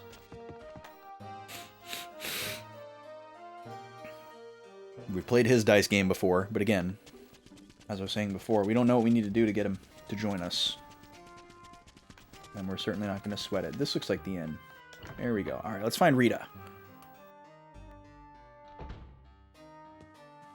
Oh, Rita. Can't go in there. Can't go in there. Oh, here she is. Hey, want to play a game? Okay, saying no. Alright, let's just see if we can beat her at the game. Oh, look at this. This is probably recruit. Let the game begin. But again, we don't know what the condition is we need to meet. Alright, let's see if I can remember how to play this. This is a pretty confusing game. So I have to choose if I want to keep this or get rid of it. We're trying to make combinations, and we also don't want to get rid of things that they can use.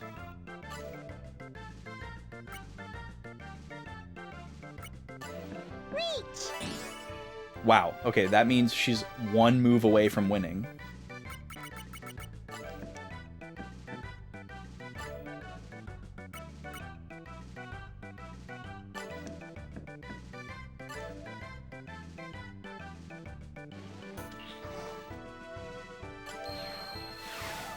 I'm not gonna lose. Oh, great. Now you're using one on me.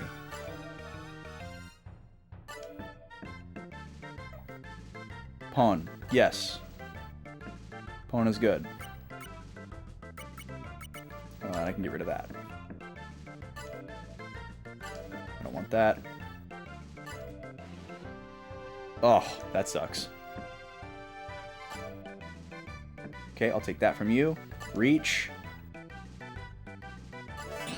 I'm not gonna lose. Oh, and then you beat me! I'm getting good at this. So yeah, you can get 3 of a kind, or you can get a 1, 2, 3 of the same color. Settle the score? Let the game begin.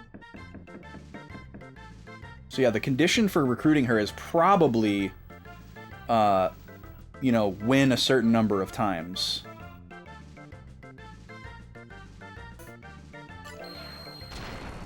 I'm not gonna lose. I'm glad I don't have to pick, because I wouldn't know what to pick. Okay, we'll get rid of that. Okay, if I can get a blue 1, we win. Reach.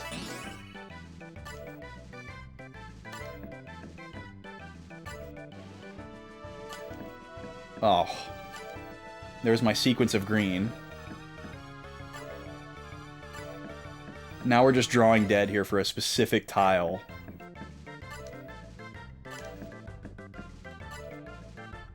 That we're probably not going to get.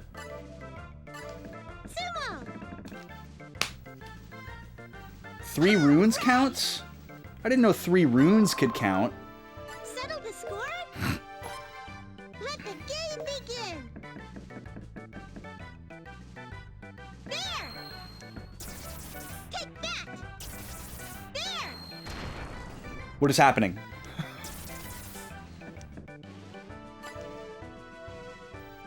Okay, let's get rid of the yellow.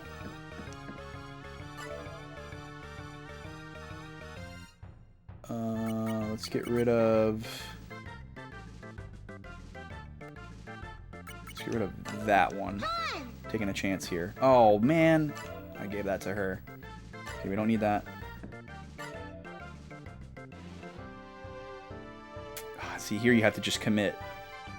Do you want the sequence or do you want the 3 of a kind? Take that. Okay, we'll definitely use that. What? Reach. Great. Reach in this game is like saying Uno, basically. In case you're wondering what the heck is going on here. Oh, yes, I will take your red piece. Thank you. Okay, so here I have to decide if I want to go for 3 of these or a 1, 2, 3. If I had been counting cards, I'd maybe have a better idea, but I don't. I don't think we've seen the 1 come out. I'm gonna go for this. Run. Ron? All right. Are you serious? Wow. She had one of the pieces that we needed. Settle the score? Let Oh, the nice game Metal begin. Slug. Very cool. Such great sprite animation in those games. Alright, let's destroy one first. What? Yeah, I'll take your Ricky A. And then I'll use that. What? Yo, Rem! What's going on, dude? How was Phantom Brave? Is that a remaster? Or is that a new game Well, it says remastered. I just don't recognize the subtitle. Maybe they added the subtitle for the remaster. It's coming along great, man. I love this game. It's really good. The PSP version from eons ago. Nice. Thanks so much for coming through, dude. Y'all, if you're not following Reminuzo, do yourself a favor. Really good times over there. Very chill and hardcore at the same time playthroughs of some very classic games and unknown, under-celebrated games as well. Such as Phantom Brave, the Bermuda Triangle. Only thing that you didn't like was 4 people in battle. Yeah, it seems like that was like a massive deal breaker for a lot of people, which for me, as like a normal RPG player, like that's not a big deal to me at all. Like having 6 people was fun, but there's also so much give and take with that, you know? Like you have to manage 6 people's health and manage 6 people's equipment. And, you know, so it's like more expensive, like money and resources wise as well. So I don't mind having 4 people instead of 6. I get how for some people it's like, that's not Suikoden, but it's really not that big of a deal to me. This is a tough spot to be in here.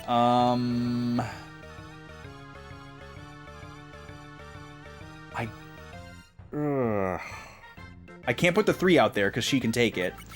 So we don't want to do that.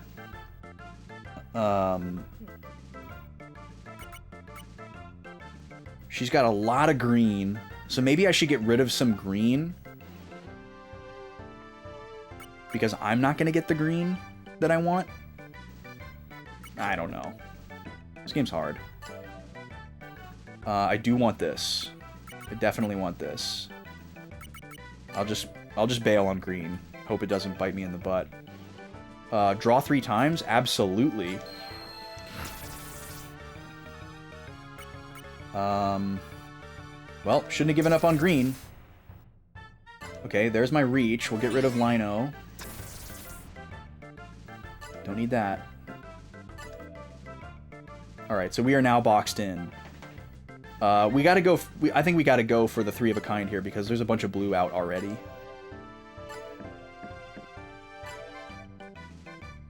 Oh, we're so dead. Oh, perfect. She gave us the Roan. Thank you! We finally won one. Settle the score. But we didn't win very much. I wanna wait until we have more points than her to settle the score and see if that's enough. See if that's enough.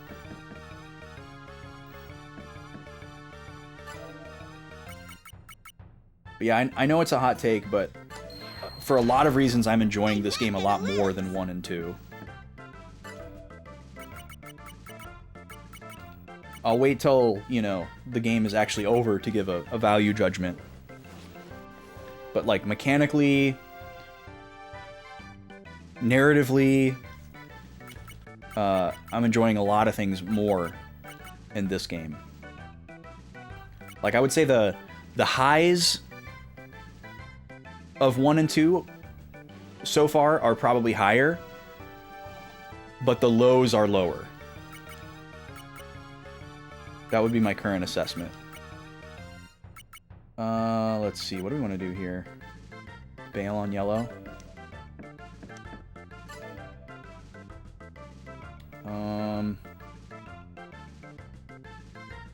Well, I can take hers if I get rid of this. So let's do this.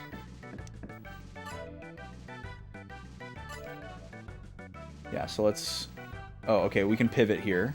That's fine. I'm not gonna lose. So, can I get a Paula?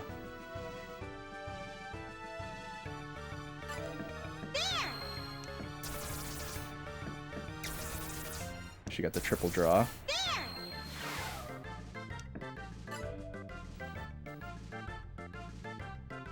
I need this piece. Oh wait, no. I don't need this piece. I'm in reach, so I'm just dead in the water here. Show me Paula. Choose a discard piece. Okay, well that's not gonna help me. Because she doesn't have it.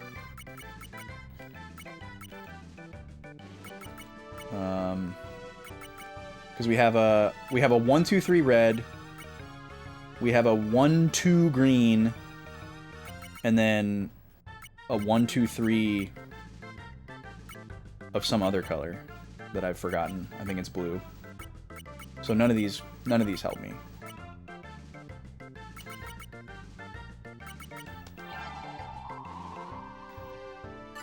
But yeah, it's a draw. We were both super close. Let the game begin. How do you stream your PSP games, Rem? Are you playing them off of your modded PS3?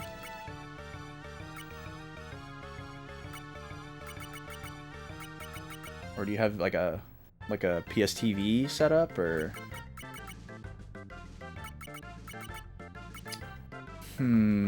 Let's... Yeah, we'll just do the 3x draw right off the top. Oh, I discarded it! Ah, I've done that so many times. That's a bummer. Well, I guess I'll use this.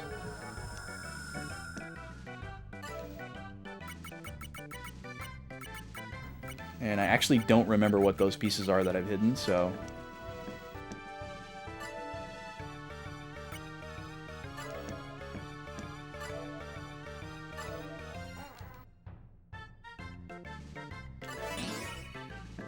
Alright, we need a green one. Almost called him Angelo. Axel. We need an Axel. Oh, okay, this is great, actually. So I will get my rune that I accidentally wasted back, and then use it. Yeah, what's up, SNES?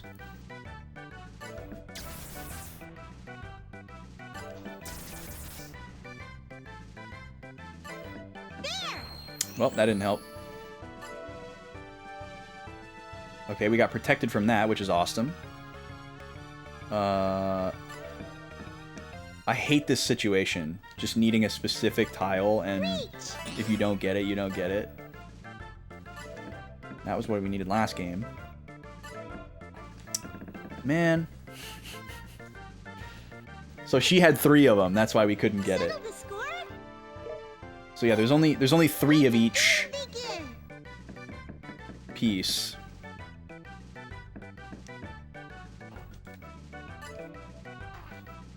Absolutely, we're gonna use that. No, it's okay, SNES. Let's see. Don't want to get rid of yellow. Do we bail on red or blue? Well, we can get 1 piece back, so...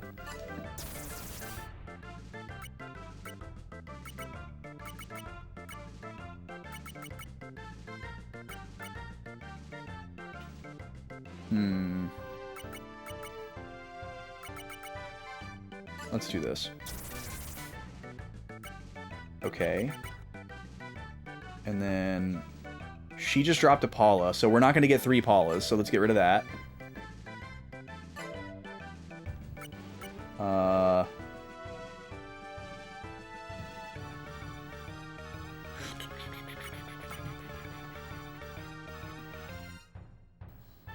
Yeah, we'll get rid of that. Okay, that's fine. I actually know what I have. These are both Chiapu. So we could get rid of this and then bring Paula back. And then we'd have 1.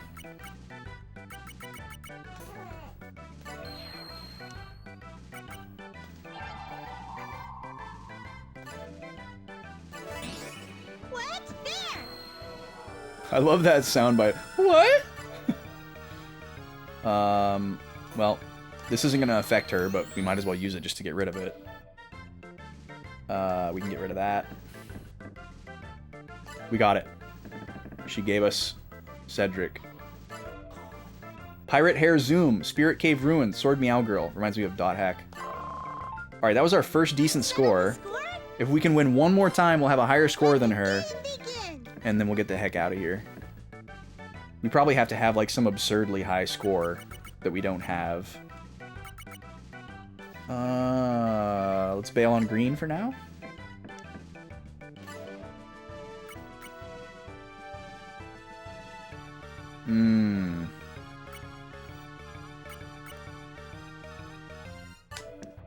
That's a tough call.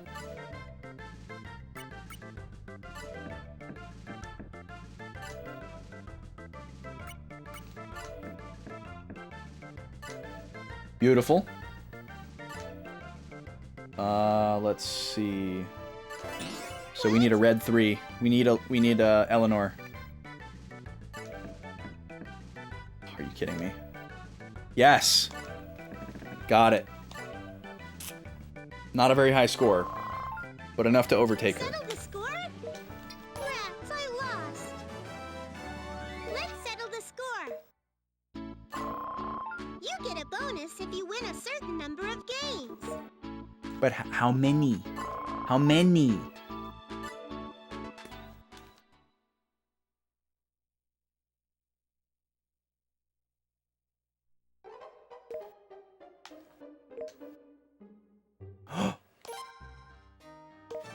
Yes, that was enough!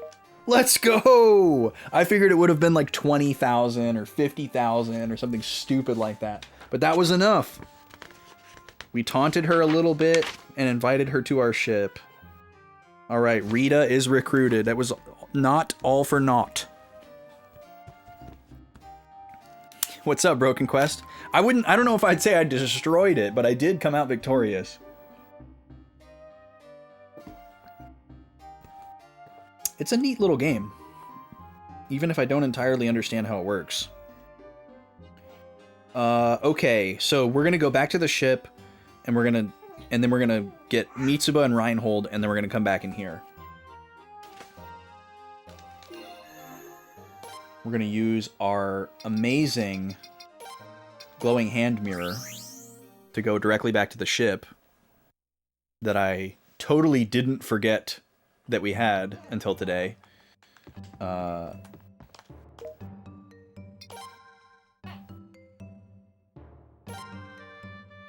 Alright. Doesn't matter. Okay, we need... That's enough, Gobi. Reinhold and Mitsuba. Gobi, that's enough.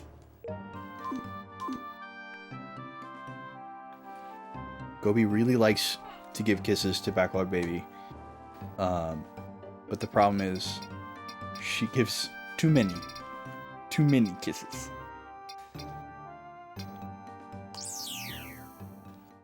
She wants to give him like 58 kisses instead of 2.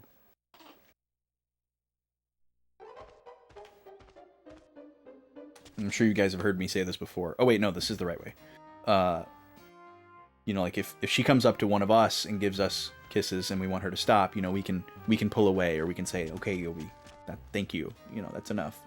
And then she knows, okay, that's enough. But he can't do that yet. So she's like, oh, well, he's not telling me to stop. He's not pulling away. So he must just want more kisses. Yeah, he literally can't resist. That's the problem, Halo Killer. Also, welcome in.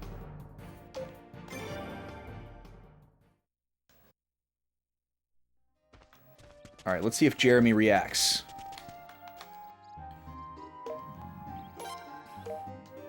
Wait, Sir Laszlo, isn't that a little mean of you?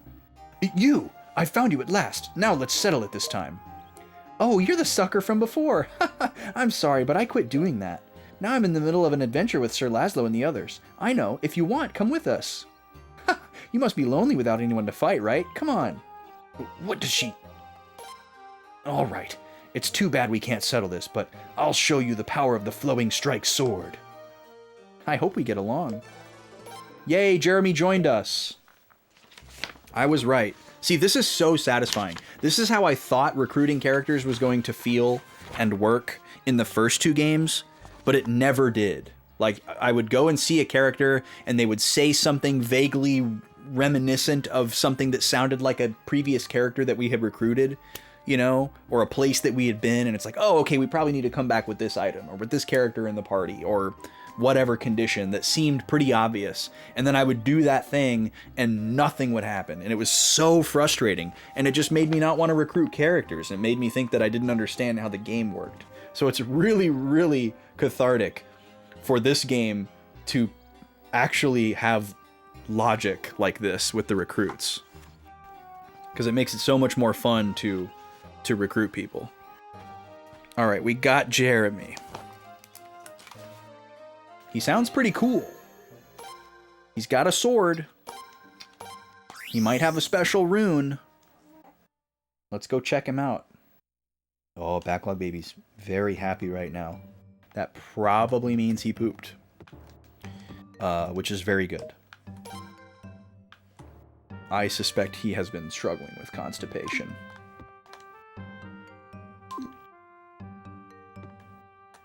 He is very happy right now. Okay, I need to change my party. So let's get rid of Reinhold and Mitsuba.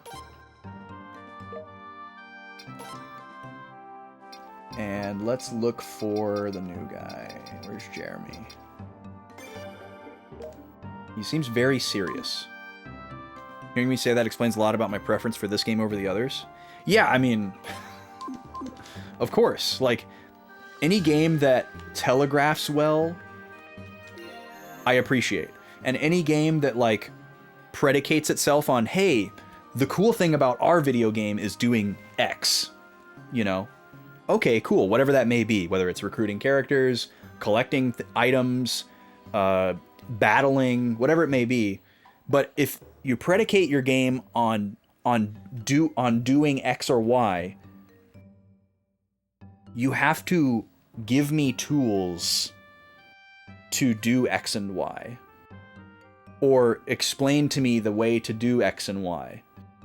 If I'm just like ham-fisting everything and square peg round hole brute forcing everything to try to accomplish X or Y, I'm gonna get really, really frustrated. But if it's like, okay, our game is cool because you can recruit a lot of characters.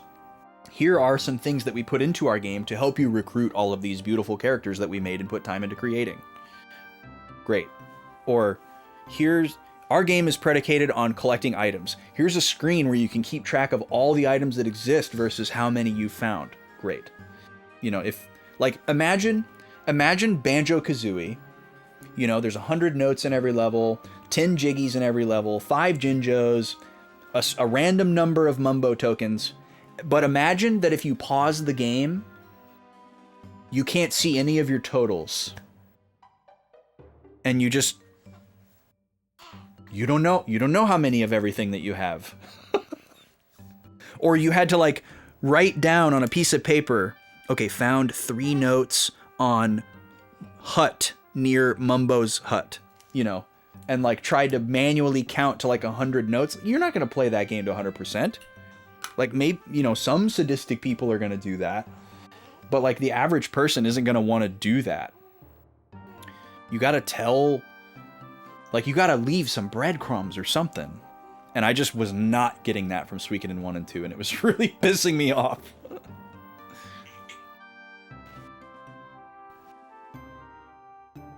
That's weird, Halo Killer. Achievements are a totally different thing. Like, I'm not going to get mad if achievements are really weird and obscure, because I feel like they're kind of meant to be, and I also don't care about achievements. I only care about achievements and, like, checkboxes and stuff that are inherently built into the game. I don't do a lot of gaming on modern PlayStation systems, or Steam, and those are like the only places where I would encounter achievements. You know, Nintendo doesn't do that. I don't play Xbox systems.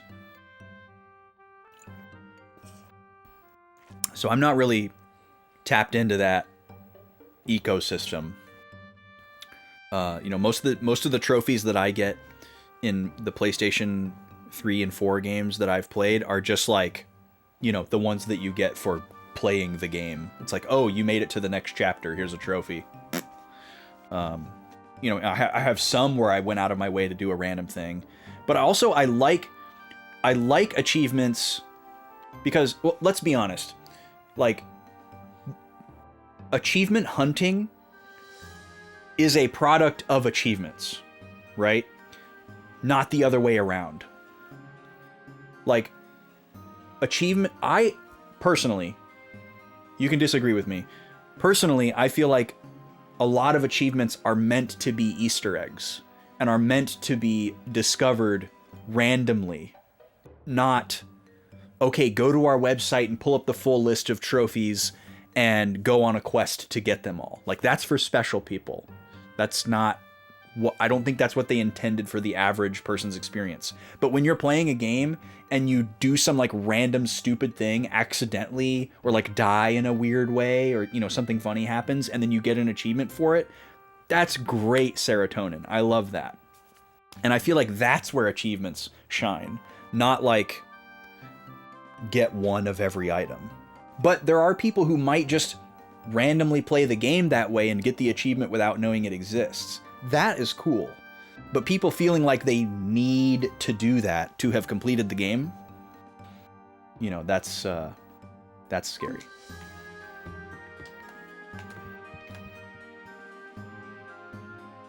People who like Suikoden IV more than the rest of the series are definitely the minority, but there's always been some of them. I'm guessing that Suikoden fans as a group might just be self-selected from people who like what you don't like. Yeah, and to be clear, it's not that I don't like Suikoden 1 and 2. I thought they were both really good games. They were so messy. They really showed their age. Like, the fact that they were rushed and under-resourced was very apparent. And it's not to say that you can't enjoy a game that is rushed and messy. I've definitely enjoyed a lot of rushed and messy games. But for those two games in particular, it held me back more than it has other times. What was I doing? Oh, we were gonna look at Jeremy's rune.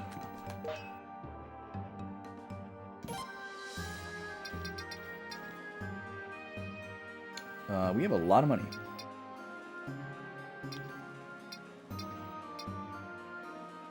Causes berserk. I guess we don't need to be here to look at it, though, do we? We just need to... Let's see. Runes... He doesn't have a special rune. Okay. He doesn't have a lot of magic charges. I mean, I know his level is like half of ours, but still. And then his stats... Let's see here.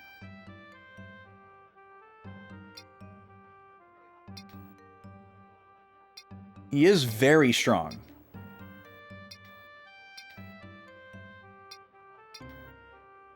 He is stronger than Mizuki, and she is 20 levels higher than him.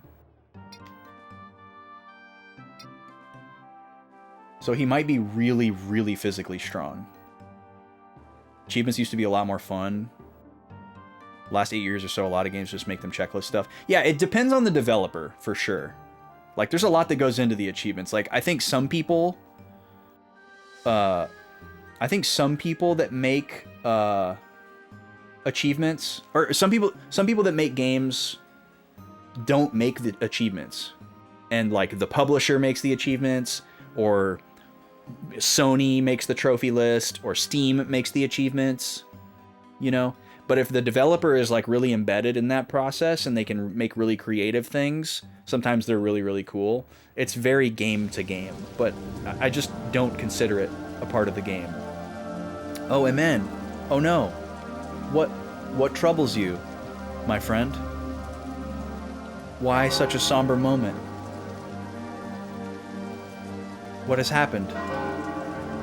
Tell us what ails you. We're here for you.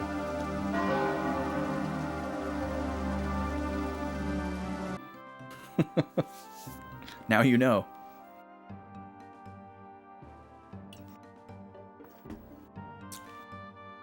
But yeah, I'm not big on that kind of satellite completionist stuff.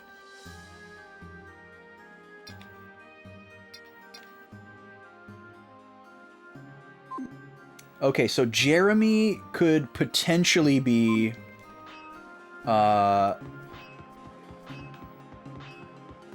Jeremy could potentially be a replacement for Bartholomew.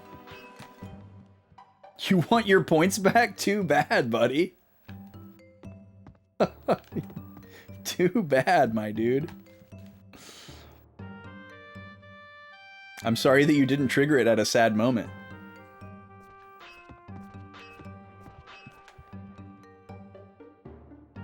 Yeah, I think that's a really good one, actually. It doesn't get used very often.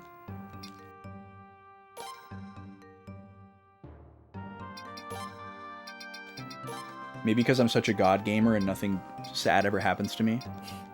But you know, like popping that off at like a game over. Get wide. Oh, we're getting wide again. 2 wides in one day. Stretch it out, people. Laterally, of course. Whoo, yeah, nice and wide. Very nice. Very nice, nice and wide. Mm-hmm. We keep it wide around here. All right, come back. Thank you so much, Draconics. Enjoy Nosferatu, man. Let us know how it is. Or let me know. Because Mizuki is a great mixed attacker. She's got good physical, good speed, and great magic. And then Kate is kind of the same way.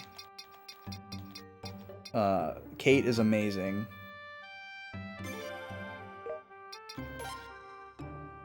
I want to compare with Bartholomew though. Bartholomew is absurdly strong, and he has a lot of magic charges. But he also has an upgraded weapon, and you know, a lot of levels. So if Jeremy, what's the defense? Yeah, his stats are absurdly high for his level. Because this attack stat in this screen is based on the upgrade of the weapon, not the base attack stat. One of the games had an achievement like get 10 million gold. Yeah. I think stuff like that is so stupid.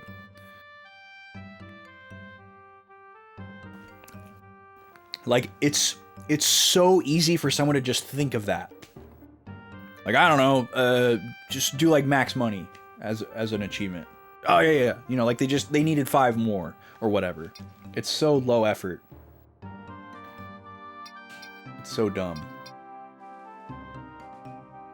I don't want to knock people who are achievement hunters. I think that can be really cool. I think it's a neat gimmick for streamers or just something that people can find fun in their own time. I don't want to be too poo-poo on the people who enjoy it, but in general, I'm not a fan of achievements. It's not a big deal to me. I think it's a fun little Easter egg thing that can happen when you're playing a game. Just finding random things like that. Like, that's when achievements shine for me. Like, giving me an achievement just for beating the chapter of a game to letting me know I'm progressing, so stupid. Giving me an achievement for doing something that I can't not do, you know? Stupid.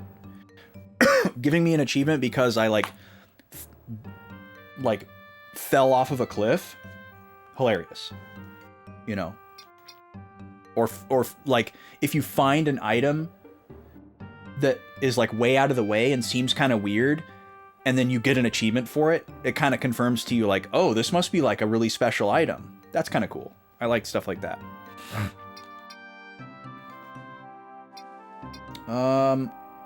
Okay, I'm going to just stick with Bartholomew for now, but we've got our eye on Jeremy. I really don't know how much of this video game is left. Taking back Razoril seems like a pretty big thing. I'm gonna go talk to Deborah, though. We have a very clear path to our next story beat, which is awesome. Love that.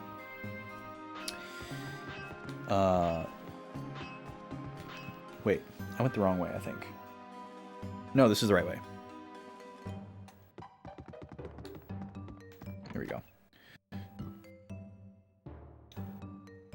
You enjoy it, but it's definitely not been as good as of late. Yeah, that's tough.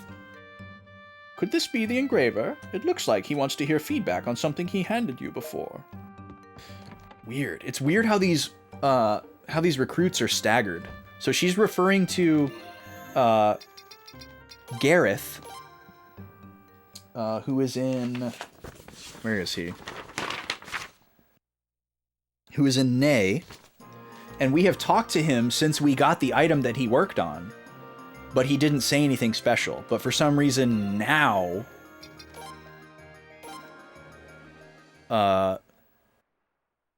we're going to be able to go and recruit him. So I wonder how this works. I departed and anchored just to get back to the teleporter quicker. Probably didn't save me that much time, but...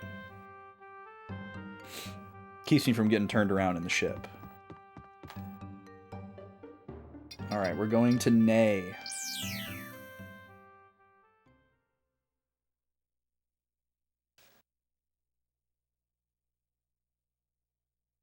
One game, the secret was a unicorn gun that farts rainbow beams. That's extremely silly.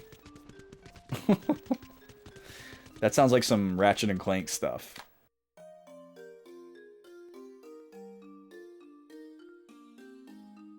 And Insomniac is somebody that I would trust. Or wait, no, that's not Insomniac. Is it? Second guessing myself. That's a developer I would trust to put a little bit of heart and soul into their achievements. At least back in the day.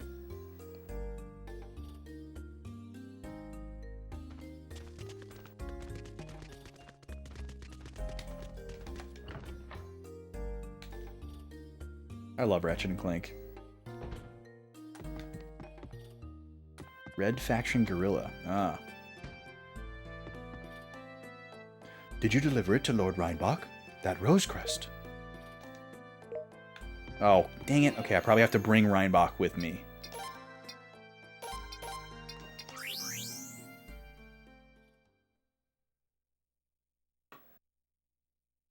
Reminder that we're doing a special stream on Sunday. We're going to be playing some Pokemon Battle Revolution, which is a Pokemon Stadium-like game for the Wii. Very, very cool game. And we are going to be importing the team that won Boys Lock 4, our Pokemon Platinum Nuzlocke.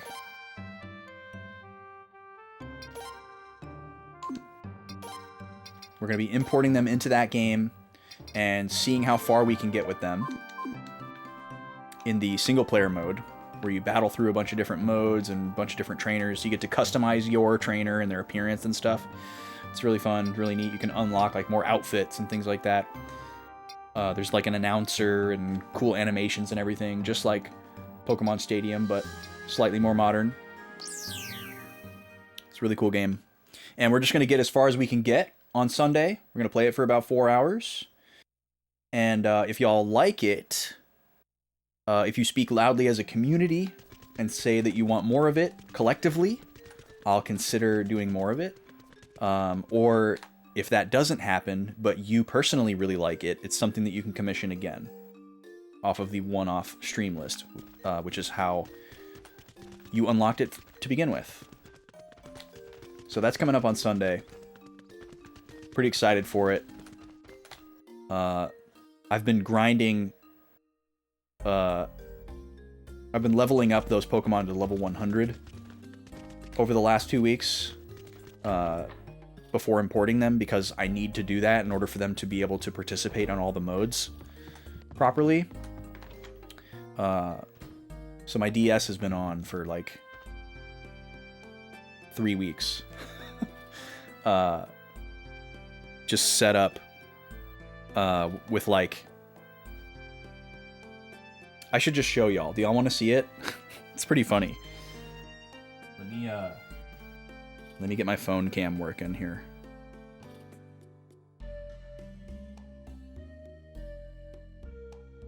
You've been shiny hunting in Scarlet? So here's what we're gonna do. We're gonna go over here. Music on. I'll switch mics so you can hear me as I walk out there. And let's get the feed open here.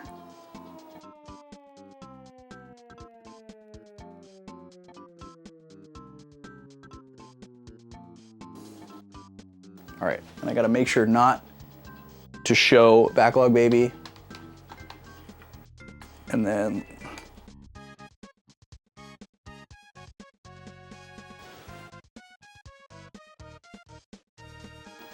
there it is. Okay, so you're gonna be looking through my phone camera. You're gonna be hearing me here. I'm gonna walk into the other room and show you the setup for grinding these Pokemon to level 100. A little puppy moment there, very cute. So, over at my desk here, behind my desk I have a cube organizer, and I've got the DS Lite going. Here we go. So we got 2 free weights and a USB cable. One free weight is holding down the B button, and then the other one is holding right on the D-pad. And my dude is just running into this treadmill over and over and over, 7 steps at a time, 1 experience point per step. So it comes out to about 8,000 experience points per hour. And you need about 1,000,000 experience points to get to level 100. But you know, minus whatever level they were already. So you can see here, these are the last 2 Pokemon to go. I've got my Quagsire and my Leafeon in the daycare. This is what level they were at the last update. Let's do an update here. You just gotta change Poketch apps and then switch it back. Hey, look at that. So now we're at 86 and 88. It takes a very long time, but this is what we got going on. We're plugged into the charger, we're good to go. That's just been going for a while.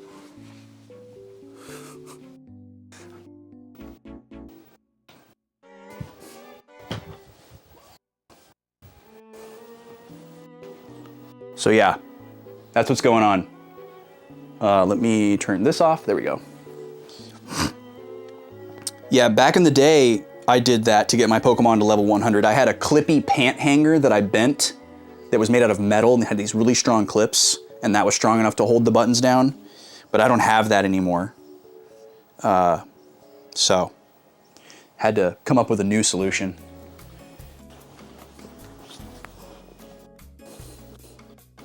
Yeah, it takes a couple of days per Pokemon. The reason why they gain experience is because they're in the daycare, Halo Killer.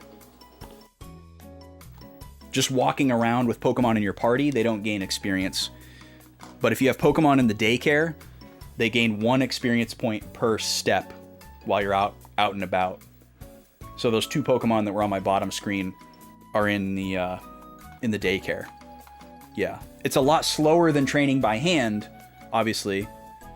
Like if I were to just fight the Elite Four over and over, it would take like a fraction of the time, but it would still take a very, very long time. And the problem is you would have to be actively engaged. You have to be sitting there, using the right move, pressing A to advance text and all that stuff. The reason why this method you would use, the reason why you'd use this method is because it's entirely passive.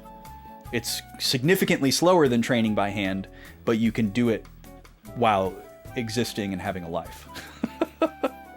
So, the Elite River trick from FF6 back in the day. I'm not aware of that, D. Holmes. Feel free to expound upon that. The puppy road block. And who are you shiny hunting in Scarlet, Halo Killer? Okay. Thank you for that little tangent. Master Gareth. Ah, young Master Reinbach. What did you think of my handiwork? Beautiful. I am using it with great care as a proof of our beautiful friendship. You're using it? But it's such a delicate... Well, it's fine, I guess. I never expected you would use it. Actually, I have an idea. Mr. Laszlo, may I also come along? Please let me check on the Rose Crest from time to time. I beg of you, please. Then I shall get ready right away. Please excuse me for now. Interesting, he didn't give us the option. Most characters, you have an option to say no. Alright, that's another one crossed off the list. See, this is fun. Just having a character that tells me how to get more characters and each character giving me like a little breadcrumb on how to recruit them, it's satisfying to go and get them all. And, you know, we can quickly get back and forth between our ship and places we've been to before.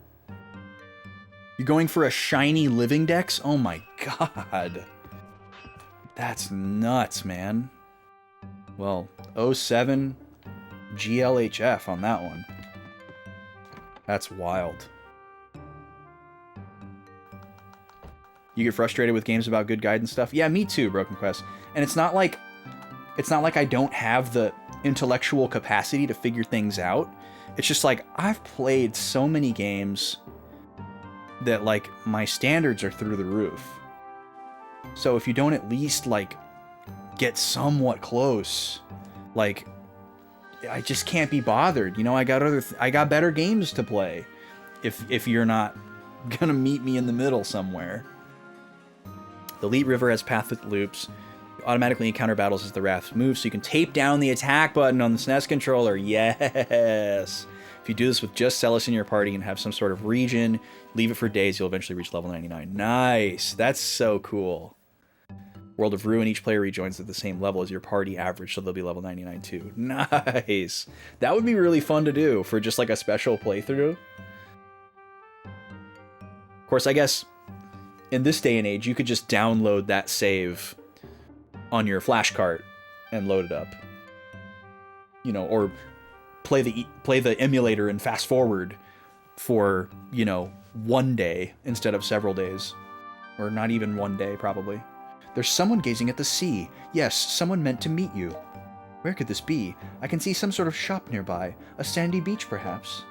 So, back to Mordo again?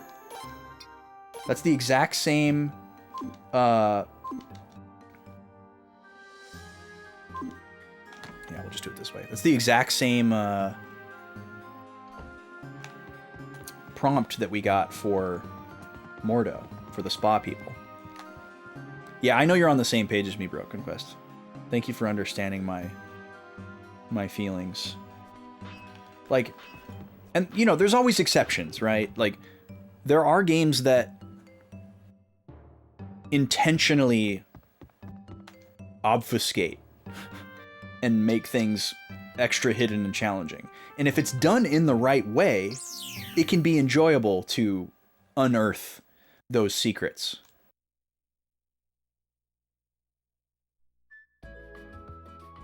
Oh, Tunic does that well? Nice. Still have not played Tunic yet. I'd really like to get a physical copy of Tunic somehow.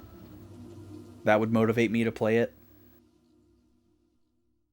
But, oh, I still have Reinbach in my party. But I have a big problem with forgetting that games exist if they are not physical media. Sitting on my shelf. Oh, we got an ad starting soon. Let's get this prediction open. Nobody voted in the last one, but Samus won. Here comes the new prediction. Samus versus Captain Falcon. You got 2 points. 2 points. 2 minutes to get your points in. It is 1-1. Dead even.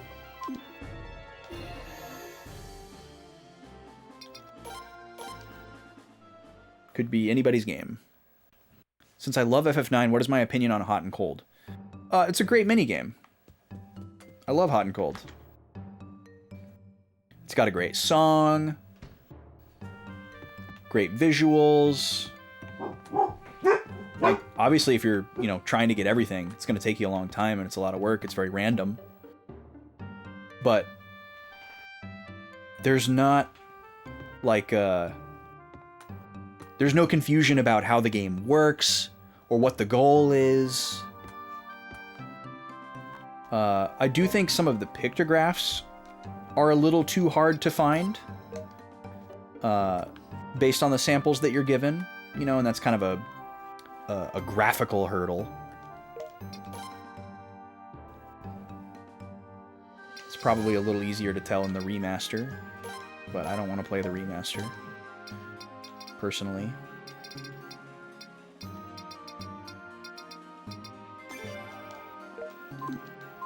Okay. One of the best FF minigames of all time. I know there's a lot of people that don't like it, but I don't really understand why. Like, from the context of like streaming, you know, if you're sitting there trying to grind it on stream with a captive audience who maybe wants you to make progress in the game and you're feeling a little bit of anxiety and pressure there, sure, but that's not how it was meant to be played.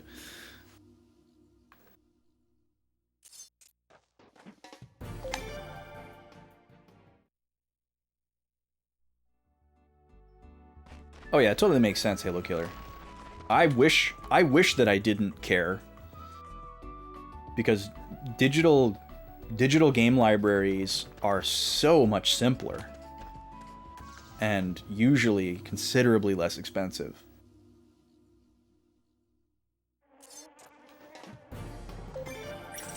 Oops, I meant to choose release.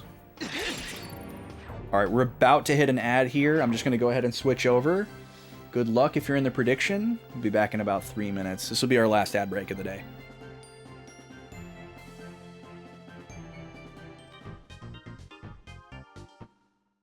Free for all!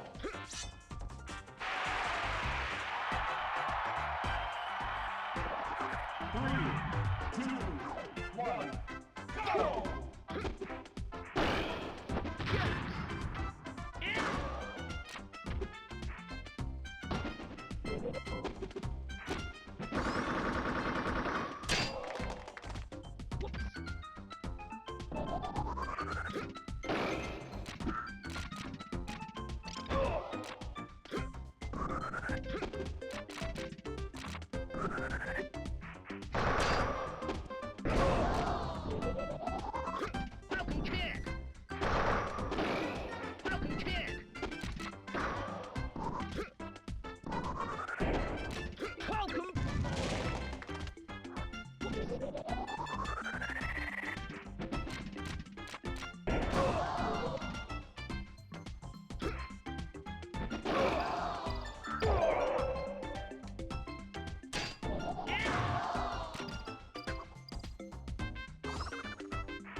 Three, two, one. Time up. Time up. Go!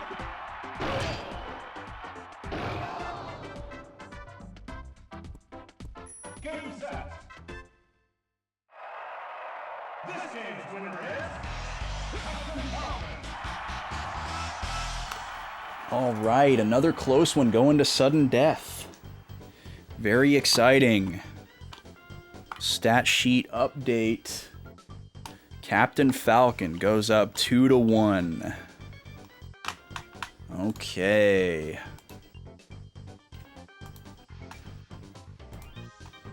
I don't want to hold my breath because the last matchup started this close too. Link versus Mario started out 2-1 as well. And then it ended 10-1. So. But I'm liking it so far. The cap. That's right.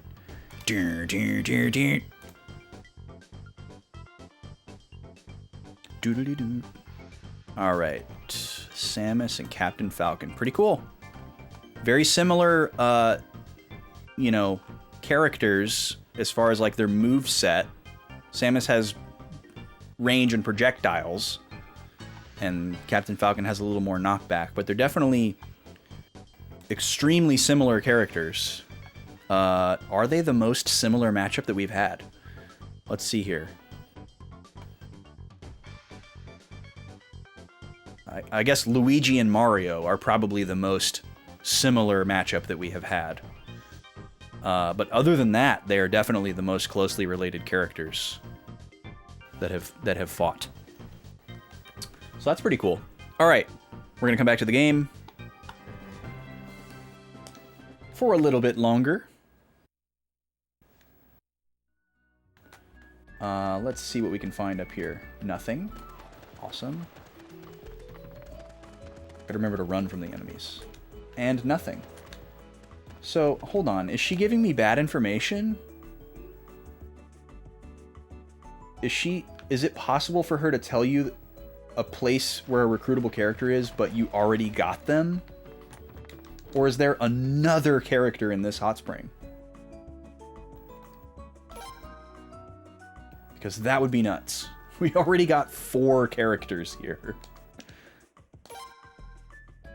It said that there was somebody waiting for us on the beach, staring into the sea, and that there was a shop or something. Maybe she means the Nanal Harbor? We could try that next? Because this is the guy who sells us tips. And then over here is just the shop.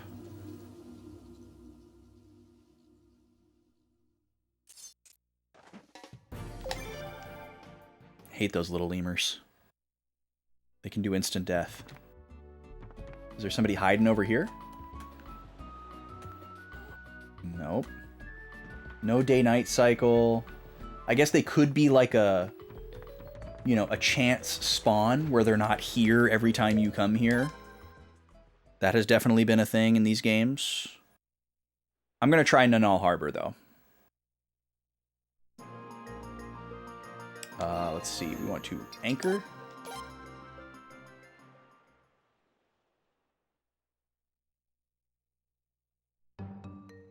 And we're going to teleport to Nanal Harbor instead of the square.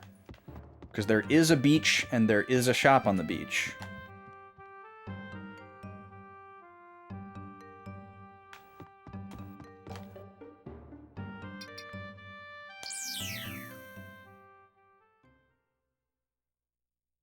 Boop, boop, beep, boop, boop, boop, beep. I got some good pictures of the puppies during that ad break. Oh, I see somebody. Looks like I was right. Dang random battles in towns.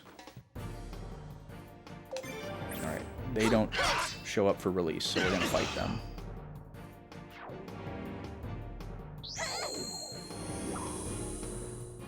He's gonna throw out the buff. Actually, I think that's a woman.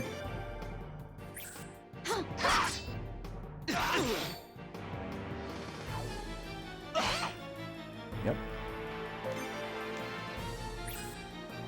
She knows how to dodge, too. Come on! There we go. She screams like a Gerudo in Ocarina of Time when she gets hit.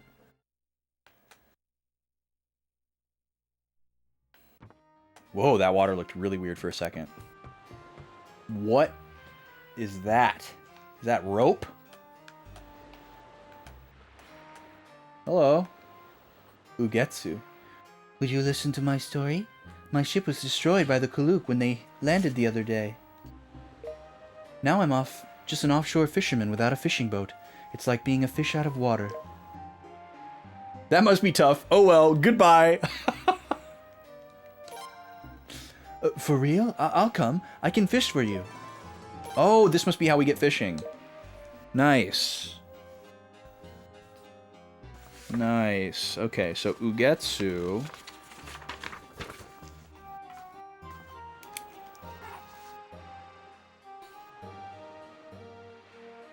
Nanal Harbor. Stranded fisherman. Okay.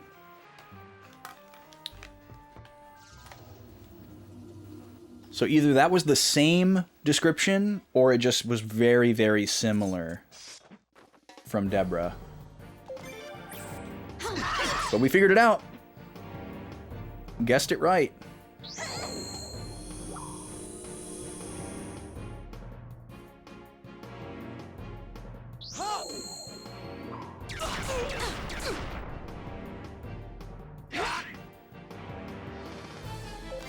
I'm very interested in the staging, though. Like, how we met all of the conditions necessary for recruiting certain characters, but it just, like, wasn't time yet. So there's some kind of, like, ordering. Really interesting. I guess it could be that some of them, you need a certain number of people already recruited for them to say yes, but they don't say that when you talk to them. And so Deborah doesn't give you the hint for that character until you've met that number of recruits. I'm sure there's a lot of like hidden calculations to it, but still interesting that like when we first started the stream, the first couple of recruits we did, it was like go talk to these two people in the chief's house or whatever. So we did that, and we got them, and then it was like, go recruit this person, and we was like, well, wait, we just talked to that person, and then we went and go talk to them, and sure enough, they let us recruit them, but for some reason they wouldn't before, and they didn't seem related to the two people that we recruited before them. So this is really peculiar. But if they're telling me how to get them, I'm not going to be upset about it.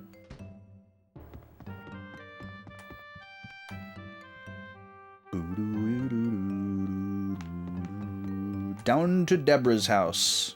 Room, quarters.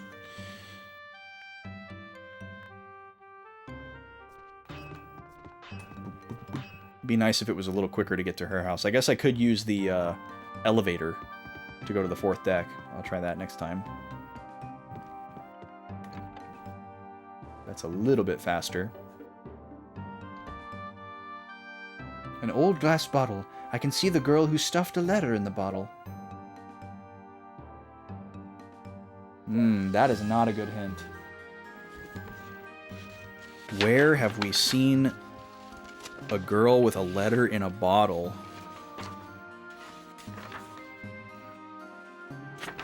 That's very specific. She's not telling us anything about the location. That's what's tough about it. Let's see here.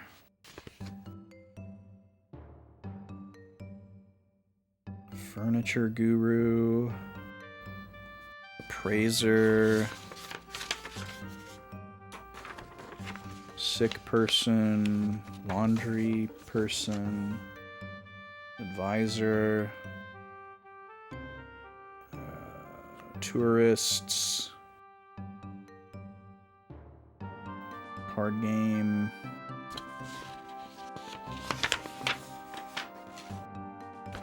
Needs flower seed.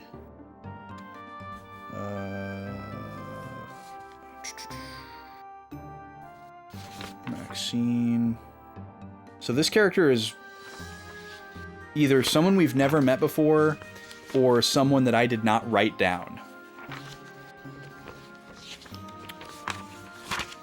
Let's read that one more time.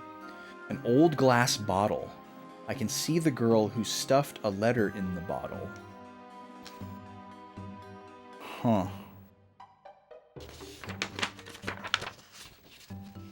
It's possible that we've met somebody who said something about that, and I just didn't write it down, but I'm just going to write that down.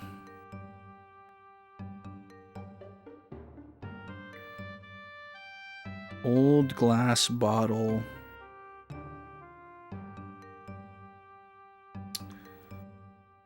Girl with letter. Okay. So this is going to be where we hit a wall with Deborah hints. I don't know who that's referring to, and I don't know where to go to look for that. So we're going to now pivot to the story, which maybe some of you have been silently clamoring for. We're going to do some story stuff now. Let me check my weapons. 27,000 to go up to level 11. We do have enough for everybody. Let's see what else we can do here. Platinum boots. Holy moly, defense plus 14. Yeah, we're gonna buy that. 1,000%. I don't think there's anything else good in here, because this just updates based on like current shop inventory. So maybe 2 silver helms.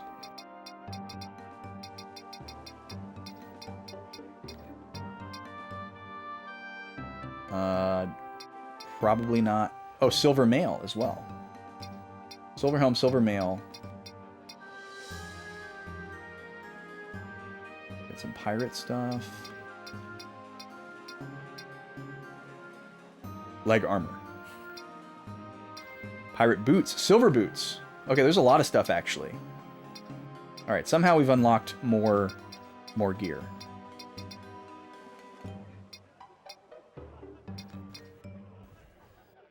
Oh, we bought a counter ring. I forgot about that.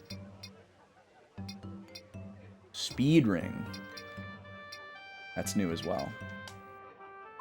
Okay, let's... We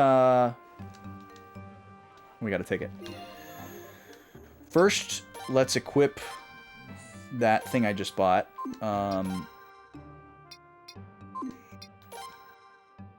Is it for feet? Oh, I forgot that we got diamond boots as well. Okay, so we'll give the diamond boots to Laszlo. And the platinum boots to Bartholomew. We'll have to remember to take those away from him if we end up subbing him out. Okay, I think we are otherwise optimally equipped.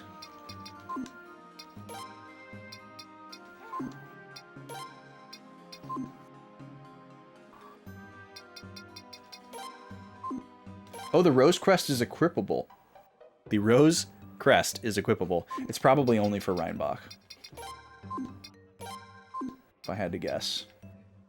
Okay, so now let's go back into the shop here.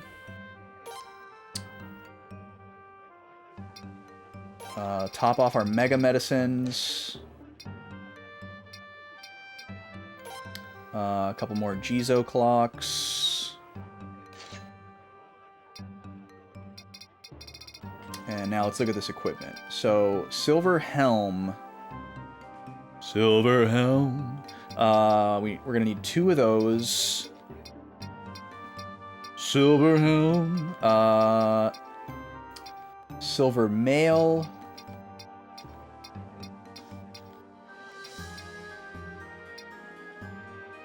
Why is Silver Mail in here twice?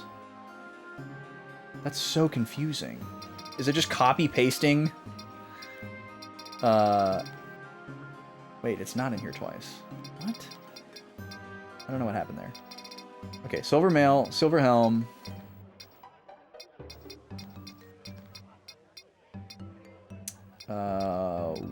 One Pirate Bracer? Maybe?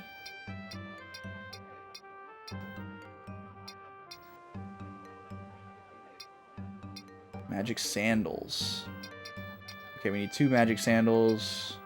Alright, we definitely have enough for everything, so let's just start buying some stuff here. So 2 of these. No more silver boots. 1 pirate bracer. 2 silver mail. That's a lot of money. And 2 silver helm. It's also a lot of money. Okay, now we equip silver helm, silver mail, silver helm, silver mail. Wait, what did we lose there? 2 strength. Yeah, that's worth it. That's luck. And then pirate bracers. Okay, cool. Now we don't have enough money to... oh, you can save anywhere on the boat? That's kind of nice. I didn't realize that. Lock all that in.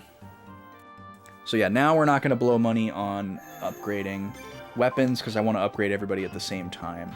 We get money really fast in this game, so not worried about it.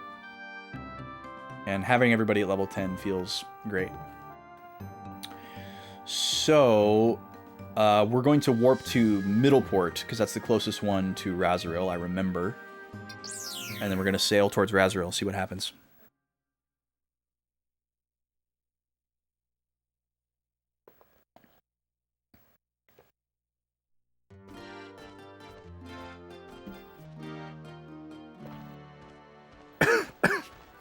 Sorry.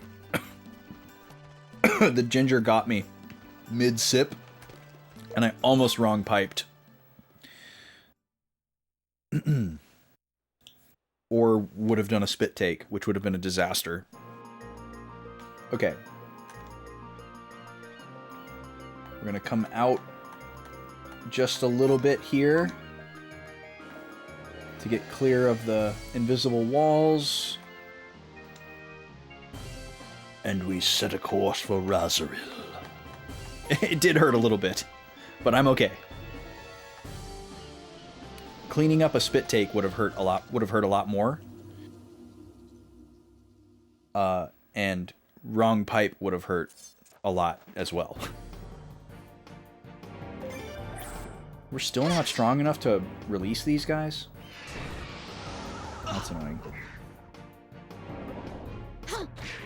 Well, now I'm going to be watching the map in the same way, where I want to make sure I have everybody topped off and healed and saved before we hit some kind of cutscene trigger on the overworld, because I have a feeling we're going to. But I'm not going to try to run from people that I can't run for free. I guess these guys are still pretty strong. Dang ice chocobos. Pretty powerful. And who knows, maybe we want the extra levels. Somehow I still hit an invisible wall. Incredible. Even from this far away from the island, I somehow bounced off of a invisible wall somehow. Pretty nuts. I guess that's something I took for granted in the old Final Fantasy PS1 games. You know, the collision was very obvious visibly when you were on the overworld, like sailing up against an island. It was like the collision was the island. There was no, like, invisible barrier around it.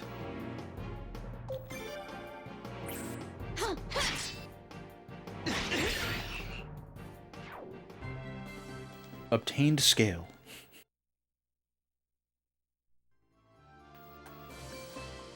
Okay, this is probably good enough. Let's top off.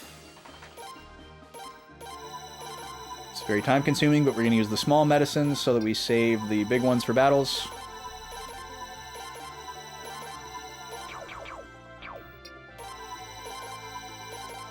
Suppose I could have just gone inside my ship and slept for free, but whatever. Double check and make sure that all of our magic charges are charged. Because another thing that we really like about this party configuration is that we have 2 different, like, mega attacks that are basically level 5 spells that combine 2 characters together. Oh! I wasn't actually moving forward, but I was just, like, coasting on momentum. Okay, good. We got release without the Ice Chocobo. Perfect. Now let's drop a save.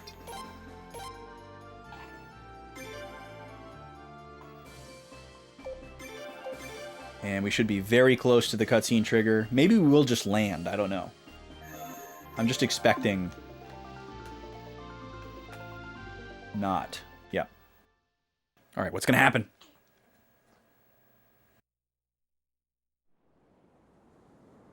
They're coming! It's a Kuluk fleet! Nico? Unexpected. I guess he is like our crow's nest guy. So, ship battle? Then shall we go, Laszlo? Yeah, we're ready. We saved.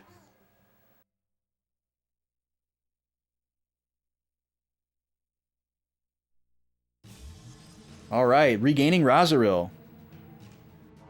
Enjoy the war! Thanks, D. Holmes. Enjoy dinner. Happy birthday to D. Holmes' dad. Enjoy, enjoy. The caffeine. Defeat Kuluk flagship stationed at Razoril. It's finally time, Laszlo. Give them everything you've got now, so you'll have no excuses later, got it? The rune shells are fire and wind, lightning and earth, wind and earth. How will we combat that?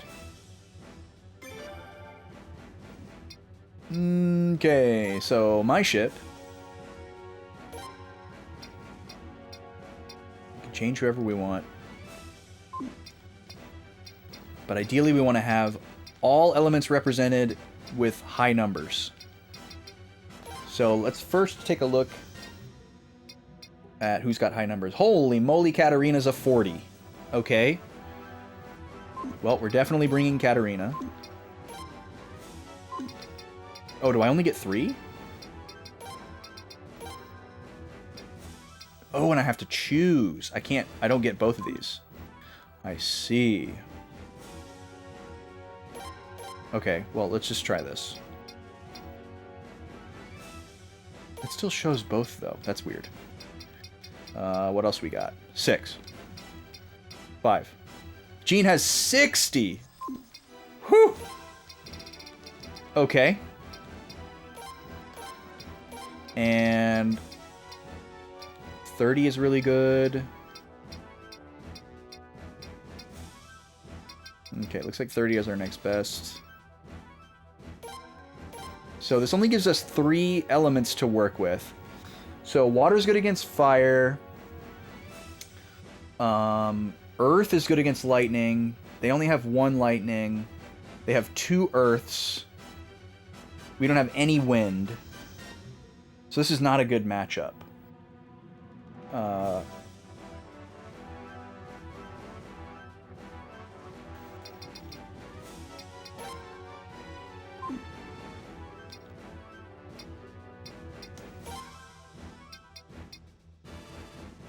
Selma's strong. Paula's strong. Helga's strong. We got a lot of really strong characters for these roles. Wow, Ugetsu is really strong.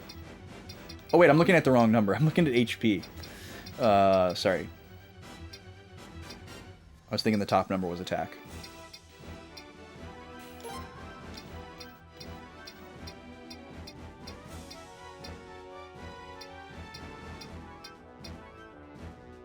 So yeah, obviously our normal party members are going to be the strongest. But there's a lot of other good choices here if we get boarded. I want to try to not put too many eggs in the same basket. So, okay, they have 3 ships and we have 3 ships, right? Oh, we only have 2 ships. Okay, so we have to be careful about our elemental makeup here. Lightning, fire, wind, earth. Lightning, fire, wind, earth.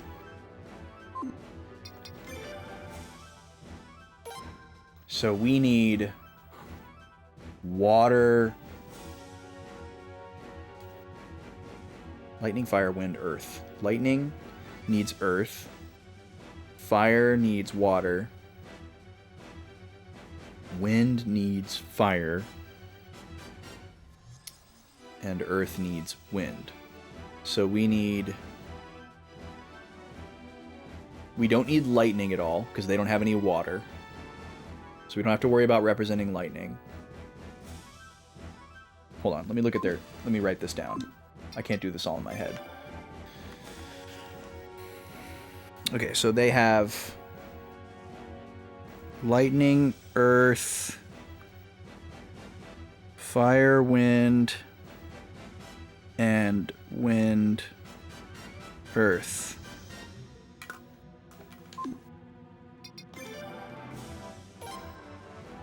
So they have 2 earths and 2 winds.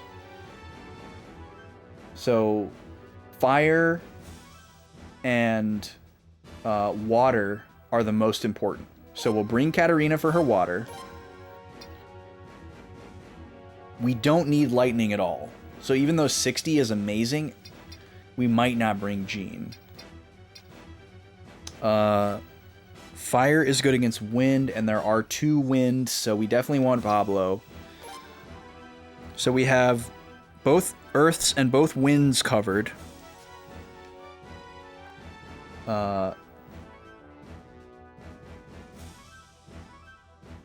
Wait. No, we don't. We don't have wind. We need wind. So who has the best wind? Paula?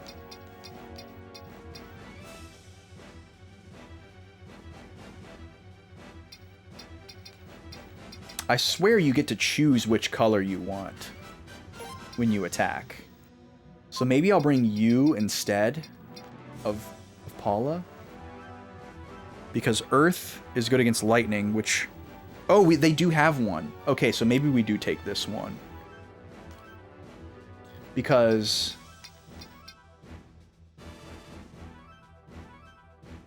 Wind against... Well, okay, these are the same, just flipped. Yeah, and the wind is more important.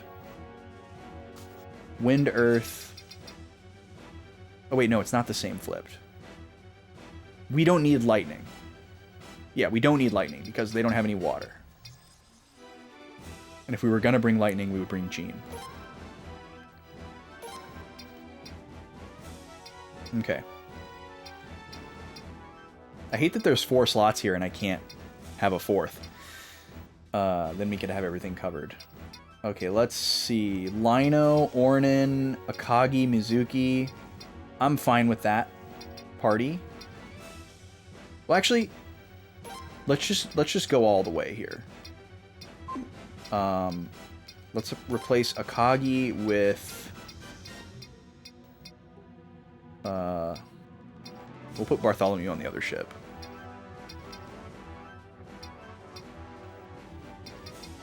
Okay, maybe we will leave this as is. Let's take a look at the Grishand.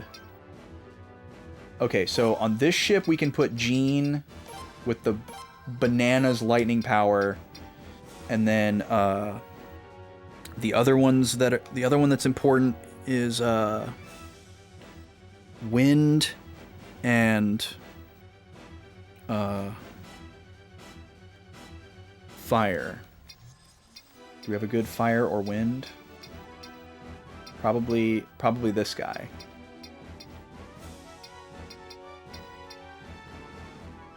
Oh, no. Well, but we want Kate on the physical party.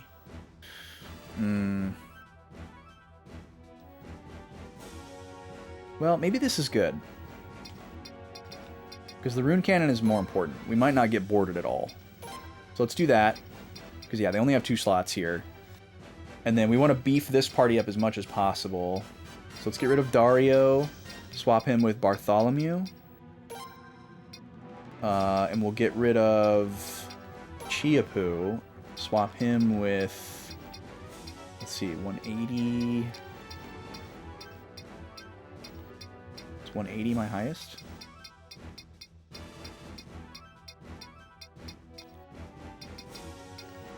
Yeah. And then... That's the best we can do. Okay.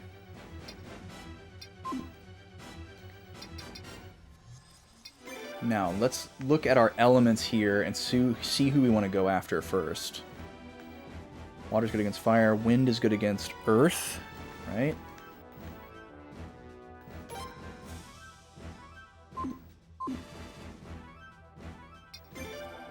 Okay. Because we want to gang up on them without letting them gang up on us. So probably smart for us to focus on this weakest ship first.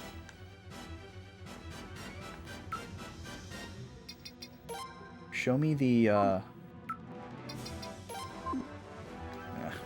whatever.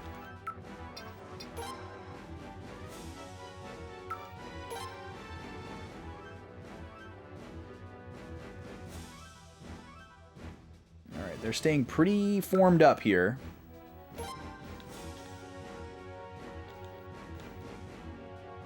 And I gotta be careful about what direction I'm facing when I stop. You don't want to show them your sides. Let's go like this.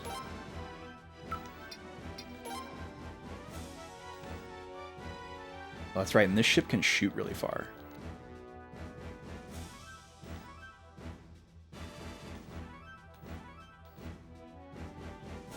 So we probably want...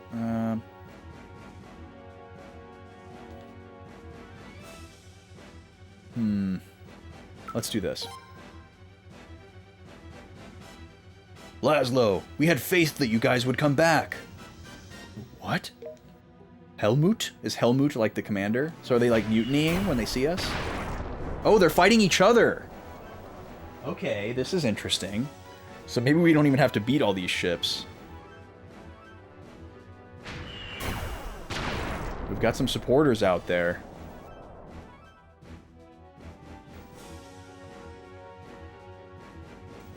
Wait. So wait, are these my friends? And I'm trying to save them?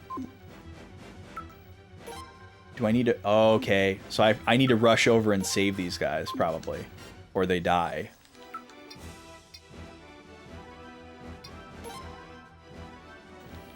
That's probably what's going on there. So... Let's see.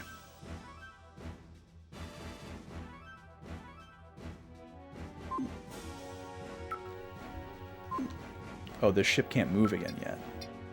Okay. We're still in the middle of a turn. Well, let's take the shot. We're gonna hope that they shoot Earth. Oh, they shot lightning.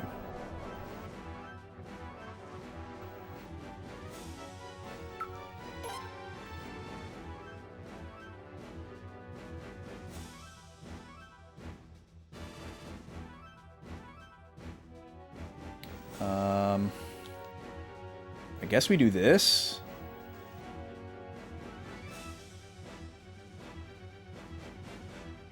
I don't know. Or no, we want to do this, because then they can't retaliate. Katarina is the strongest, and they're not going to get to return fire, so...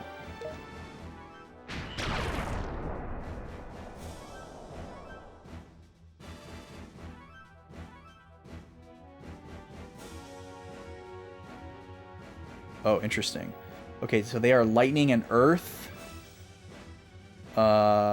So we have to just shoot wind and hope that they shoot earth. We can't counter the lightning. Oh, it looks like it worked.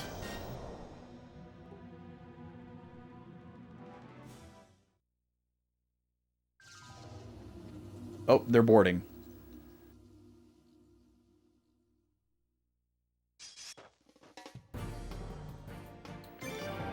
We do want to focus all of our attacks on the same character. Okay, somebody attacked Ornan, so he's awake. That's great.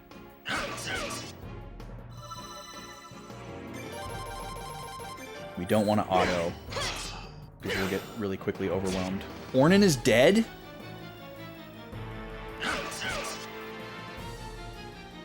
Okay. What the heck happened there? Okay, so you're gonna you don't have any items? We have no items right now? What? Why are there no items? That's dumb. Alright, well I guess we have to just muscle our way through.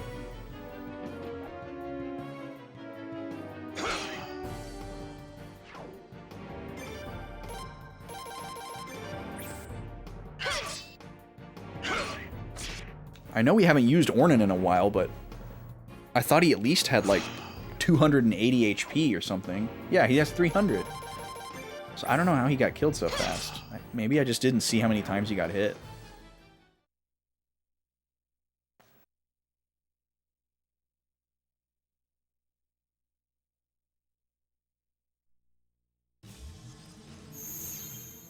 Alright, that boat's gone. Don't get yourselves killed! Oh, man. Yikes.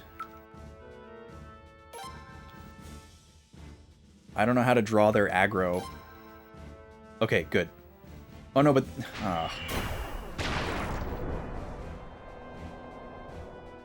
this makes me want to restart.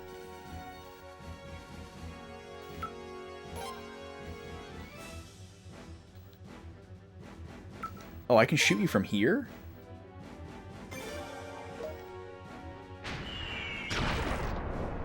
That's pretty cool.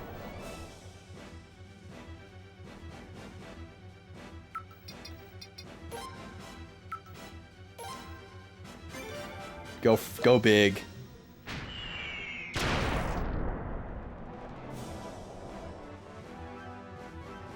Yeah, because I feel like...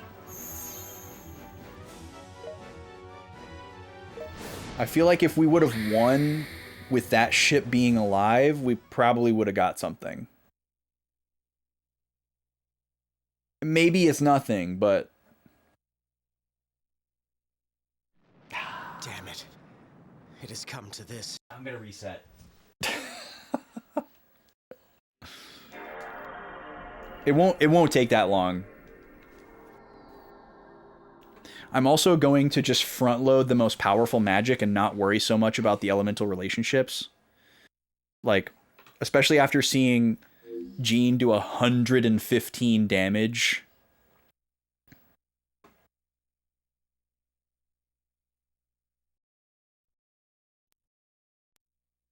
Also, I have a better understanding of our the differences between our two ships.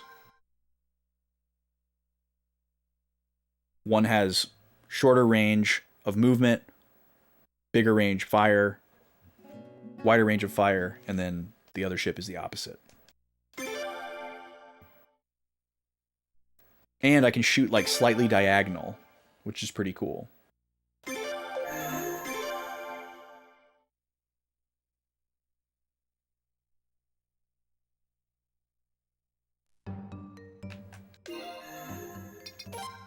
Okay, here we go.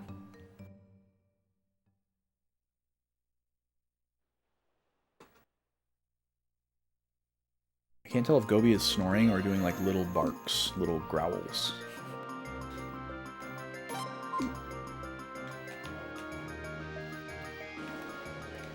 Okay. Back into battle.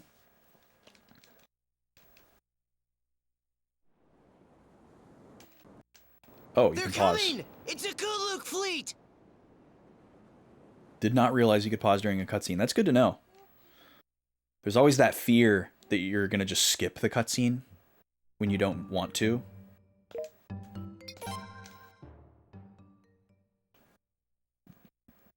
Oh, really? Halo Killer. What kind of game is that? Is that just like a third-person, like, action game? Is it just one of those?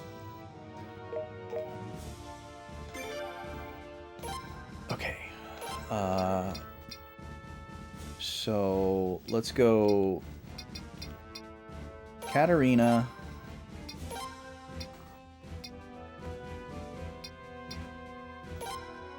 Paula.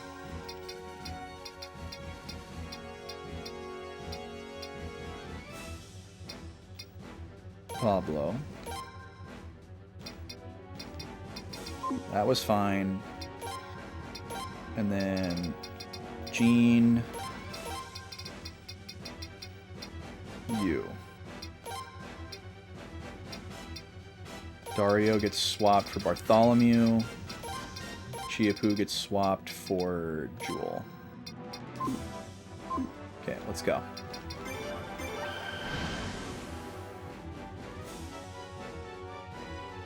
Okay, so we need to get to that other ship as quickly as we possibly can. Yo, what's up, Shifty Sauce? Yeah, I would say history has been very kind to this one. I'm enjoying it a lot.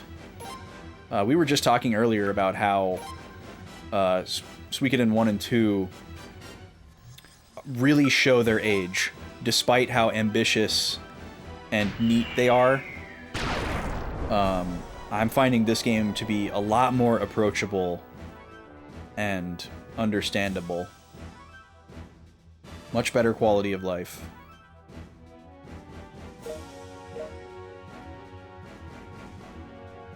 Oh, nice. They're attacking diagonally, so they're not going to get attacked back. Trying to figure out which of your kids will be the easiest to get into RPGs? That's awesome.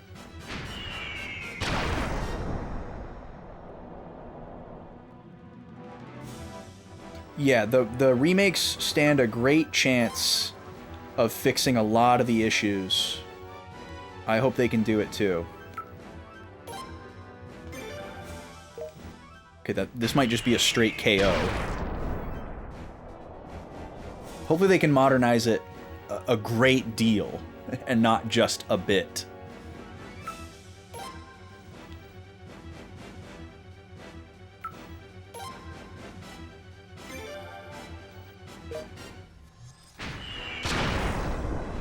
Did we hit both of them?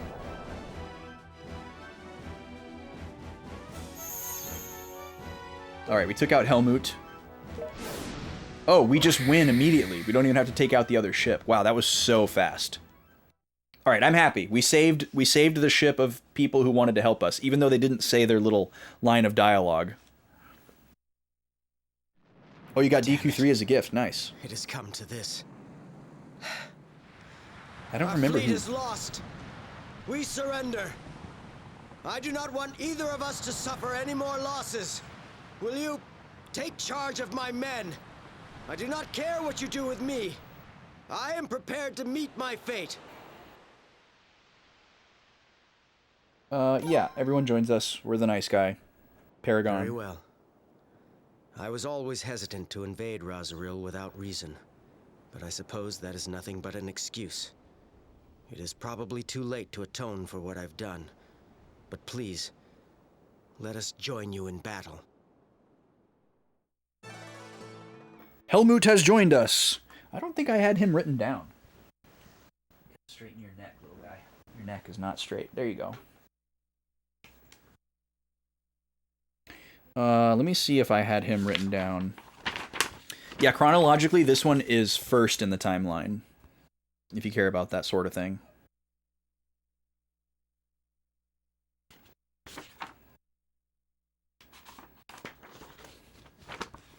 It would have been really weird to start with this game, though.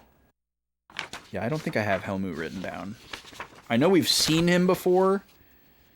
I think I have stuff in my notes about him, but I don't think I wrote him on my recruit sheet, because I just assumed he was a portraited character only because he was a villain. So I didn't expect him to be recruitable. Just important. But here he is. Helmut! So we'll call him a Kuluk leader. I don't know his rank. Defeated in Razoril retake.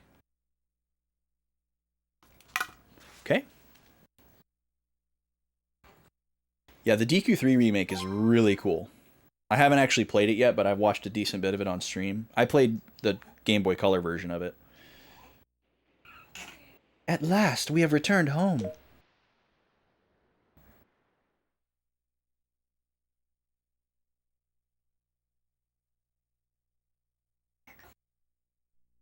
okay!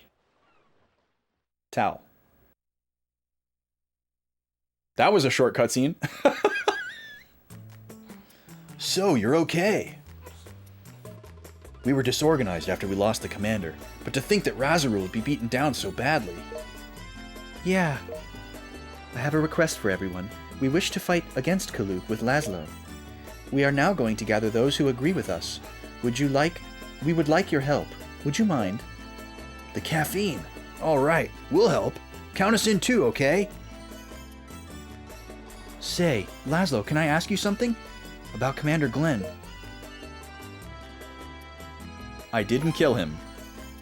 That's enough for me. I'm sorry, Laszlo. I'll come too. If you find any more volunteers, tell them to gather at the training hall. Okay. Laszlo, let's go too. We'll want to gather up as many people as we can. All right, so Tal and Kenneth were our other two friends from the very beginning of the game. They were basically our tutorial party.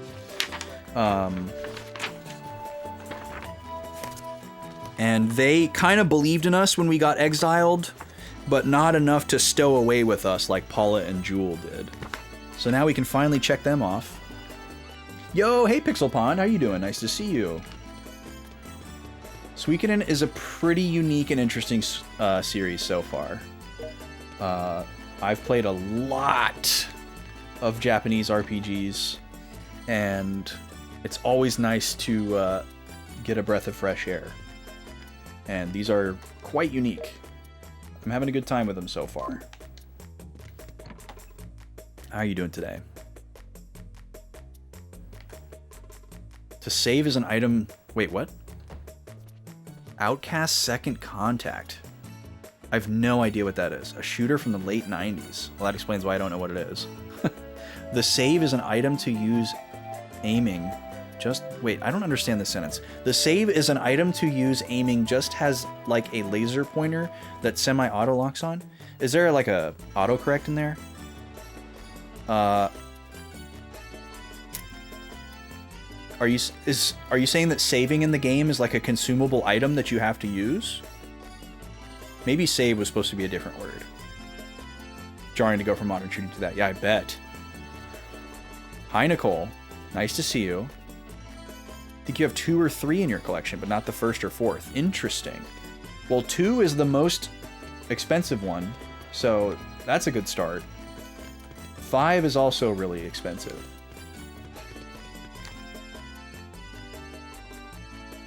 One is a decent chunk.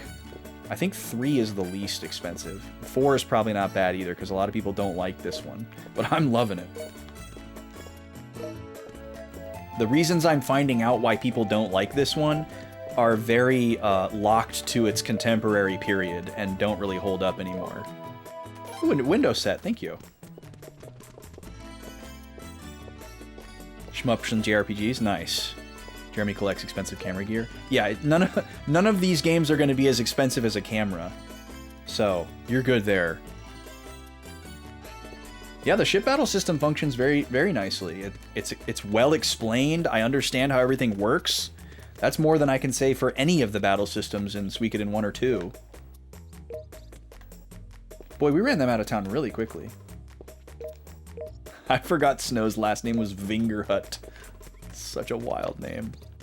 Look at this guy. He's still here. Spinny top game guy.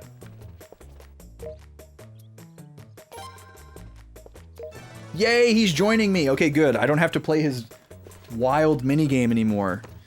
There's Basil. He just joined me for free. His minigame is neat, but it's also random. So if we had to, like, win a bunch of times, it would have been really difficult too. Backlog baby is being spirited away for his next mealtime. There he goes. You can't see him. Conrad. I've heard rumors about you guys. By the way, is Katarina all right? That's all you got to say? Okay, so we probably need to bring Katarina. Do we have him written down? Yes. All I wrote about him is that he is retired. Bring Katarina. Can do. Yeah, the ship battles are really cool, Halo Killer. I like them a lot. I have really been dealing with an itch to play tactical games, and I've been putting Final Fantasy Tactics on my poll every time there's a new poll, but y'all keep voting for other stuff, and I'm gonna keep putting it on there until it wins. But I'm intentionally making Final Fantasy Tactics gatekeep all the other like grid-based tactical RPG games that I want to play, because I want to play that one first, because I feel like an imposter for not having done a proper playthrough of that game as a Final Fantasy fan. Oh, here's Maxine again. Laszlo, do you intend to make me a part of your group? Sure. Fine, we have an agreement. Yeah, I don't care what you're up to. I just want Pokemon in my Pokedex. Where was her checkbox? Here we go. I made a little sheet here just with 108 blank lines, and I can write the names of characters and check them off after I recruit them, just to help me keep track of when and how and whatever. I have not played Suikoden Tactics. I've heard it's decent, and I know it's loosely related to this game.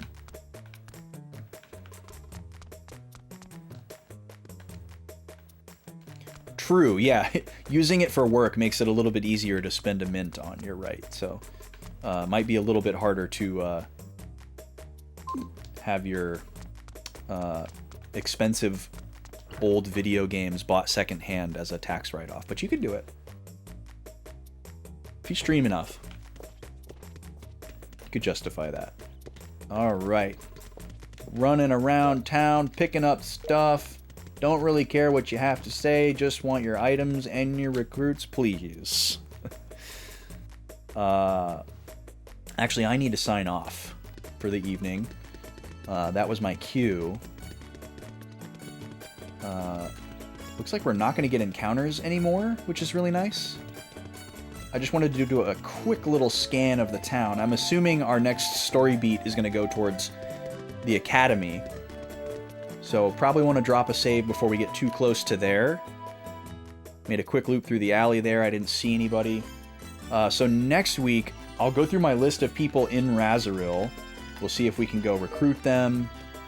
I think we just got kind of bum rushed by most of them. But there are a few more. I can probably cross off Glenn, because he's dead. I don't think we'll be recruiting Glenn. Let me make sure we don't get hit with an ad right at the end here. I'm going to allow Broken Quest's Redeem to come through. The loser of the current matchup must continue the fight. Interesting, Broken Quest. I like this idea. However, I am afraid that I'm going to forget about that. Can I veto it and make you pick a character?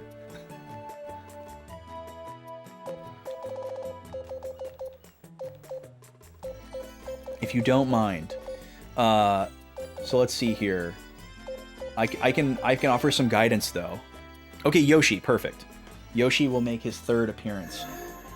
For anyone that doesn't know what's going on, every time we have an ad on this channel, I run a CPU versus CPU Smash Bros. 64 fight, and we are collecting data, making our own tier list. We're going to have every single matchup possible. There's 66 different matchups, so chatters can pick who fights next. And as we get closer and closer, it'll narrow down, and certain options won't be available. But we're still pretty early on in the matchups. So we will have Yoshi returning in the red corner for round 12, matchup number 12. We just started matchup number 11, though, so it'll be a little bit. It'll be a little bit before we get to that. But if you want to pick the blue corner fighter to fight against Yoshi, 1,000 channel points, you can do that once per stream, and we can stack up matchups all the way to number 66 if you got the channel points to spend and you're around for enough streams. Doesn't have to just be the next one. We can stack them up in perpetuity. I got a place to record it all. But we're going to stop here for today. Let me find somebody to raid, and we will sign off. We went an extra hour today, snuck that in, just very sneakily. I don't know if that's going to be a normal thing or not, so don't hold me to it. We're still going to leave the normal stream time as 12 to 5. There's a lot of people on right now. A lot of good friends hanging out. Let's see.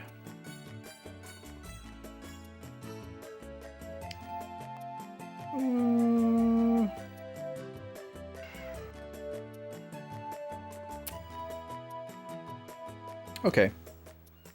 We're going to raid into AV. AV's playing Xenogears.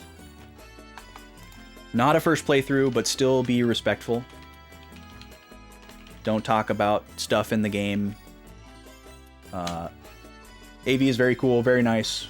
Very impressive game collection. Let me go over here and then hit the button.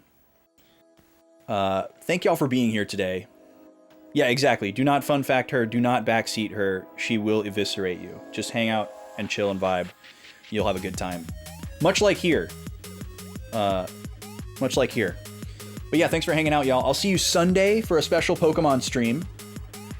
And we're going to do a challenge run on Pokemon Battle Revolution with our Nuzlocke team from Platinum. That's going to be very exciting. Thank you again for the Ko-fi commission for that. Check out that list if you want to redeem other bonus streams. The following Sunday, the lady and I will return for another episode of Batman Telltale. There's 2 left before you get to pick another point-and-click game for us. Otherwise, I will see you on Tuesday for more Pikmin, and a week from today for more Suikoden. Y'all be good, stay well, see you later.